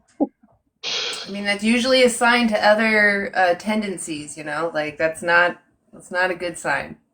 Yeah. I think he was just crashing out, like he couldn't stand I think so too. Actually putting up good arguments, and so he just wanted to, show his psychopathy or whatever was going on there. Yeah, no, that's totally what it was. It's just, I just got frustrated though. I was like, okay, hold on a second. It's about the individual here. We're getting lost in the details. Saying too that the red snapper is overpopulated. That was his claim. Yeah. So I'm literally looking at here right now. The population status of red snapper, particularly particular species in the areas referring to, does vary by region, but in many areas they have historically been overfished or considered overfished rather than overpopulated. So it's probably a misunderstanding and people acting on that misunderstanding. Red snapper population in the Gulf of Mexico experienced significant declines due to overfishing, particularly in the 1970s and 1990s. Management status: due to previous overfishing, management measures have been implemented to help restore red snapper populations. These measures include catch limits, size limits, and seasonal closures aimed at protecting the spawn population. So I don't know where that's coming from.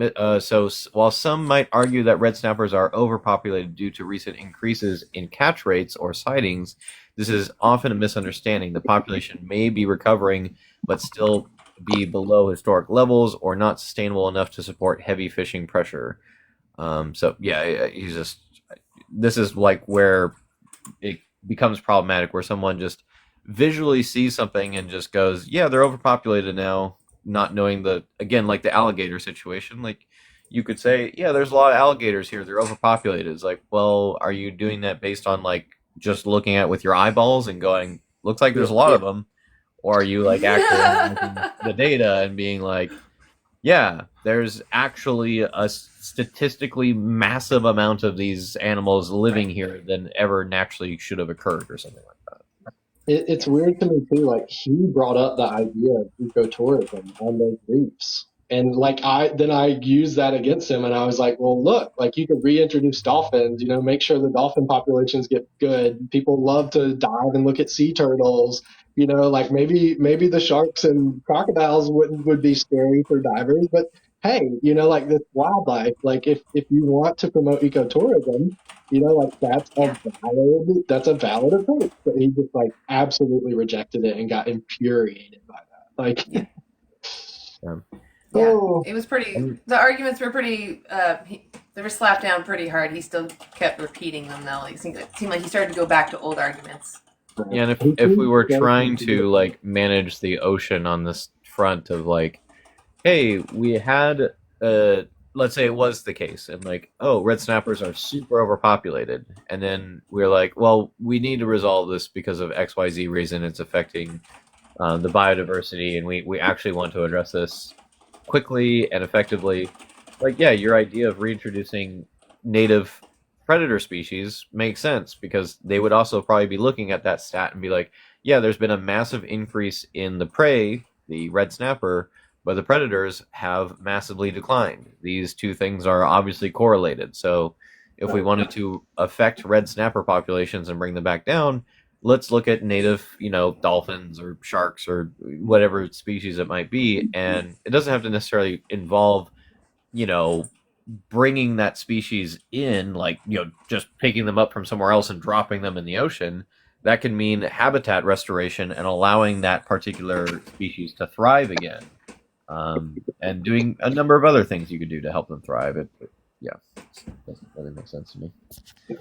it was frustrating too, because, like, at the beginning he seemed so sincere and he was engaging, and like he was being very, thoughtful with the discussion, and he just, like, started spiraling. And I get it, like, he's a fisherman, he's trying to justify, what he does to wildlife, and like how he exploits and harms these animals, and like he just couldn't grasp that there were other alternatives, to what he's doing, and like population control.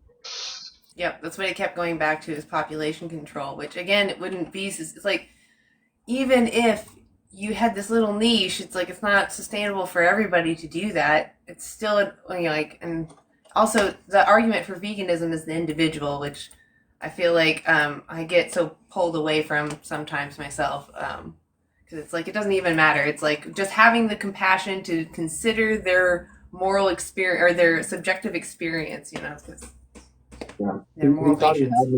He thought he had me on the, oh, well, you're exploiting kudzu on your farm. I know. I was like, they're plants though. Like, they're not sentient. They're mechanism trying to live, but they're not sentient. God, Look, I Ben, hate the you've plant gone sentient too argument. far. You've just gone too far, man. You're abusing the plants there. Like, what's wrong with you? Unbelievable. Hunters are the original conservationists. No, hunters actually caused the extinction of quite a few species in North America, and are the reason the conservation movement had to begin. Yeah.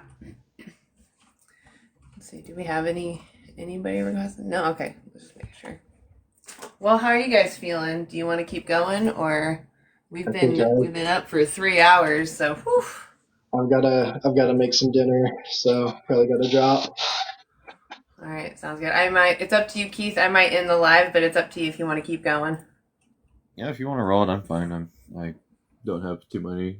I have like plans in like Probably about like 1 hour from now, so anytime between now and then is fine. But I'm fine to like take like a couple more guests if people want to request. Oh yeah, yeah, absolutely. If there's no one right now, but yeah, awesome. Yeah, I might pop in and out just because I'm also gonna be like just doing stuff around the house, but I'll be listening. I have my headphones on, and I'll probably step in when I get frustrated enough.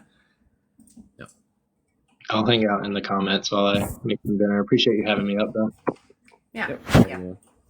Thanks for coming up. All right, and I'll mute myself. But if you talk to me, I'll respond in like at least a couple of seconds or so.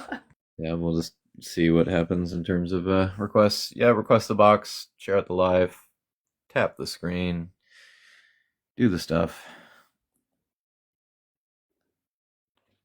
Yeah, I'm really terrible at doing those things. At saying like tap the screen and share. Oh yeah, all that stuff. Terrible remembering. Try to remind. Well, if there's people requesting, I don't bother. But if there's no one like there is right now. Oh yeah, yeah. No, but like when people do say it when I'm watching other lives, I'm like, oh yeah, let me do that. Yep.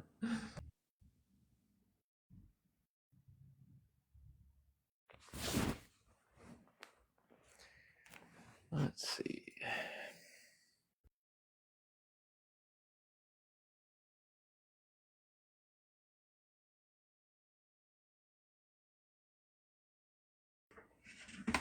Actually, so what do you think about the stickering graffiti that I show pictures of?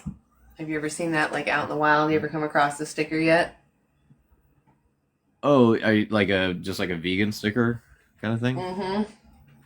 I haven't seen any myself out in the wild, just because I live in a small town, so nobody's really slapping vegan stickers around on things around out here. But I guess I post those videos, people get so mad.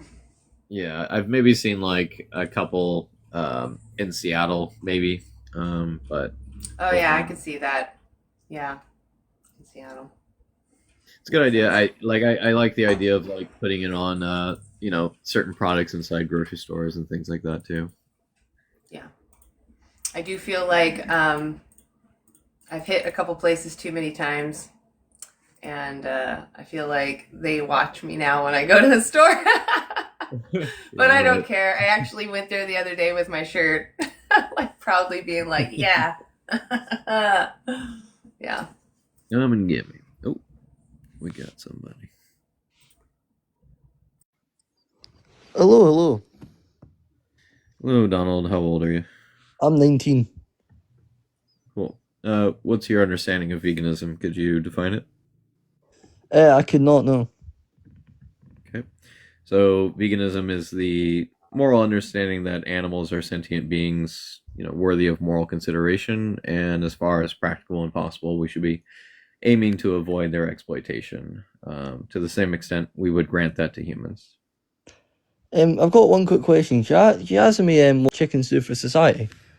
There's other animals that do a lot for society. What do dolphins and orcas do for society? What does an elephant do for society? What does a gecko do for society? Elephants are terrifying. They're horrible things.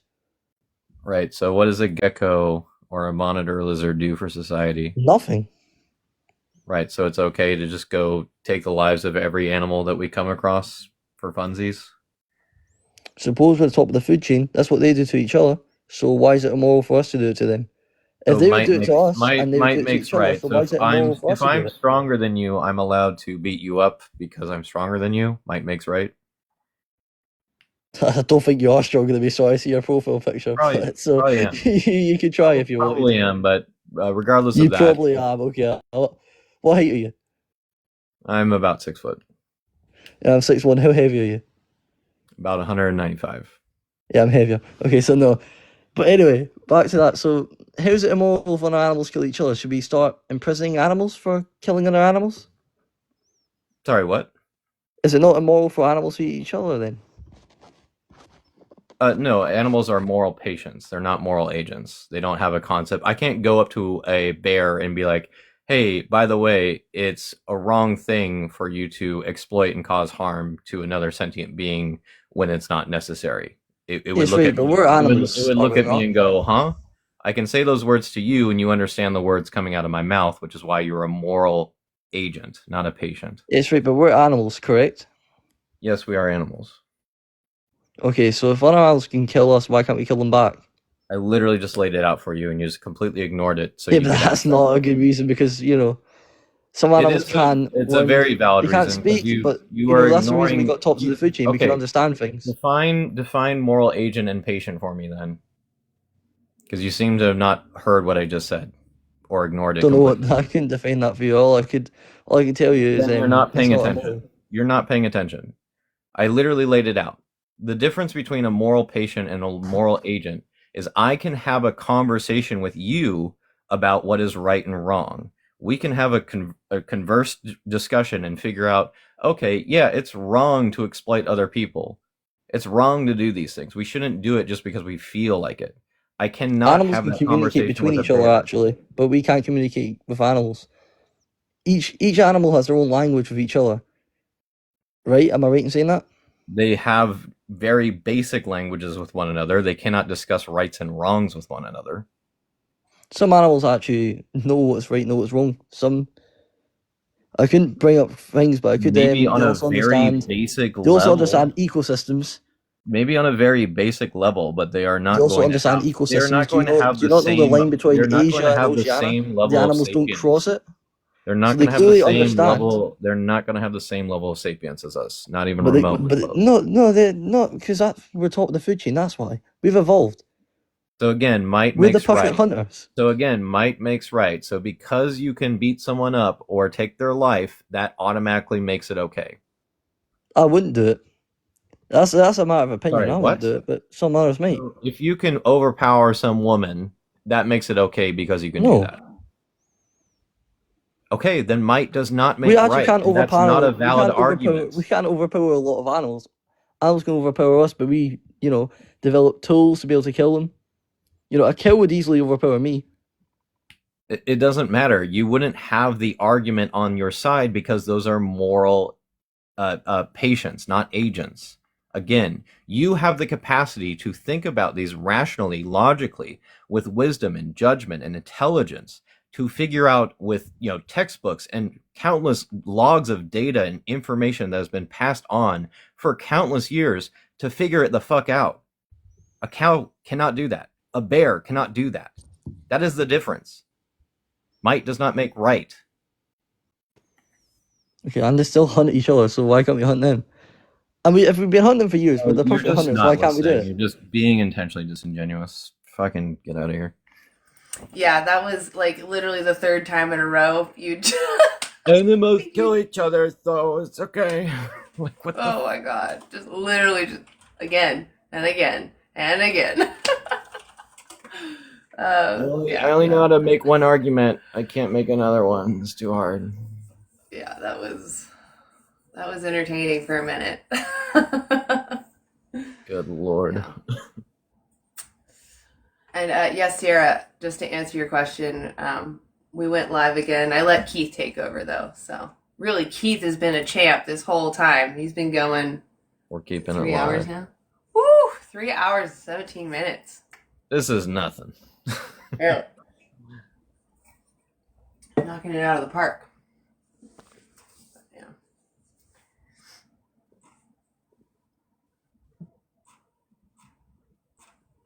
Other fantastic arguments from Donald include things such as wompity womp. Oh, God. Well, that's it. Calling it there, guys. No longer vegan. Wompity womp. These guys' arguments are fucking killer. Yeah. Sentience doesn't matter. I don't care that they feel pain, have the capacity to feel joy. I don't care. It out of the park. Yeah.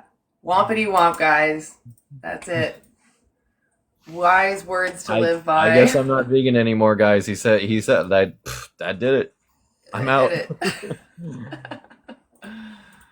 Yeah. I mean, there's vegan burgers, Jess. What'd you say? Oh, no, Sierra's comment. Why haven't I thought of that? Yeah, exactly. Why haven't you, Sierra? Should have told us.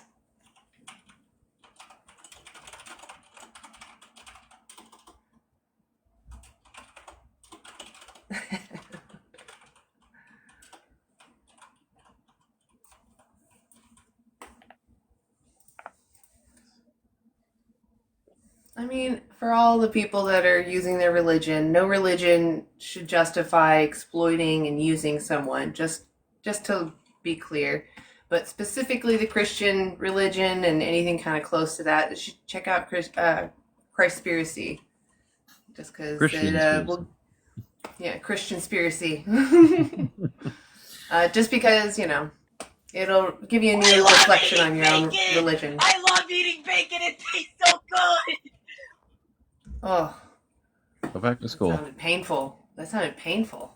Go back to school, please. So much pressure to their head while they were screaming. I'm Yeah. sure a vein was popping out. Probably. Yeah. Christ Future almighty. vegan there. Yeah. I do feel like the trolls are the ones that they do fall the hardest. I do, because like I said, I don't know if you've ever heard it, but I used to pick on my vegetarian friends, and I used to be like, you're going to take this from my cold, dead hands. And they wouldn't even be telling me about their diet. I would just, you know, unprovoked. I don't know. There was something inside me clearly bothered by it. It made me feel like I was wrong, and I was. Alas. Yeah. Well, that, you know, I wanted to be right, so I did my research, and I wasn't right. Yep. Learned a lot. Yeah. Yeah.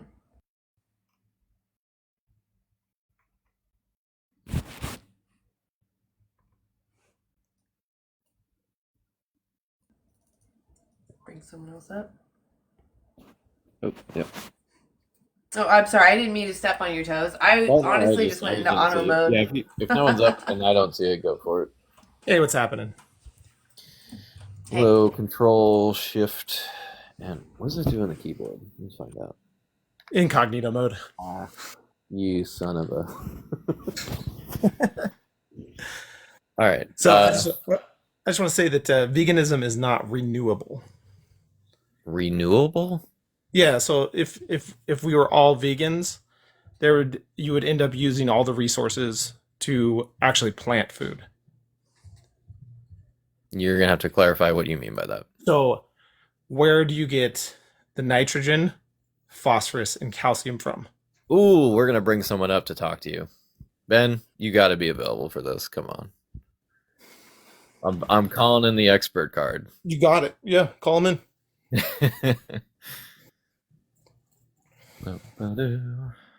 Because you're only going to get the phosphorus rock, which will end up we will end up using it all. So is your argument that you need manure to? No, not manure. No. Okay, You need the argument? It's the other part, because manure is going to give you nitrogen, a ton of nitrogen, which is good for leafy greens and stuff. Phosphorus as well. It'll give you phosphorus. A little bit, not renewable. Okay. So you get your phosphorus from phosphorus rock, which by a certain time you'll end up using it all up. Sure. So you need blood. That's what conventional agriculture is currently doing. Yeah, and it's actually using up all the resources. Sustainable farming, which would be using the animal. I'm guessing you're familiar with regenerative agriculture. Yeah. And so are you familiar with veganic agriculture? Where do they get the phosphorus and calcium? Yeah, so phosphorus is actually in the soil already. So through regenerative practices, we can actually make use of mycorrhizal fungi to make non-bioavailable phosphorus available to plants. So actually, you don't need fertilizer. So what are you going to do with all these animals, though? Yeah, so we actually would return them to sanctuaries. So either farms could convert into sanctuaries, and we would also stop reproducing or breeding them into existence. They're going to breed on their own. They literally breed on their own. Well, they multiply we're faster than us. We're not sending them out into the wild. So basically, you have three ultimate options, and which one is picked is dependent on what the farmer is kind of deciding to do. So you have farmer A and farmer B. So farmer A is not going vegan. He's just like, I'm out of this business. I'm not making enough money off these animals anymore because too much of the world is vegan now or something. So he goes, all right, well, that, I'm going to either A, sell these animals to another farmer, or B, send them to their final slaughter, and then I'm out. So that will probably take up the majority of the situations, quite honestly. In the situations where farmer B comes into play and like, I've gone vegan and that's what they want to do, they're optimally going to choose between A, yes, turning their farm into a bit of a sanctuary, or B, sending them to another sanctuary.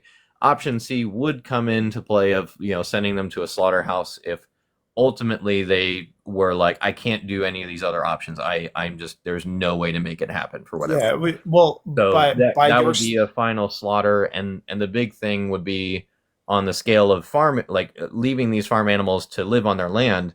They first of all wouldn't be practicing artificial insemination on them, which accounts for about 70% of births that take place. Second of all, you can very easily separate these animals by sex so that they're not just aimlessly reproducing with one another. And if you still wanted to allow them to interact sometimes, you could obviously do that under supervision. Well, then it gets to the question: are you morally allowed to segregate the animals? Yeah, of course. Why? If we're not morally allowed to eat these animals, then why are we morally allowed to segregate them? Because we're doing the best thing in their interest. Ultimately, these animals shouldn't exist anymore at all. If they are sentient, you don't have a choice in what they should do. We do. We have a choice for their betterment, just like how I would choose. How do you know that you are making them better? Yeah, because otherwise they're going to have a perpetuated cycle of continuing a species that is already horribly Frankensteined out of the wazoo. Like all of the chicken species, all of the turkey species that we've domesticated, cow species, all of these are horribly altered from their original standpoint. Like the chicken comes from the red jungle fowl, the cow comes from the auroch, the sheep comes from the mufflon. All of the actual animal that should exist is gone, other than, for wild turkeys and then the mufflon, there are still wild mufflons. But yeah, in the should exist category, I have a maybe a theory that none of these should exist. Like these are all kind of man-made. There's a zebra out in the wild. That's what I'm saying. The only ones that are not man-made are the examples of, like the wild mufflon and the wild turkey. There might be a few others that I'm forgetting about, but yeah, in the case of the cow, the auroch is extinct. It doesn't exist anymore. The red jungle fowl is gone from this world. It does not exist anymore. So there's no returning any semblance of what we had already taken from the earth and ruined, because of our practice of domesticating and selectively breeding these animals for year on end. We've already messed that up beyond recognition. That's understandable, but again, when you if you release a pig out into the wild, we're not doing that. I understand that. I understand we're not doing that, but if a pig escapes currently, and it becomes it becomes feral really quickly and changes its whole dynamic, its look very, very quickly. Of course, if there's room the breed would eventually return. And that's a good example. If we had a case for, say, like chickens, for a route to make them be like an intrinsic, we'd have to do quite a bit of studying to figure it out. Like the point would be, we wouldn't just open the gates and be like, go.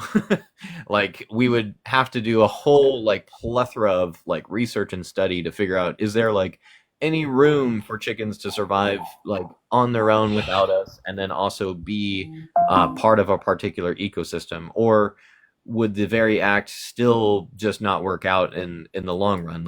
We wouldn't be opposed to such a thing, but the overall condition that we understand right now is that the vast majority of them are not in any kind of position where we could really do that. Yeah, and I don't think there is a kind of position where you could really do like really do that. Like it would take a toll on all the wild animals that are already out there anyways. Like and so, like there are certain things in history that don't line up, and there probably was an event that all these animals were domesticated to begin with, and then something happened where they all got let loose. But like the fact that like you wouldn't want to eat a wild animal because that they're constantly in survival mode, like that would make them like not like energetically taste good. So like you want these animals. Yeah, we're not going to, we're against the consumption of animals in all. I understand, but you're gonna end up using all your resources anyways. If the way of veganism will end up using all your resources. No, so it's not renewable to. You brought up phosphorus. Do you have something else? For phosphorus, it's blood meal. No, you brought up phosphorus, and Ben addressed that. Do you have something else that you're concerned about? That you haven't come to a term with, that you will make everyone extinct. You're just making claims. Well, yeah, you're making a big claim here. Yeah. No, because you can't. I literally gave you evidence that there is already enough phosphorus if we make use of it through mycorrhizal fungi. And the way we do that is through regenerative practices, just without the animal exploitation. And we utilize no-till, and we use cover cropping. And there is plenty of phosphorus. If you look up the phosphorus cycle,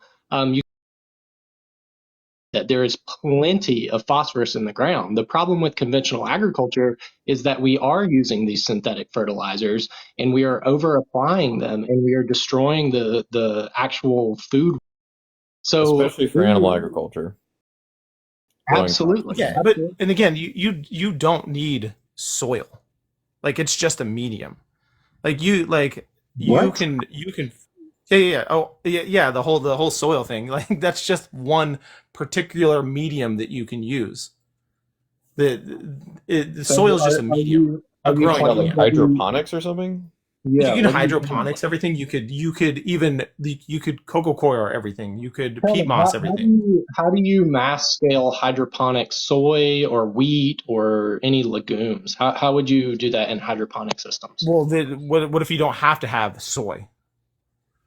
That's what I'm saying. I'm just trying to explain to you that we already have efficient ways to utilize soil in regenerative and renewable fashions without the use of animal exploitation. And you're making a very, very to a very small scale. That is a small scale, not a mass, a whole society scale. You'll end up using it all. I mean, by that logic, you would end up using it all under animal agriculture through that. No, because the animals reproduce very quickly. They what? Animals reproduce very quickly. That's the whole function of them. They can reproduce faster than we do. Yeah, but I mean, if you're depleting phosphorus, right? If there's no like agricultural front for the phosphorus, you use the blood meal. You use the bone meal. That's literally the calcium and the phosphorus. Yeah, I mean, but that would again would be like part like that's why it's just. What do you mean it's renewable? I don't understand what you're talking about. Again, you would be able to do that on the agricultural front. So I don't understand. Not on it. Yeah, you can't do that on a mass scale. Actually, create all of the nutrients that you need, even in compost from just plant material, because plant material has nitrogen, it has phosphorus, it has potassium, it has calcium, it has literally all of the trace minerals that plants need. So if you create compost, if we were waste from food byproducts of kitchen, all of these places, and compost it, we would have plenty of fertilizer in the form of compost. Yeah, but again, it's going to be... What Ben is trying to say here is that animals aren't like the component that makes the phosphorus like the blood. No, but what he's saying is the animals are consuming plants that contain the phosphorus, and then they cycle it through their bodies, And then, yes, sure, you could use bone meal or blood meal or things like this to reintroduce it, but that's the whole setup. Like, you could do the same thing with the plant matter as well, because if the plants are producing it and extracting it from the ground, and or it's being cycled into them from mining phosphorus rock, you're gonna be too much nitrogen heavy. Some of your plants are not going to be able to grow in that. Like, each plant has a certain optimal amount of what fertilizer levels it needs. Yeah, so you can't just dump a bunch of, you can't just go, hey, here's compost and the plant's going to grow. Yeah, you actually can. So there's actually tons of studies on that. But I would really like for you to provide like one source of evidence for any of the claims that you're making here. Just one. A single source of scientific evidence. Where's your source of scientific evidence? I'm happy to provide you with quite a few. I've got a whole document. We'll come back to this, because this is the thing. We'll come back, because all we're doing is making claims here. But we can come back, and we're just refuting your claims. So and I'm just refuting your claims that it's not sustainable. That's the thing. We're just refuting claims.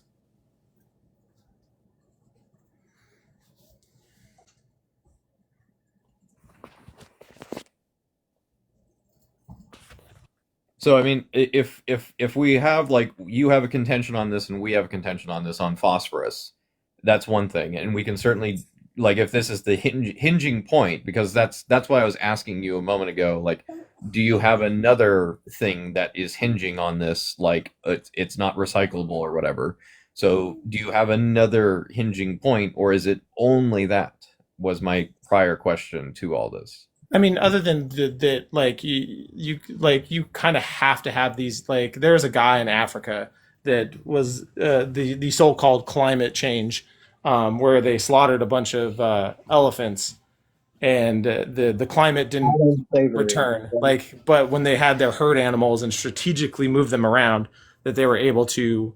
Talking about Alan Savory. Yeah, I think so. Talking about Alan Savory, many times. There's a warning. There's a warning on Alan Savory's video. His TED Talk video now has a warning because of how misleading it was. There's a whole guide. Wait. Is this like a YouTube warning or something? No, you know TED Talk. TED yeah, Talk? I know TED. Right. Talk. So Alan Savory did his speech, like the famous speech that most people know of him, was done on TED.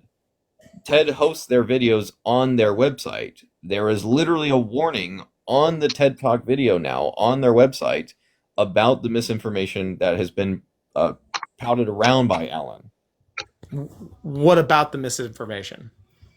Yeah, so it's about how holistic management is not an ideal route for, or like this, like, saving grace that he's making it out to be. Why? That will cure the world. Why? What's the study? So I actually have, let's see, 1, 2, 3 really good studies. One, the best one's probably from Oxford. It's called Grazed and Confused, ruminating on cattle, grazing systems, methane, nitrous oxide in soil, carbon sequestration, and what greenhouse gas emissions. There's also holistic management, misinformation in the science of grazed ecosystems, and then holistic management, a critical review of Alan Savory's grazing method. All of these are follow-up studies that looked into Alan Savory's claims and reviewed and tried to replicate his studies, and found that he was actually making claims without any evidence or without actually having gone and actually done these studies in Africa. So, yeah. Yeah, the analysis he's referring to there, they reviewed the 11 studies that Alan was displaying on his website and publications and whatnot at the time, and they were found to be purely anecdotal, and the reported effects outlined in the others were considered to be small, especially when considered alongside the grandiose claims made by Savory. Even now, several years later, no review study has established that holistic grazing can achieve the claims made by Savory, let alone come close to matching the significant environmental benefits of rewilding and regenerative veganic agriculture, both of which will not only improve biodiversity, but can effectively reduce atmospheric carbon levels. So has anybody actually done their studies? So has anybody peer-reviewed their studies that they have done? because this is a whole cycle that everybody gets wrong and stuff. That someone will try to debunk someone else's study, and then they do special things in their study. It's all cherry picking. Everyone cherry picks. So are you like making an anti-intellectualism like argument now? Well, I can make a claim that a certain bug didn't go around 4 years ago. Okay, but your claim was that Alan Savory, had evidence for what you were saying, and now we're saying that we have multiple studies debunking what Alan Savory was saying. Yeah, and do we have studies on those studies? Even the original publishers of Alan Savory's TED Talk pulled back what he was saying and put a disclaimer on it. So literally, what you are trying to propose right now has tons of evidence against it. So now you're saying, that evidence isn't good because they can just say whatever. Yeah, anybody can say just whatever. So that's an anti-intellectual argument. So then, so we'll revert all that away because then it's all it's anti-intellectual. Both studies. Then I will go back and say, okay, whatever. This is absolutely ridiculous. You understand how ridiculous of an argument this is, right? Well, that's what I'm saying is that I can prove that a certain bug didn't go around 4 years ago. And they have studies and studies and studies and studies saying that there is a bug that say they were killing people. There are no little bugs to ever been isolated from a single an untampered human sample. I mean, I feel like you're just coping really hard with. No. I'm getting to the point where like all the studies saying these studies, all like it needs to be done complete, and like you have to have controls and stuff. Like, so you're saying Oxford doesn't know how to do studies? Viruses? What in the hell, dude? Like, I really don't feel like you're being. You don't. No. This is a serious thing. Does Oxford believe they're viruses? You don't believe viruses are real? Viruses don't exist. There's never been a virus isolated from a single untampered human sample. They're all cultured in monkey kidney cells. All of them. Go look at the studies. So if Oxford says that this study is wrong, they say it is also around. So your claim now is that we should only believe publications that say viruses don't exist. They don't. Okay, so you're literally anti-intellectual in all of your arguments right now. So got it. Sure, but I mean, we literally have electron microscopy, where we can visually see viruses. Like, yeah. I mean, this is very, very well understood. Oh my God! Like, what, dude? Like, I've never heard someone say renewable. Like, viruses are not real. Yeah, wow, dude. Like, I'm glad he brought up Alan Savory though, because like that's so easy. Like, there are so many studies looking at Alan Savory because his claims were so wild, and at the time everybody was like, "Whoa, like this could literally be the solution to climate change." And then they looked into it and were like, "Oh crap, he's literally lying and exaggerating." Yep. Like, pseudoscience people want to grasp onto him so hard. Yeah. Well, I mean, there's a lot of like the Kiss the Ground people and the Carbon, what's the other group's name? Carbon Cowboys. Like, they're all kind of riding off of that, and rather than citing Alan Savory, they include like the Savory Institute in their funders. But they have all of these new studies that look very specific into things. I don't know how much you've looked into that, Keith, but like if you go to Kiss the Ground or Carbon Cowboys, like, and look at their sources, they have some like new studies that they've done, and they go into these like regenerative systems and they look at very, very specific things like just the carbon sequestration in this area, right? No, it's trash. It was 100, like almost 150% higher carbon sequestration in grasslands that were livestock free versus grazed grasslands. Yeah, literally. Viruses don't exist. Man, that's actually a new one for me. I've never heard anybody claim that on TikTok. So that's up there. That's up there. All right, I'm gonna drop down, Keith, but okay. I'll be in the comments. Sure. Yep.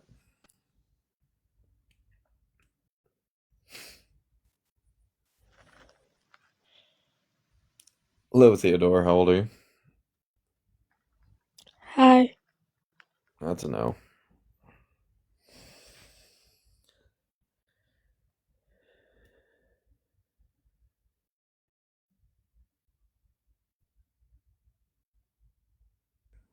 So I was asking Chat about the study, The Grazed and Confused, because it's actually not a study itself. It's a research focused review. So it's even better than a single study. It looks at literally hundreds of other studies to come to their conclusion. Yeah. So it's not just one experiment that we're pulling from. The grazing thing is so 1 gram of protein per person per day comes from any kind of grazing system. So compare that to 27 grams of protein per person per day coming from all terrestrial animal proteins. And this is just like on like the animal protein side. It has nothing to do with plant proteins that we take in. So in terms of animal proteins, we have a 1 to 27 ratio of like all other terrestrial animal proteins versus grazed systems. Yet 26% of the Earth's terrestrial land surface is already taken up by grazing systems, meaning any kind of expansion of this is not possible for people to consume any like animal products at anywhere close to the same rate that they have now with those kinds of resources. Like it just is not possible. And the other big thing, so he's like, Alan Savory's videos about like sequestering carbon into the soil, into these, grazed lands and whatnot. So after a few decades, like you can have soil sequestration taking place, or carbon sequestration taking place, but after a few decades, that soil eventually reaches soil carbon equilibrium, which just means that soil cannot sequester or take on any more carbon. Animal emission output just completely offsets it. Like it's no longer remotely viable, which is what they found when they reviewed the white oak pastures farming system. It just doesn't work. It's always a sad and pathetic thing to see people still running with, because at this point. Well, and I mean, just our land use alone, like we already are using 83% of our land, and that's reduced because of factory farming, right? Like they're trying to shrink the footprint with that. So if we were to expand that, like we're gonna have no land to live. It's all gonna be to the cows. Not only expand it, but expand it to specifically systems like ecoregions that can even sustain a grazed system, which only accounts for a certain percentage of land. So not only would you not be able to do it, you would only be able to do a very, very even smaller than that portion. It just doesn't. It's people grasping at straws to continue. Exactly. And so like in that system, right, where we need to like phosphorus is like the problem or whatever, is like he was saying. So let's say we have the animals consuming these plants and, we're giving them phosphorus and they're recycling or whatever. That would now only make up a very small portion of like the recycled amount in the system that he's talking about being ideal. Because without that system, we are growing monoculture crops for these beings. And yeah, we're using oftentimes mined phosphorus rock to do that. It just, hard no.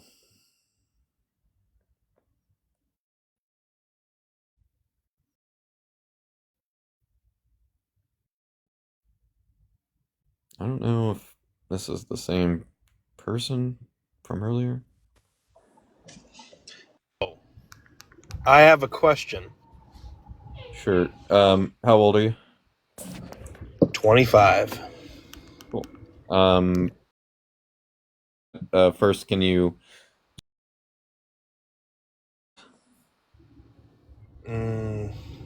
People, well, I know what a vegan is: someone who doesn't support the using of animals. There you go. I used the prompt for that answer.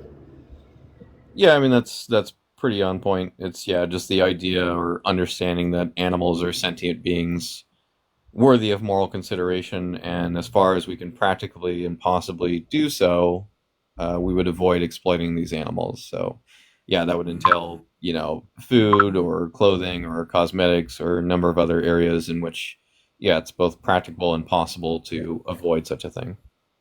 Well, you probably already answered my question then. Sure. If you want to ask it directly, I can. But... So, how do you get around people that live in certain ecosystems where farming just isn't a viable source of food, and who need to utilize clothing that is warmer, that and all that stuff? Totally understandable. I mean it's and by the way, I am the same guy earlier from the population fishing, red snapper, all that stuff. Right, sure. Okay.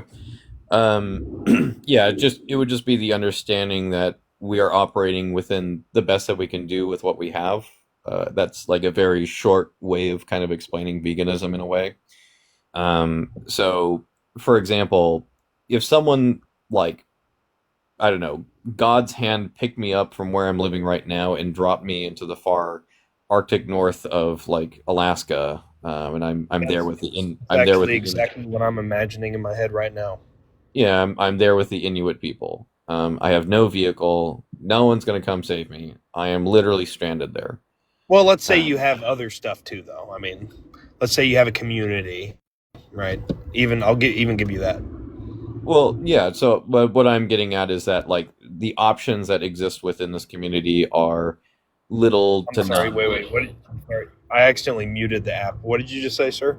Oh, I said so. Yeah, I understand that. I was kind of getting or elaborating to that in a moment. It was just the idea of I'm dropped into this situation. I'm there with the Inuit people. I'm there in this community. They'll take me into this community and help me there, but they have no means of getting me home, right? It would be kind of like a fair way of approaching this. So what I would be doing is, yes, for the sake of my survival, I could entail some level of personal justification, in terms of exploiting another to live and not die.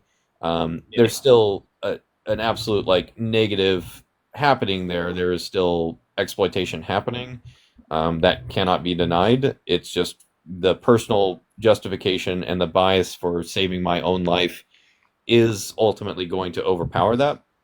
But the goal would be, okay, I'm in this situation.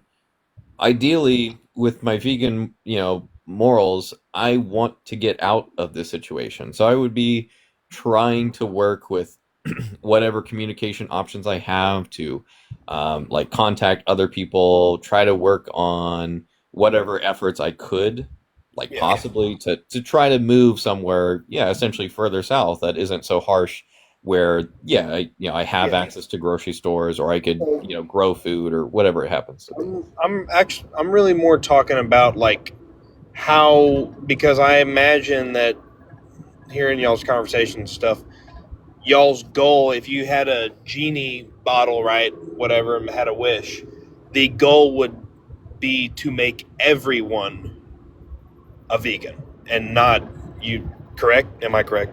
Yeah, we'd want everyone to be a vegan and understand the mindset of veganism. We wouldn't necessarily, if that happened in the snap of a finger and no other systems on planet Earth changed, and it is as is, but everyone now understands veganism, as I just defined it a moment ago, and everyone's on board with that.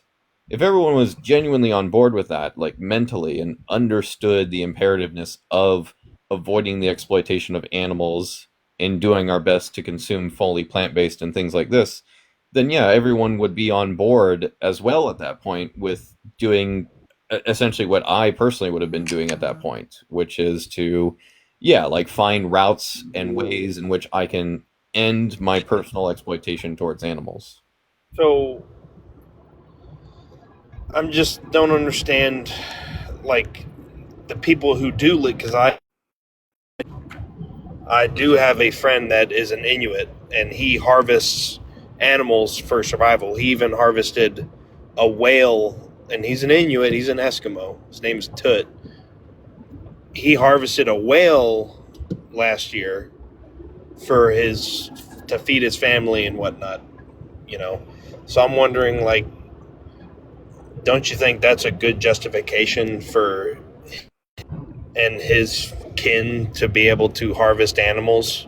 Well, yeah, I mean, it's the exact same justification I gave myself in that exact same circumstance of I could make an extrapolated personal justification in times or areas of certain scarcity for plant-based food options. But ultimately, like, if I mentally understand my desire to not exploit animals and I want to find a route to be able to do that, part of that would entail, yeah, like either finding routes to be able to make it happen on my land. So, maybe there's a route in which I could do like maybe indoor vertical farming or things like this. So we could have plant-based options made available year round in this exact location, or be like in this world where everyone understands veganism.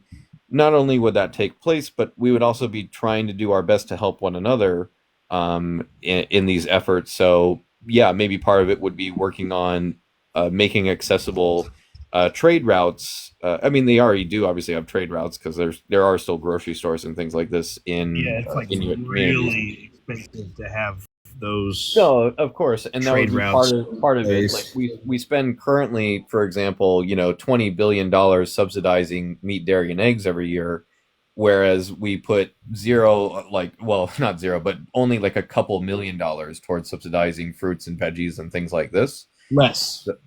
It's far less. Like it's 1% versus 99%. But I mean, like, so I think these people. What we could do is redirect funds like that towards making these kinds of foods not so expensive in areas where it is more inhospitable. And like ultimately, if some of the people who are living in these areas, if they have a mental change like the one I'm referring to, and they go, yeah, I'd really like to like live in such a way where I'm not so reliant on XYZ thing, maybe those people would have like willing mindsets to want to move somewhere else and not have to live in such a harsh climate. So it's kind of dependent on like what happens with each individual person's mental stance. Well, I mean, I think a number of other things. So I think it'd be hard to get those people to move. Well, I know, but that's just where they want to live. In this hypothetical, I absolutely agree. But in this hypothetical where everyone like snap understands veganism, like exploiting all sentient beings is wrong, whether they're human or non-human. Exploiting any sentient being is wrong, and I want to avoid this. If suddenly that mindset snapped and was fully understood and integrated to every person on the planet, yeah, not every person would be capable of going fully plant-based right away, but every person would now be like, shit, I really want to like find a way to do this because I don't feel right doing this. Like, I spoke with the guy a few weeks ago. He lives in northern Canada. God, it's near like Fisher Lake, or I can't remember the exact location. He's like definitely in one of the more remote regions. He has little access for foods. He does have like a decent growing season. I think the Inuits only have like 2 or 3 months at best.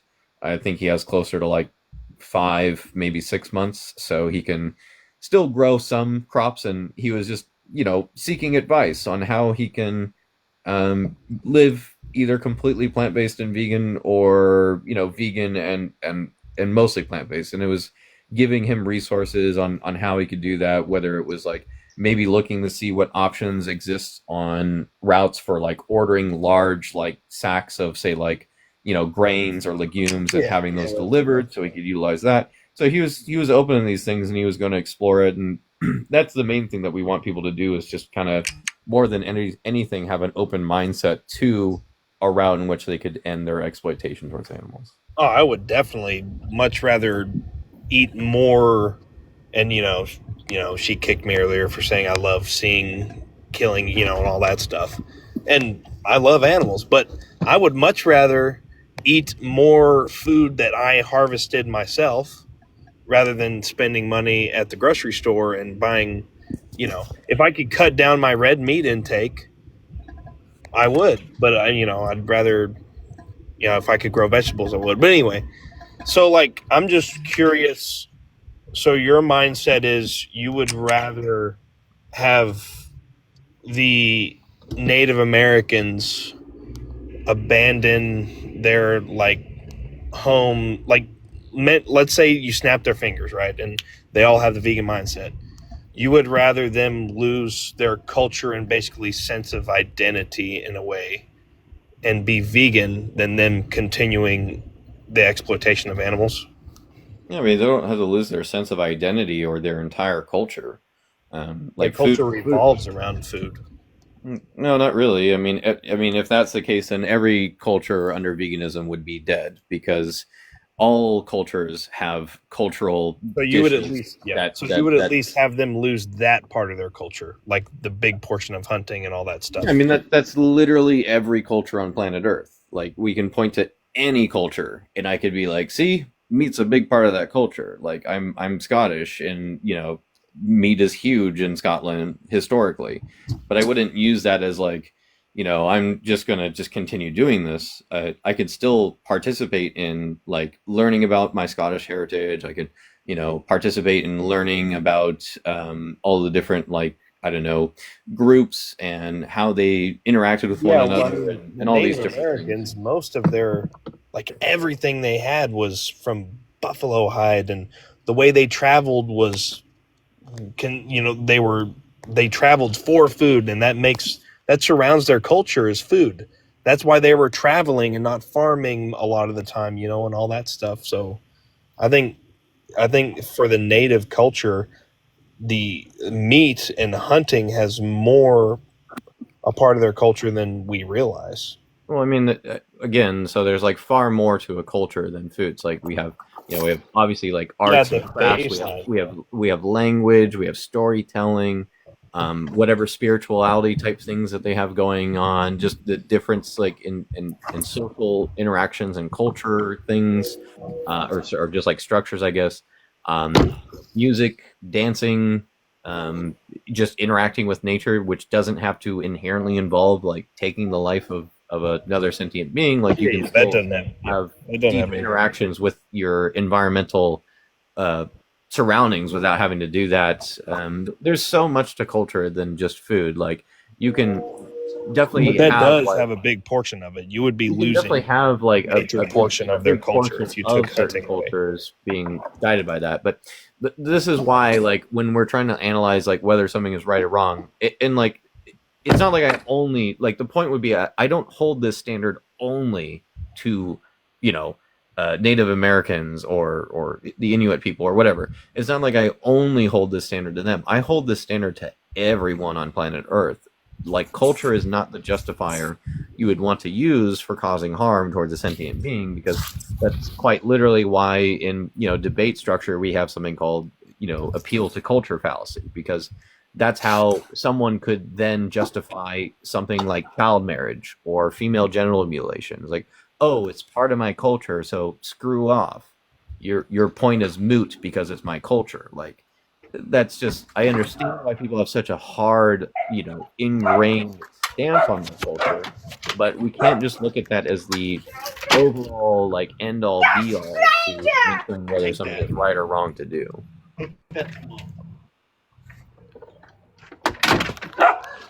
All right. Well, you answered my questions. Fair enough. Well, yeah, feel free to leave others, but yeah, if you have a good documentary I've been recommending to people today, because I just saw it myself. It's a documentary on, probably most people can find it on Amazon. It's called I Could Never Go Vegan. I mostly like it just because it addresses so many questions that people have about vegan, because some vegan documentaries either like talk about health, or they talk about this, or they talk about some other thing. That particular documentary talks about just about everything. So give it a watch if you're still listening.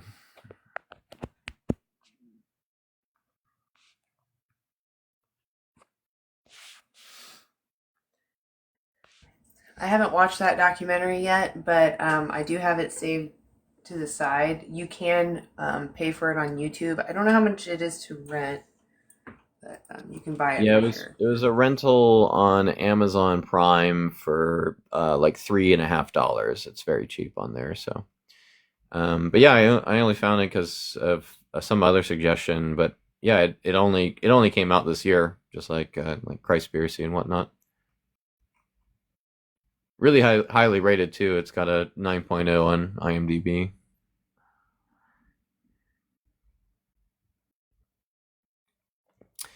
Well, no requests in the box. Does anyone want to come up and discuss veganism?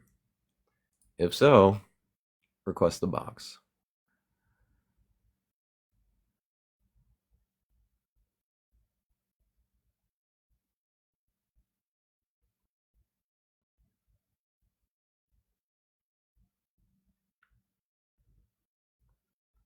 No, it's not the pig documentary. It's a documentary called I Could Never Go Vegan.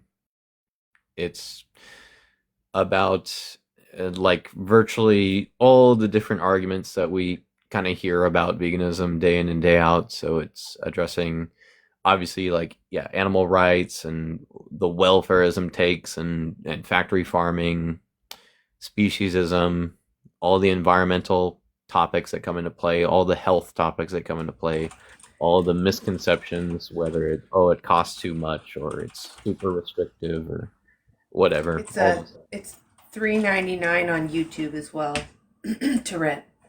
Nice, yeah. It's. I mean, like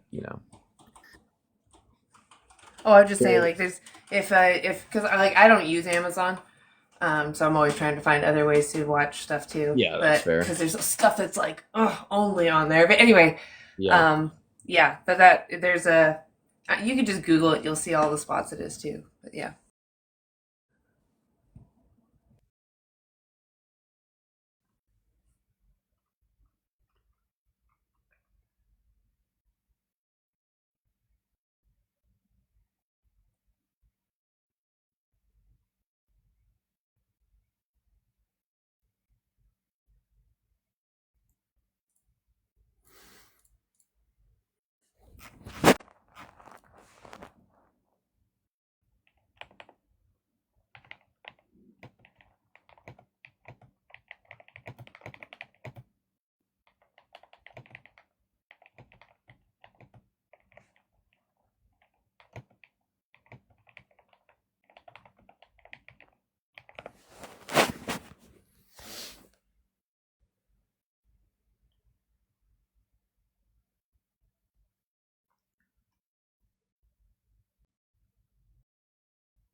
what keyboard?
32 of you in here. Someone must want to request the box and come discuss veganism.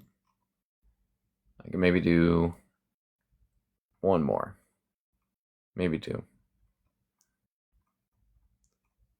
So come up while you can.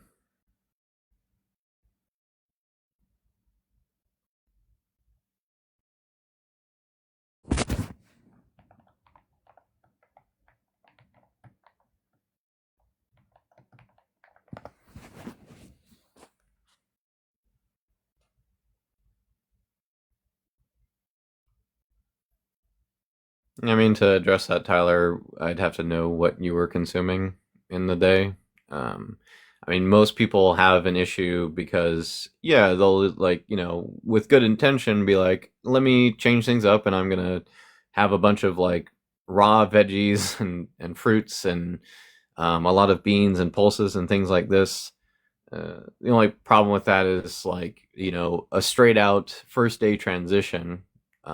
That's a lot of fiber for someone who isn't used to it. So the best thing you could do would be to ease into that to an extent.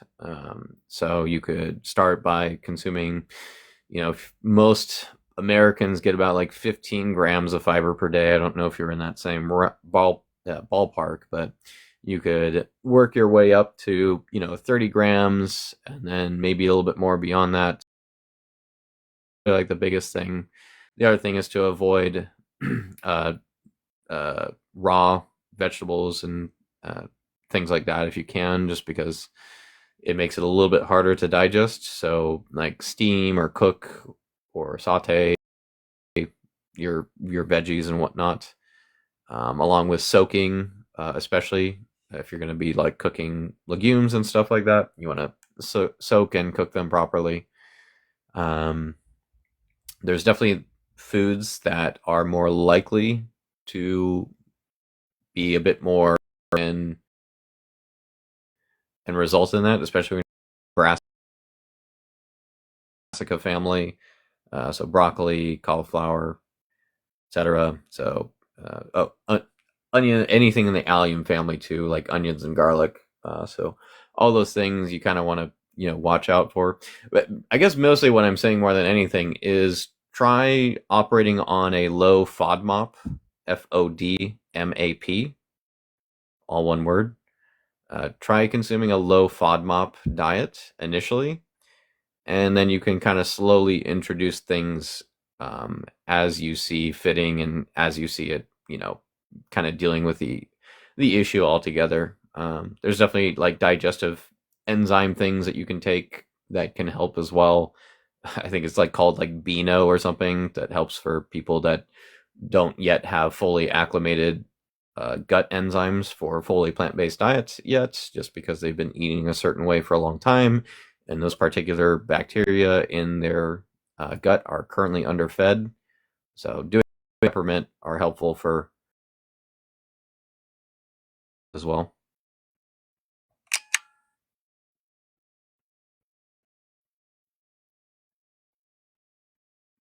Yeah, it's probably to an extent the veggies and the rice and beans, perhaps. Oats, depending on the context, could have added to, but yeah, just try. That would probably be my main recommendation: is try a low FODMAP diet. If you're really having trouble, the main recommendation I could probably guide you to is to go sign up for challenge22.com. Hello. It's on the screen there if you want to take a screenshot. And the main benefit there is, yeah, like obviously they help you with like meal plans and recipe ideas and all these things to kind of get you going and doing the 22-day plant-based challenge. But the big thing that they offer is access to registered dietitians for free. So people who have 8 years of medical training in nutrition with a specialization in plant-based diets as well. So sign up for that. If you're really struggling, try to get a chat in with one of the plant-based registered dietitians there, and they can try to help you out. But yeah, focus on some of those other things. Fermented foods and probiotics and prebiotics to an extent can help as well. So Yeah, Colleen makes a good point. Drinking water is very important. If you're bad about water, I would, maybe at least suggest, because some people don't drink water, but they like sodas. But the problem with soda is like that definitely adds to an extent with like trapping gas. But if you do have to do that, maybe like aim for something like carbonated water, like flavored carbonated water.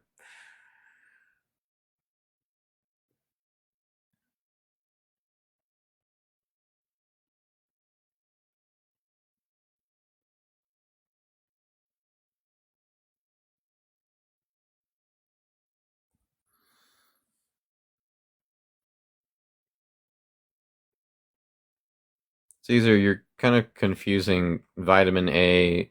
Like you're talking about retinol. Like you're not even saying the right thing yourself. Like if you really want to make your point, you can say preformed retinol. Like sure, but we convert the vitamin A, the carotene in. There's beta carotene, and then there's one other one too outside of those two. But yeah, basically we convert all that to the what is the exact name? It's the retinal activity equivalents, the RAE. So we convert it to the active retinol state from converting it. Depending on conversion ratios, it could be better or worse. Just kind of depends on the person, especially like their stage in life and things like this. But yeah, like we have many studies that indicate and show that you can absolutely convert for the general population without issue vitamin A or beta carotene in say like kale or carrots or sweet potatoes or bell peppers or whatever. We can convert those things into the retinol RDA equivalent just fine. There's no real evidence backing up that it's like horrible and doesn't work.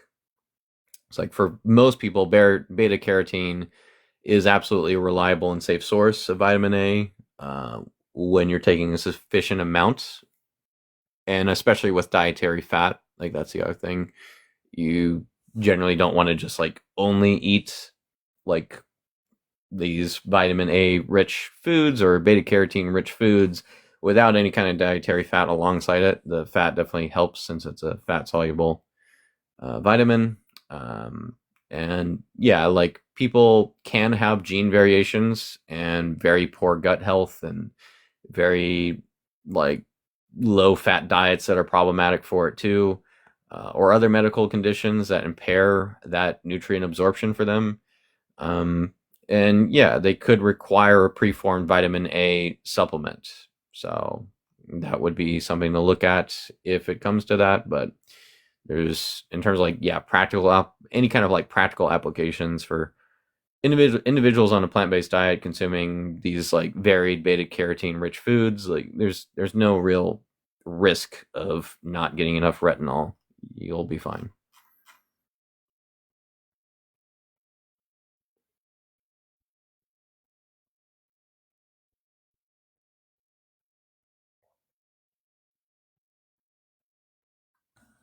I was gonna show me cutting up my food that I'm gonna be eating, but you can't really see it because the green screen thing. Unbelievable. I know, so rude, so rude. You can do the green screen with the video of yourself, but then you'd have to like kind of like tilt it because I think it only shows the selfie cam. I can't remember, but oh, that's fine. It's on selfie. Let's see.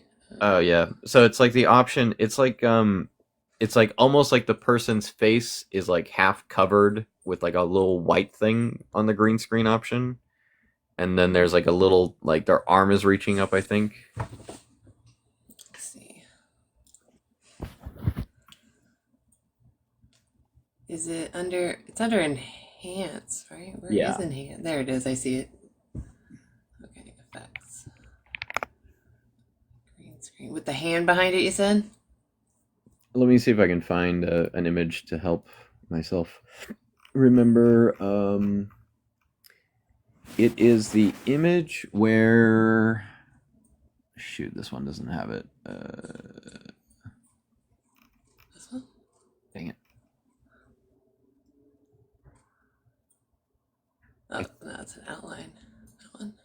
It's like the one where it initially shows like a picture of like the Mona Lisa if you don't have an image pulled up.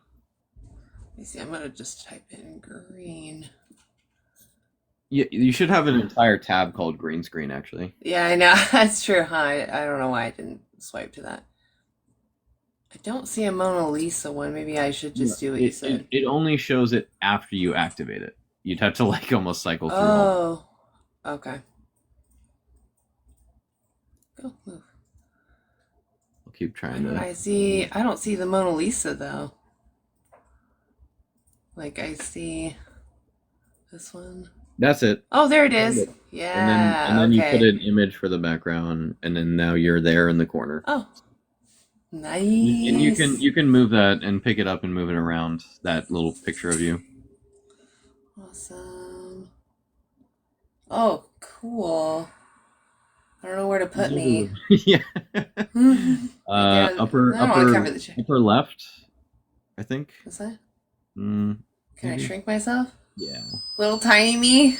Maybe I don't want to cover up my work. I don't know. Are you sure? Okay, I'll cover the eyeball of the chicken.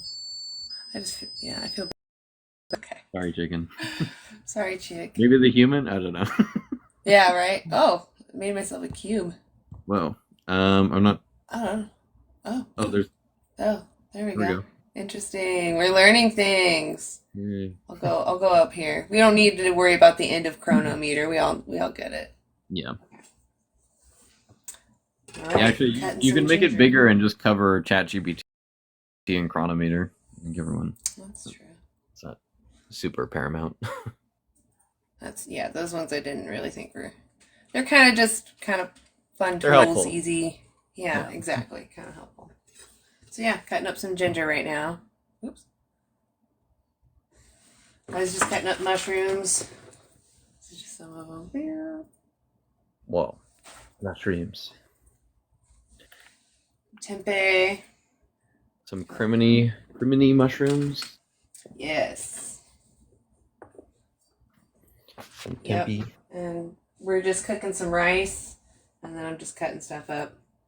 Hopefully I don't cut off my fingers. That's all I tell myself. Don't cut your fingers off. Don't cut your fingers off. Sierra. He's a streamer now.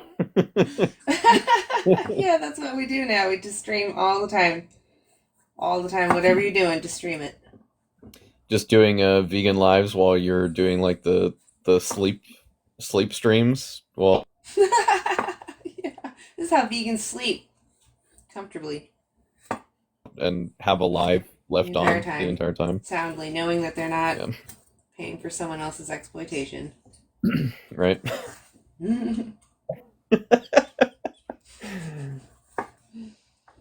Imagining that situation of like the background, like you're just sleeping is like, I sleep soundly. Yeah. And it's still going to make them all triggered. Ah! I hope you have nightmares. All right. Just some clean ginger. My lighting situation is terrible. Let me know if you pull someone up too, so I don't want to talk over them. I guess I'll hear them. Never mind.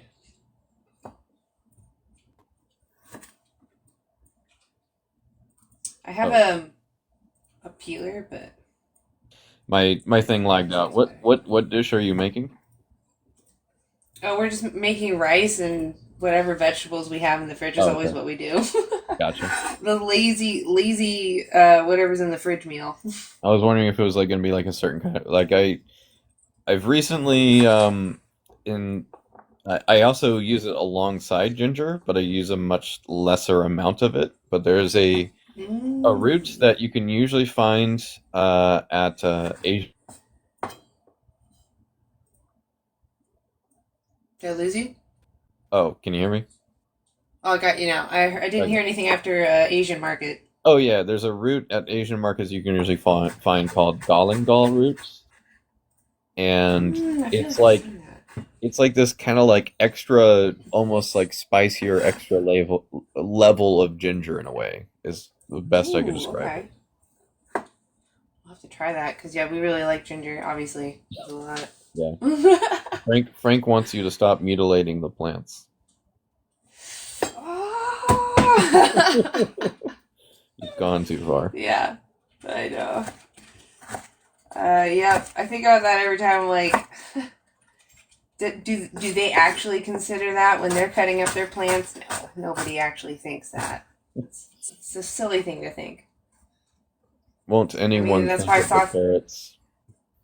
I know, right? Like, it makes me think of Sausage Party. Like, that movie's hilarious for because it is satire. It's not real. God. Not sentient. Try to remember. Although I didn't really. It was very disturbing. What it reminds me of is more than anything is there's a song from Tool called Disgustipated, which has it's just like this like chanting, talking like song about the cries of the carrots. And it's done in like the style of like a reverend or a pastor like trying to fight for the rights of these carrots. Oh my god. It's a song? Yeah, it's a song. On to me. These are the cries of the carrots. The cries of the carrots, you see? Oh my god. That would be terrible if carrots were screaming. That would make eating just in general terrible. I just don't want to. Oh my god.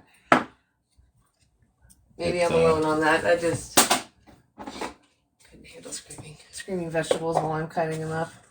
Yeah, I'm pulling up the lyrics to look. I forgot about this song. So many crazy lines within it.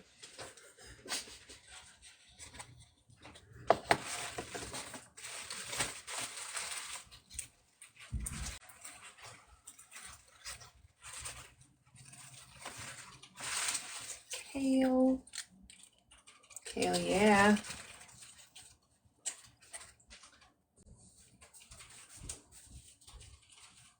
Oh boy, people are still seriously discussing plants feeling things in chat.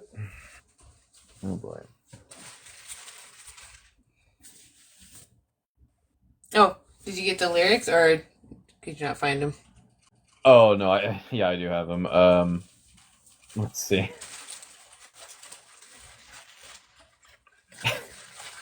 And the angel of the Lord came unto me, snatching me up from my place of slumber, and took me on high and higher still, until we moved into the spaces betwixt the air itself, and he brought me into a vast farmland of our own Midwest.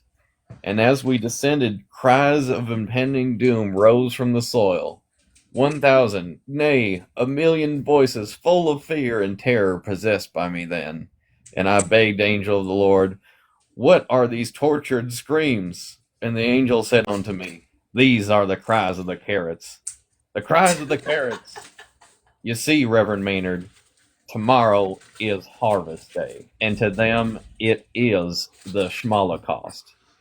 And I sprang from my slumber, drenched in sweat, like the tears of 1,000,000 terrified brothers, and roared, hear me now, I have seen the light. They have a consciousness. They have a life.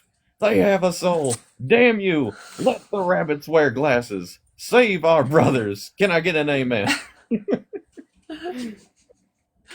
Oh my god. Amen!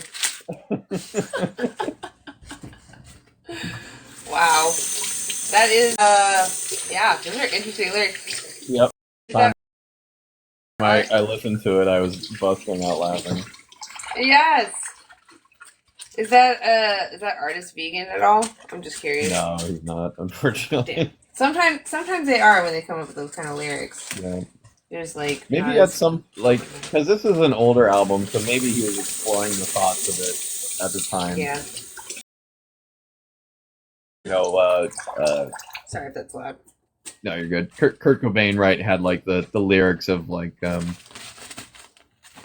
kind of the irony of I don't know the exact kind of like it's like metaphor-y irony kind of statement of like it's okay to eat fish because they don't have any feelings. Like he doesn't actually believe that. He's just talking about like the absurdism of our own justifications for causing harm, kind of thing. So it does make me wonder if people like him would have been, just they weren't. Yeah, if they'd had more information. Yeah. Yeah. I think the same thing.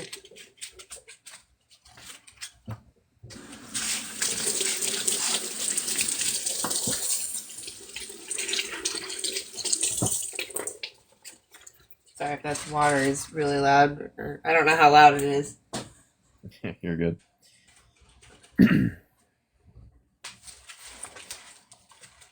Well, since no one's requesting the box and everyone's talking about plant sentience, I'm going to read off a very in-depth reply I wrote to someone about plant sentience the other day. I love that, yes. And everyone can listen in. All right. So. Do I envy you? So, sentience involves the capacity to experience sensation and emotions, fear, joy, love, etc. These require a nervous system, specialized sensory organs, and or a central processing unit, usually a brain, but it could be like a cerebral ganglia or something like it, to process and integrate that sensory information. Plants, however, lack neurons, synapses, and any centralized processing organ akin to a brain. Their responses to stimuli, such as releasing chemicals when damaged or growing towards biochemical and hormonal processes, not conscious experience. To equate these reactions to sentience is like claiming that a thermostat feels temperature because it adjusts accordingly. It's simply a reactive mechanism, not subjective awareness. Regarding some of the studies that have come out on this, I reviewed them. And here's what the first study, Awareness and Integrated Information Theory, identifying plant meristems as sites of conscious activity, applies a speculative framework designed to study animal consciousness, integrated information theory, to plants. While it theorizes that plants' meristems might act as an information processing hub, it redefines conscious activity to mean signal integration and environmental responsiveness, and not subjective awareness or experience, which is a key factor, again, for sentience. The second study, Plant Sentience, Linking Cellular Consciousness to the Cognitive and Behavioral Features of Plant Life, uses the term cellular consciousness metaphorically to describe plants' adaptive behavior at the cellular level. Again, it does not provide evidence of feelings, emotions, or subjective experiences in plants. Both studies highlight plants' complex but mechanistic responses, not sentience, and they ultimately fail to substantiate the claim that harming plants is ethically comparable to harming animals. Beyond this, the vast majority, close to 90%, of the plant products that we consume are either annual plants that are essentially or literally dead by the time we harvest them, or they are fruiting bodies, where they produce fruits that fall naturally from their bodies to be consumed. The only plants that would even be up for consideration for, oh no, I'm harming a plant that has less than a 1% chance of being sentient, would be things like asparagus, rhubarb, artichokes, leeks, garlic, ginger, horseradish, sugarcane, oregano, rosemary, sage, and a few tiny select other options. Which, if that's how you feel, then be plant-based and avoid those extremely small percentage of plants. Not to mention, if you're worried about how many plants die to feed people, be concerned about animal agriculture, as despite occupying 80% of all agricultural land, it only makes up about 17% of the global calorie supply and 36% of the global protein supply. The feed conversion ratio will always be worse feeding plants to animals to then convert to calories for our consumption, which is why, despite taking up 16% of all agricultural land, the crops grown for direct human consumption makes up the remaining 83% of the global calorie supply and 64% of the protein supply. So, yeah. If you're really concerned about these things, maybe don't feed it to animals as a starter. And then maybe look at the other things I talked about.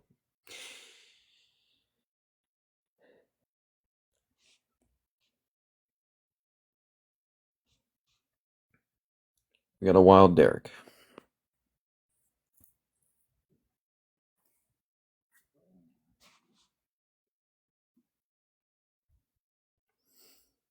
Yeah, so Frank, they don't. I provided evidence as to why they don't.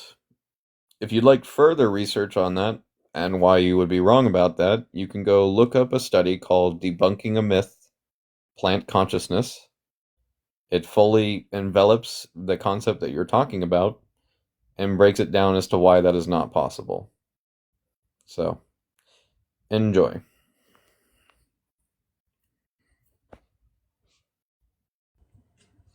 Plant spines. No. Yeah. Stripped them right off.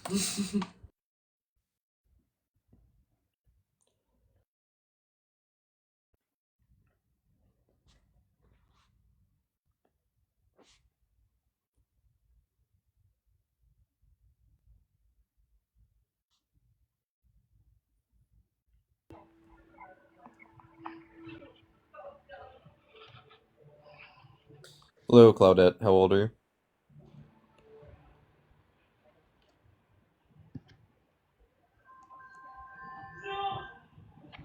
Claudette?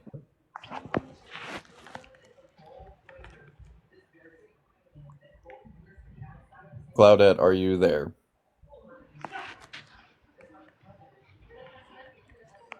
Alright, I'm gonna drop you in another 10 seconds here. Unless you pipe up with something. Okay.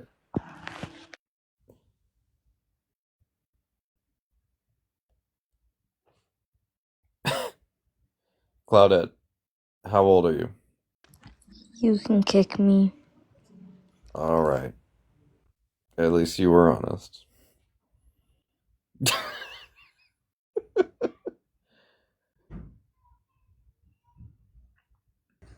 That was actually kind of cute.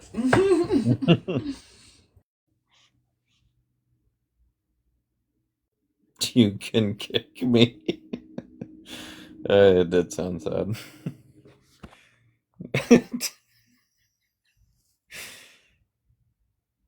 Right. Have you ever seen Arrested Development? You know when they do like Yeah. you know when they do the sad Charlie Brown walk where they like walk away with their heads Yes. down? That's what it reminded me.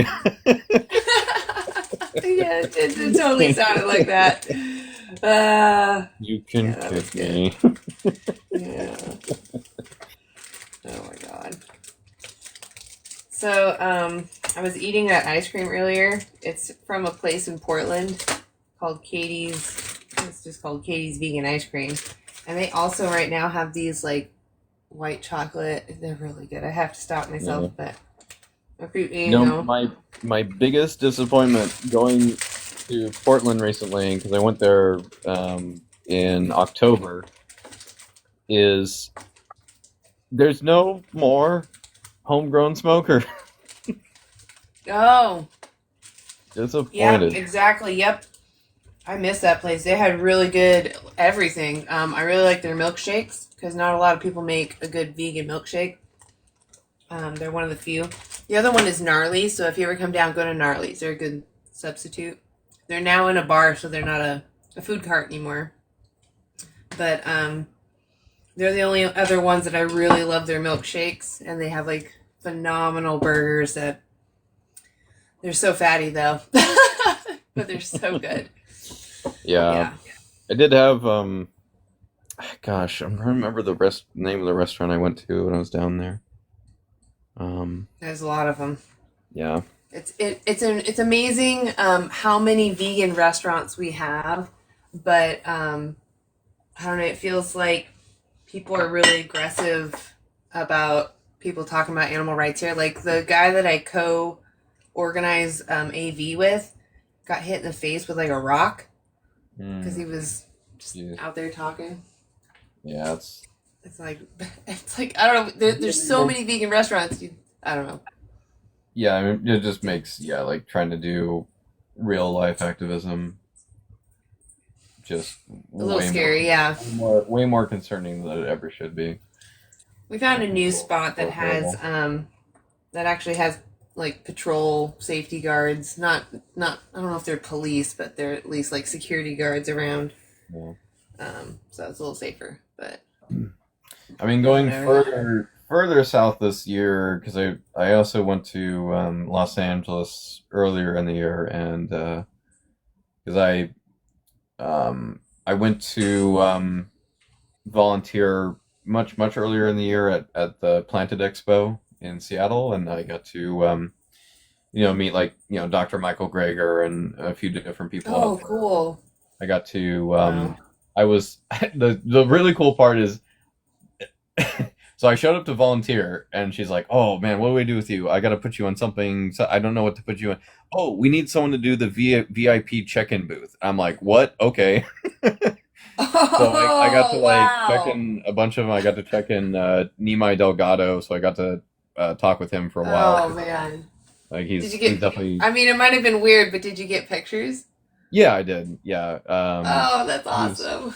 He's definitely a big hero for sure. So talked to him for a while, and I was like, "Hey, I actually am going to your neck of the woods. I'm going to L.A. and like Venice and whatnot in a few months. Suggestions, please, for restaurants." And it's an Italian name. I can't remember the name off the top of my head, but there's this Italian vegan restaurant they have a location in Hollywood as well as L.A. All of their cheeses that they do are mostly made from like an in-house cashew cheese that they made, and it's amazing. I had like this kind of like spicy pizza dish. My mom had some kind of like pasta linguine type of situation. Both of them were A+ stellar. So highly recommend. I wonder if I can find the name of it real quick. Vegan. Italian wood. Pura Vida is the name. So if anyone's ever in the LA area, Pura Vida, PURAVITA. It's definitely fine. It's fine dining, so it's definitely not cheap, but it's really, really good. There's one over here in Portland called Blossoming Lotus, and they do more of like some of it's not cooked, some of it is cooked, but they do some of those like live foods. But it doesn't matter. It's just that their food is kind of like tasty. They have these things called live nachos, so they're like a cracker that's made out of, I don't even remember anymore. Just basically a bunch of seeds, and they have like a cashew nut sauce that you put. Oh, it's just one of my favorite dishes there. It is also kind of hoity-toity, but yeah, it's still pretty good.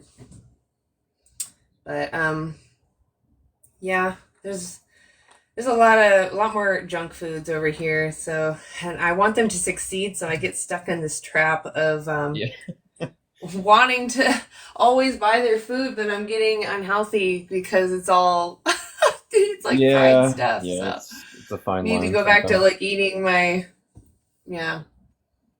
which I mean, what we cook is easy. It's just sometimes you just get lazy and you want the fatty stuff. So I did learn something interesting the other day. Is that it's about 48%. It's probably 50% by now, based on when the article came out. But 48% of all restaurants in the U.S. have vegan options now available. What percentage? 48%. Wow. Yeah. And I get like it. It just blows my mind because we're not like a huge portion of the population. So. Oh, I should say I learned that from that the I Could Never Go Vegan documentary because it was going over like I just purchased it, so I have to watch it. Yeah, fair. But yeah, it was just kind of like going over like how hard is it to like how inconvenienced would you be kind of thing, blah blah blah. It's like yeah, there could certainly be like less options in certain circumstances, but like overall, like yeah, you can still go out, you can do things, go to restaurants, blah blah blah. So all those Yeah. things are on the table. Yeah.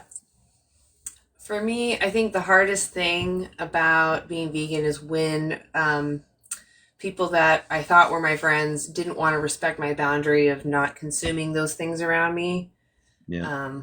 That was hard because I didn't want to have that conversation. I was trying to be always more, like, I'm here to still be your friend, but, this is obviously something that I care about.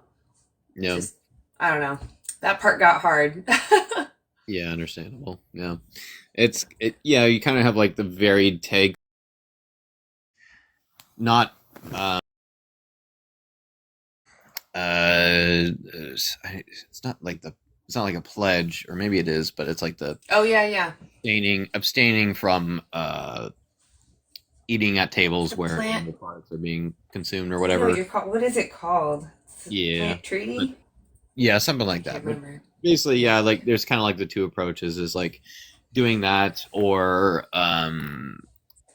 still like eating at tables where people are doing that, but with the emphasis of like you do it with the point of trying to bring these plant-based options to their eyes and have them consider it and try them out, like Right.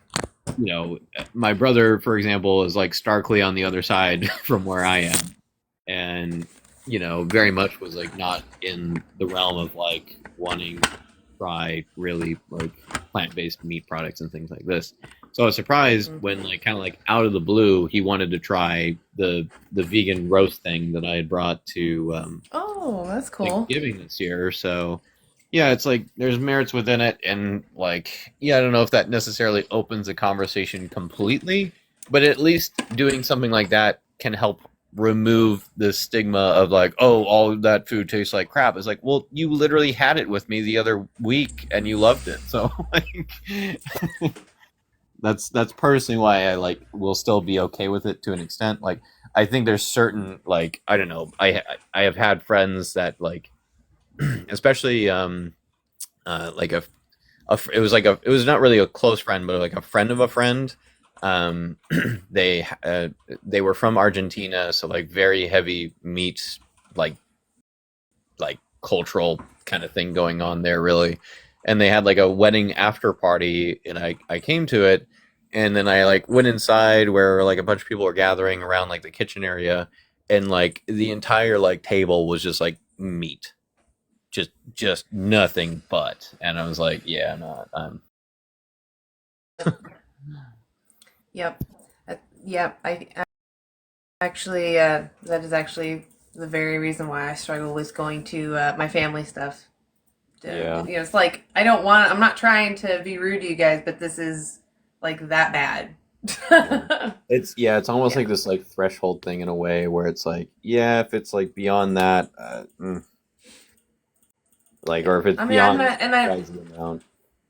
Yeah, I'm not throwing shade at vegans either that do choose to still be with their family. It's just a natural feeling for me. That feeling of like, ugh. I see merits. I see merits in both, basically. Right. Yeah. Yeah. When I was plant-based, because I wasn't doing it for really. I mean, I kind of was, but I didn't have a full understanding, so I was still partaking in other things. But anyway, I feel like I was helping people change their minds because they were watching me and being like, oh, she's living fine without using animals. Like I can make small changes, but I felt like that was the problem, is that they always just make these small changes, and it's always because of diet or maybe the environment. And I feel like I always called it cardboard reasons because it's boring. Nobody cares about diet or environment. That's that just doesn't get you excited. Whereas like when you're really concerned about someone's well-being, that's when you're going to stick to something. So when people are like, how do you stick to veganism? It's always like, you gotta remember why you went vegan. Why do you want to go vegan? Well, it's like the sentiment that gets dropped every so often that I see. It's like, it takes willpower to not eat, excessive products like that. It takes avoid the consumption of animal products like that. Right. Exactly. Yep. There's a victim involved. It means a different, I don't know. It just almost rings emergency in my head. Like, whoa, what am I doing? Like I'm lighting someone on fire. Absolutely. I don't know. And the other thing that really, sometimes I struggle with talking so calmly, which is, every time I have you or Lydia or Sierra, or, Ben the Vegan, Ozark, you guys all have this really great, Andy, not your mom, not your milk. You guys often have this very calm demeanor, which is really, I always think of it as like good cop, bad cop, because I'm like blowing my freaking top off at these people. But I don't know, it's just, it's kind of like hearing that there's this big emergency happening, and instead of being like, how can I help? They're like, well, I deserve to still light more fires because it's my right. Instead of it being like, where can I find a bucket to help throw water? I don't know. Yeah, I mean, I just have that same somewhat natural propensity with anything I'm discussing, I guess. It's just always kind of a bit how I've been, I guess, on that front. But yeah, I mean, I absolutely do reach points of like, I've reached the end of my feet. I've heard like you guys don't lose your. You guys are all good at holding it when you need to, like reserving it for the moments that really, really, really call for it. Yeah. I'm more so like is me like, it's more of like, is this conversation salvageable at this point? Right. Because if it's not, then I'll probably just maybe be more in the realm of like blowing my lid just because like maybe it'll be more effective for the audience or something like that, or just for the sake of me like just being fed up and annoyed. So it'll be cathartic for me at that point. Is kind of how I feel about it.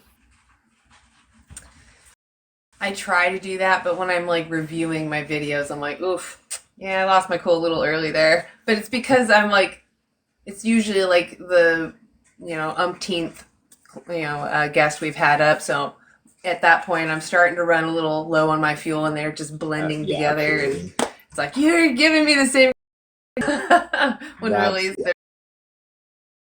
their first time. I definitely understand that part because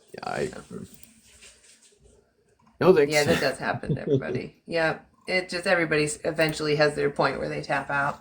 Yeah.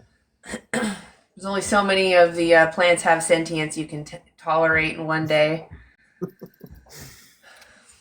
As much as I pretend I can get through some of them, but like that's why I now have that reference statement. The thing I wrote up to that guy is like, I wrote this really well in terms of like kind of keying in on everything, I think. So I'm just gonna save this as a copied statement. Yeah, no, it was good. I'm just gonna read this off. The next time someone brings this up, I'm not gonna spend 20 minutes having to like hyper explain every detail, recheck some sources, blah blah blah. Here's just the full explanation. If you don't agree with this, then go refute all the evidence in this particular study. Have fun. Don't come back till you do. It's always so silly. It's like people don't realize that if a scientist plant sentience, they would win the Nobel Peace Prize without question. And on top of this, it would be evident because everyone would probably know his name, or bare minimum, you could point to him and be like, hey, see Alfred Jumblejob in 1947 proved that plants are sentient in this study, or in 2006 or whatever the hell it was. Like then go pull that up. You won't because it's not real.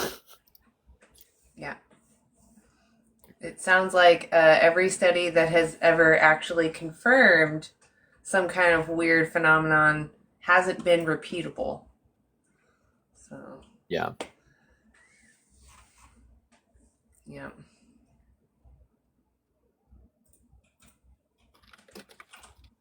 Oh, we have something.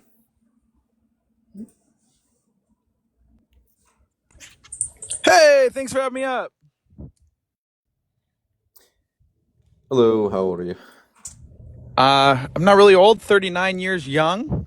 Feel like I'm 20, but appreciate what you guys do here. Cool. I mean, are you vegan? 10 years. Yeah, I was in the Matrix for almost 30 years. I watched 15 minutes of Earthlings, and I wanted to run to the bathroom. It took me 2 days to finish the film, but I've been in the best health of my life over the last 10 years. I've converted at least 100 people. Half my family is plant-based. I got to hear the other half cry at Thanksgiving and Christmas about how everyone in the family cares about animals now. It's so sad for them. But yeah, just pretending plants are sentient. It's like if you're driving down the road, you see a strawberry and a chicken in the road. You're not going to have this moral dilemma. Do I run over the strawberry or do I run over the chicken because they're both alive? Like, come on, guys. It's ridiculous. Yeah. No, I mean, it sounds like you have a similar situation to mine where I initially went plant-based because of like health concerns and stuff that I had around the time of about like 8.5 years ago. And then, yeah, about 8 months in, just because of my algorithm being changed from being exposed to a bunch of plant-based stuff, Earthlings popped up on my feed. I got to the kosher cow slaughter portion of the film, and I was like, no. And yeah, ethical veganism from that day forward. But yeah, it was an interesting thing, kind of transitioning in that way, I suppose. So I'm a believer in the creator set me free like 10 years ago. I've been an activist. Part of it's veganism. And then I do meetups with the research community that I've been a part of. And I've done over 300. I live in Vegas. I think Vegas is one of the best cities in the world for vegan food. So hostess with the mostest. If you're ever in Vegas, you want some free vegan food on the house, let me know. Or anyone else who's vegan. Love to hang out with you guys. Vegans are awesome people. I'm actually walking into No Butcher right now. It's one of my favorite vegan places in Vegas. Look it up. Their food's amazing, but hopefully I get to meet some of you people in real life. Keep up the good work, hostess. I got to leave and get some food. Yeah, no worries. Have a good one, man. Of course, yeah. I'll see you later. I'll give you a follow too, Keith. Y'all take care. Yeah, you as well. Thanks.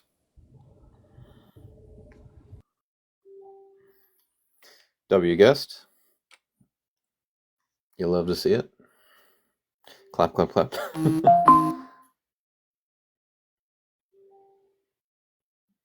Oh my God, I'm getting hit up. 1 second here. It's good to hear that Las Vegas has some really good vegan options. I know my man went there, I don't know, it might have been a little while ago, maybe a year ago or more. Anyway, he had struggles finding food, so it's good to hear they have a lot of good options. Maybe he wasn't in the right area, but I'm glad to hear they have some really tasty foods. I would love to try them. I'm always down to try anything new and vegan.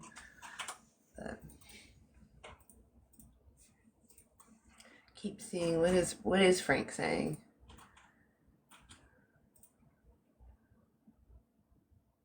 Oh, there you are.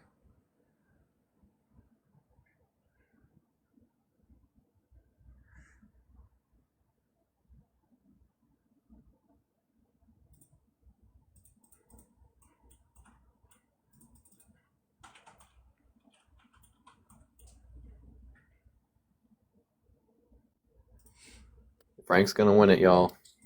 Oh, Frank, are you saying you would hit a barrier rather than squish a berry or a chicken?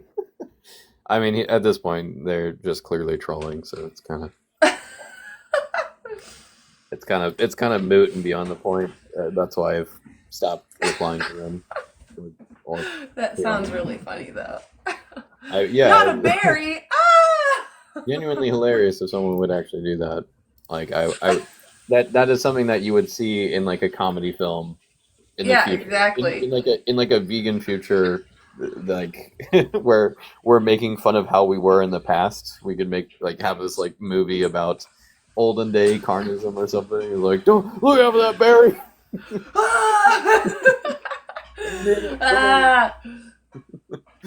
Oh my God.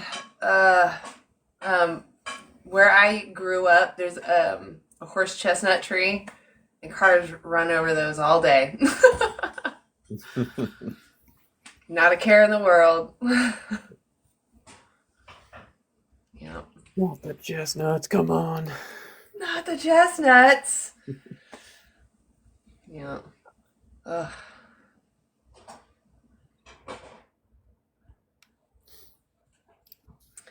Why doesn't Frank try to come up here? Probably because they're just genuinely trolling and not serious. So if they were serious, they'd maybe request, but they're not. So unless I'm just wrong about them and they are serious, come on up. I mean, I don't see them. No. They've yet to prove you wrong. I don't believe you, but yeah. Come on up. There's no one in line.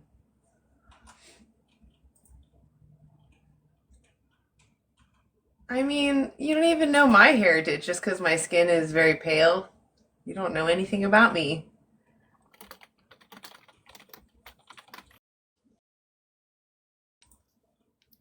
Or any of us.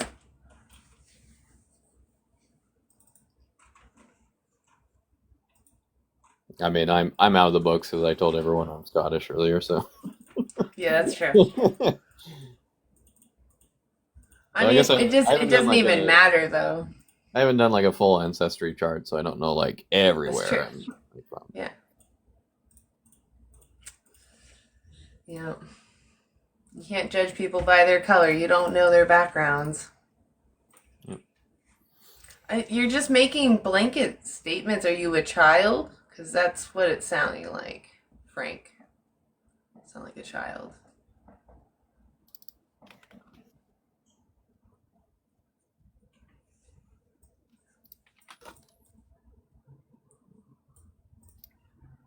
Like, how are we colonizers? Like many nations that are, predominantly people of color, eat beans, rice, eat predominantly plant-based. Like that's not a white colonist way of eating. In fact, isn't everything being wiped out so that we have room for all these goddamn cows? and their food? Good Lord. Like literally the Amazon, for example, is taking native people out of their home to clear the forests to make room to either grow food for animals or to raise the cattle themselves there. Yeah, in terms of like allowing for the only thing that like would have any potential for vegans, like the vegan stance to be against when it comes to indigenous people in indigenous lands would be the unnecessary exploitation and harm towards animals that they may still want to try to continue or something. That's literally it.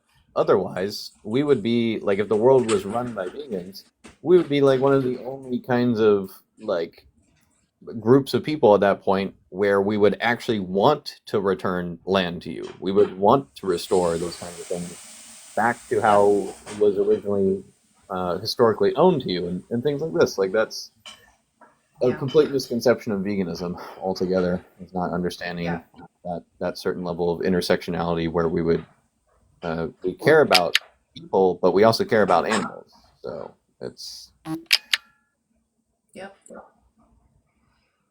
a certain finite line, but yeah.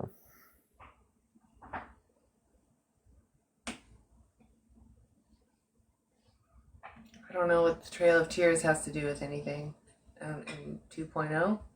Are you saying that, like, us pointing out that using animals is making animals a victim, that is the Trail of Tears 2.0? Like, us telling you that? I feel like that would be insulting your people. That just sounds like a terrible conflation. Who's displacing you? Yeah. You know what that word means?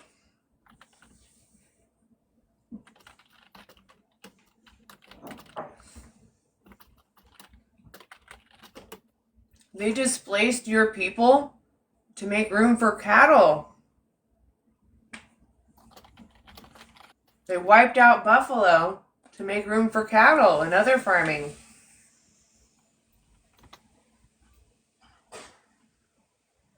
And from my understanding, Native people always, from my understanding, I've heard from, so it's just my perspective of who I've talked to, but that it's about taking only what you need and nothing more.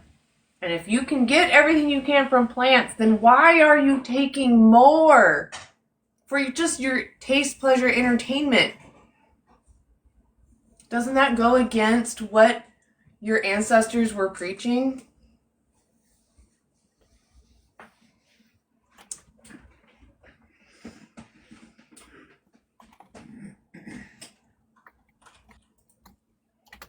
Existence? Plants exist? Who says plants don't exist? That's ludicrous.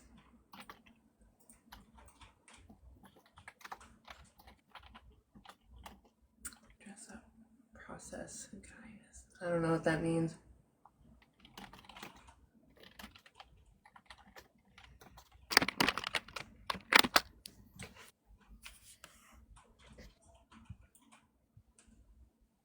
Oh, a person. Well, maybe a person. I'll let you talk for a little bit. Okay. I feel like we had you up before. I don't think so. No? Okay. Maybe someone just looks similar to you. It's possible.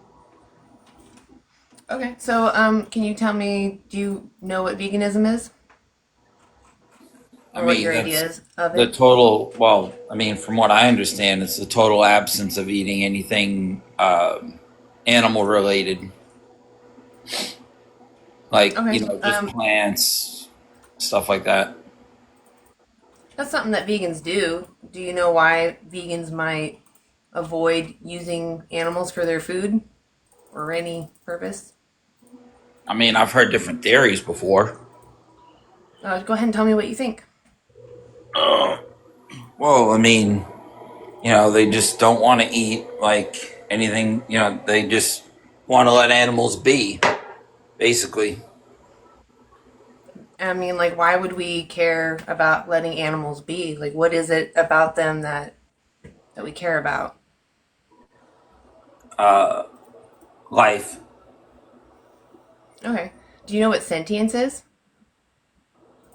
Like a sentient being, living, breathing, thinking.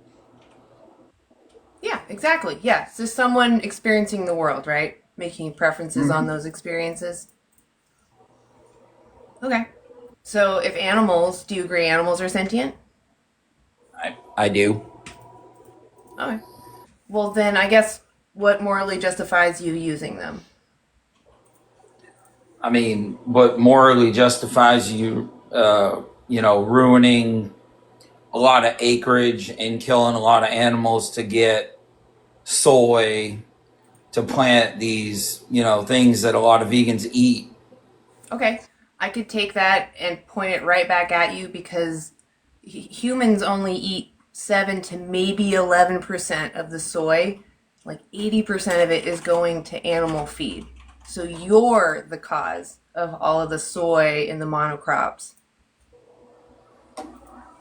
I could say we're both So probably. what's your justification for those? Go ahead. Sorry, I didn't mean to talk over you. Sorry, I didn't mean to talk over you. But I mean, It's okay. I was just saying I could say that we're both probably at fault. Human race is at fault in general, is the whole thing. So what can you do? I don't think there's a good way to really solve it. Well, there are things. What are things you think you can do? If you care about, I mean, what is it that you care about? Are we talking about the monocrops or are we talking about the individuals? I mean, all of it. Okay, so the reason why vegans care about the individual, not so much the environment is important and it is something that we do want to bear in mind because it still affects, other individuals that are sentient, but the main focus is not exploiting someone for our benefit. And I might have maybe gotten us off track, but That's just basically why we're here. What morally justifies using an animal for your benefit? You know, I understand that you said soy plants aren't sentient. So if we took away using animals, we wouldn't grow as many plants. Go ahead. There's some argument on that too, lately. Which one? That plants aren't sentient, like they don't know that they're being plucked. Yeah, they are not sentient. Are you agreeing or are you like disagreeing? No, I'm saying that plants are living things too. So, you know. I mean, they're living, yes, but they're not sentient. Well, there's arguments that plants actually communicate with each other, and like, you know, they get again. They do communicate. They have intelligence, but they're not sentient. Sentient means that they're experiencing the world. Plants are just reacting to their stimuli. It's just little reactions that are occurring that they hit other triggers and signals are happening. Whereas sentient beings are not only, you know, having reactions, but they're making preferences on experiencing that. So they're like, oh, this happened. They're thinking about what happened and whether or not they liked it. That's what sentience is. It's, you know, it's having a preference. Oh, I like to be comfortable. I don't like to be uncomfortable. Okay. Okay, so plants don't have that preference. They just, whatever happens, they just keep charging on as best that they're programmed to. Whereas sentient beings, you know, they're experiencing the world. What right do we have to put our purpose onto them? I mean, there are carnivores and there are omnivores and there are herbivores. I mean, people have been eating meat since the beginning of time. Yeah, I mean, we have science, though, that says we can thrive on plants. So since we can thrive on plants, there is no justification then to be using animals. So it doesn't matter what we've been doing for a long time. We know now, right now, that we can thrive on a plant-based diet. I'm sure you can, but oh, you can too. I'm just saying that, you know, if everybody switched to a plant-based diet, there'd be just as much destruction in the wild from man doing that. No. So that's what I was talking about before. The animals that you use eat crops. So the crop issue that you're bringing up is compounded by using animals because they need to be fed. So if we stopped using animals, we wouldn't need to feed them anymore. We'd actually drop our use of ag land by 75%. And we'd be able to feed everybody a nice, nutritious, varied diet because we would have much more land to be flexible with and grow the foods that we need. And we could feed over our population. Right. And that land would get taken over by big corporations and would get destroyed grow those potential would be whatever potential would be no, I think you misunderstand. So we would use 25% of our current ag land to feed 10 billion people. We could have the potential to allow the rest of that land to rewild and become a carbon sink. You know, give back to the native people the land that has been stolen from them. A lot of options would open up. It's not necessarily that those would happen, but the potential is there if we stopped using animals. How did this go from being vegan to giving back the land to the native people? It's just one option because we were talking to someone earlier. There's a lot of potential things we can do if we stopped dedicating this land to raising animals to be eaten. There's a lot more good that can come out of this land than just producing someone's flesh. You understand that, right? What? The native people hunt and eat animals too, you know. Sure, that's fine. You know what? They're welcome to the table to have this conversation on the morals of using animals. If they have access to food that is plant-based, they should be plant-based, yes. They're not going to stop. Culture does not justify using animals. I mean, the culture argument would apply to literally every culture on Earth. There's not a single culture on Earth that doesn't have some sway or influence to their culture from consuming animal products. Like, we hold this stance universally. We don't just single out and pick on one culture. It's literally every culture is going to be one that, should uphold that stance of nonviolence where it's not necessary. I mean, I appreciate your view on this. I don't think it's going to ever happen. Well, so I'm not talking to the whole world on TikTok. I'm just talking to one person at a time, and I'm hoping a domino effect happens.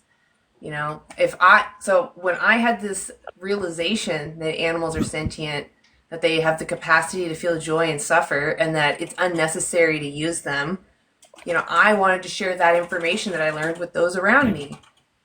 So that's why I'm here. I'm hoping that if I share with people, they'll do the research, learn, and then tell those around them about what they learned. Yeah, I mean, for example, like, do you know about the 3.5% rule? Are you talking to me or her? You, yeah, sorry. I don't know what the 3.5% rule is. No, never heard of it. Okay, so yeah, like examples of it that we could like point to would be like, you know, big ones especially would be like the civil rights movement and the push for women, things like feminist movements and all kinds of different areas, even like people's power revolutions and things like this in like the Philippines, all kinds of things. All, when we have like kind of studied this, revolved around the 3.5% rule, which basically we studied there was like a big study done by, I'm trying to remember her name, but she did a big study from like the 1800s, I believe it was, until like 2006, and study with others comparing non-violent campaigns. And the finding was that nonviolent campaigns were twice as likely to succeed as violent ones in the first place. And then the 3.5% rule that kind of tacks onto that is that these peaceful movements, when they engage successfully, nonviolently, with at least 3.5% of the population, they were almost virtually always guaranteed to reach a successful level within their movement. It doesn't always happen right away. Sometimes some of them go faster than the others, but usually, yeah, there's like, once we reach 3.5% of the world's population being on board with this, then yeah, there's a lot more room for it to expand and be adopted and whatnot. Like, think about how many like advancements and changes you've seen maybe over your life at like supermarkets in terms of availability of plant-based foods, and understand that this happened in a world where, I mean, currently, unfortunately, there's still only 1% of the world population technically that would be considered vegan. Despite this, it's been a massive change. So you can imagine a bit, even just at going to 3.5%, that would be another big advancement to all those kinds of changes. And then, yeah, like usually like the going rate with like the 3.5% rule is, once you hit that, the exponential growth to about 20 or 25% is usually fairly quick from there on, like somewhere within like the next 10 to 25 years or less, it can reach that point. And yeah, I mean, as we know with all kinds of movements, it just moves forward from there. The big thing about veganism is that it is really designed as the ultimate peace movement. We are against the exploitation and harm of all sentient life. This includes not just animals, but humans as well. So people of all different kinds of walks, races, ethnicities, genders, sexual preferences, whatever it is, it's guided as the avoiding of exploitation where it is not necessary towards any sentient being. So with that understood, like, yeah, when more people understand that true intended state of what veganism means, the more people will likely be, willing to adopt such a thing. Maybe some people will be less willing to adopt certain aspects of it or something, but overall, it's a very understandable movement. It's just a movement of, peace and nonviolence. I'm not sure about what your side quests are with the other things you were talking about, but why it's not a side quest. It's just an understanding that all oppression is inherently interlinked. What? That's not. I mean, all oppression is inherently interlinked. Like people who are, born in a certain family and that family is like severely racist is also likely to drive that person when they grow up as someone who's racist. They're also likely later in life to be very likely to be either something like ableist or anti gay people or any number of other things where they would look at another group who isn't doing any harm to them and is just actively trying to live their lives and just hates them for no reason. Like that's what we're talking about, is not exploiting others or hating others for no reason. How? What? I mean, I think you're stretching there a little bit, but you're entitled to your belief for sure. I mean, like I said, you may not agree with it fully and completely, but that is inherently what it's grounded in, is just an understanding that oppression is interlinked. Like it's not something that's crazy or wild or out there. You could understand, even if you left out the animal portion of this, like it would be very strange for me that you wouldn't understand that, like, the oppression of people of color or the oppression of women or the oppression of different, ethnicities or whatever, like how these things would not be interlinked in terms of like the mindset that guides them. All right. Well, I mean, good talk. I just came on here for what was on the screen, but good luck with your beliefs. I got to get ready for work. So y'all have a good night. All right. All right. Have a good one. Yep. Bye.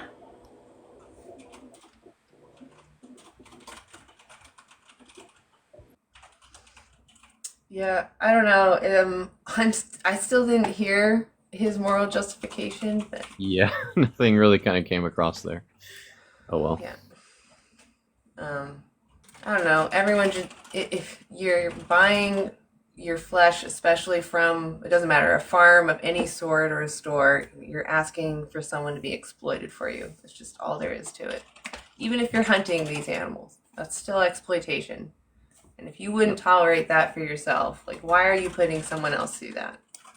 Just, it doesn't make sense. Hello?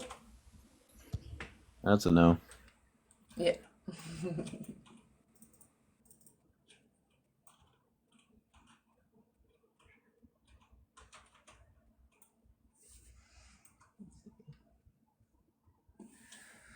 Well, Keith, I might call it here just because I feel like I've hogged up my man and I share the same room, and oh yeah, no, I feel like I've hogged up the room.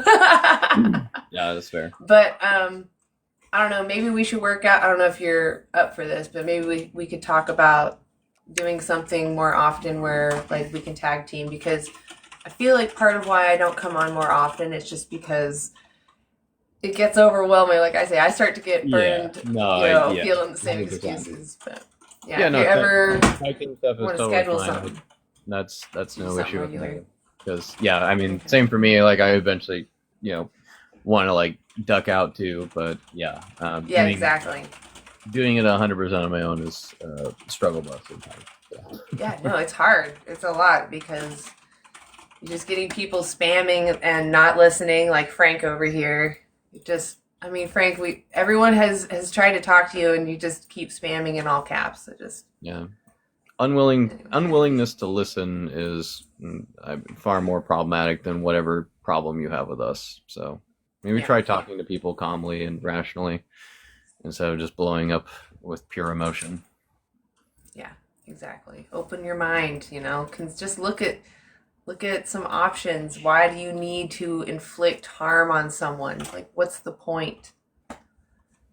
Yeah. Anyway. All right.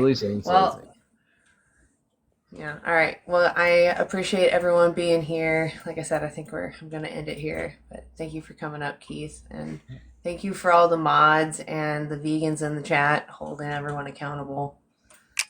Thanks, everyone that was up today. Yeah. And everyone follow Keith. Follow any of the vegans in the chat. You want to ask questions, they'll all answer questions. So, all right, guys. Yep. See you next time. Yep. See ya. Oh, no, I covered it with a rubber band. All right. See ya.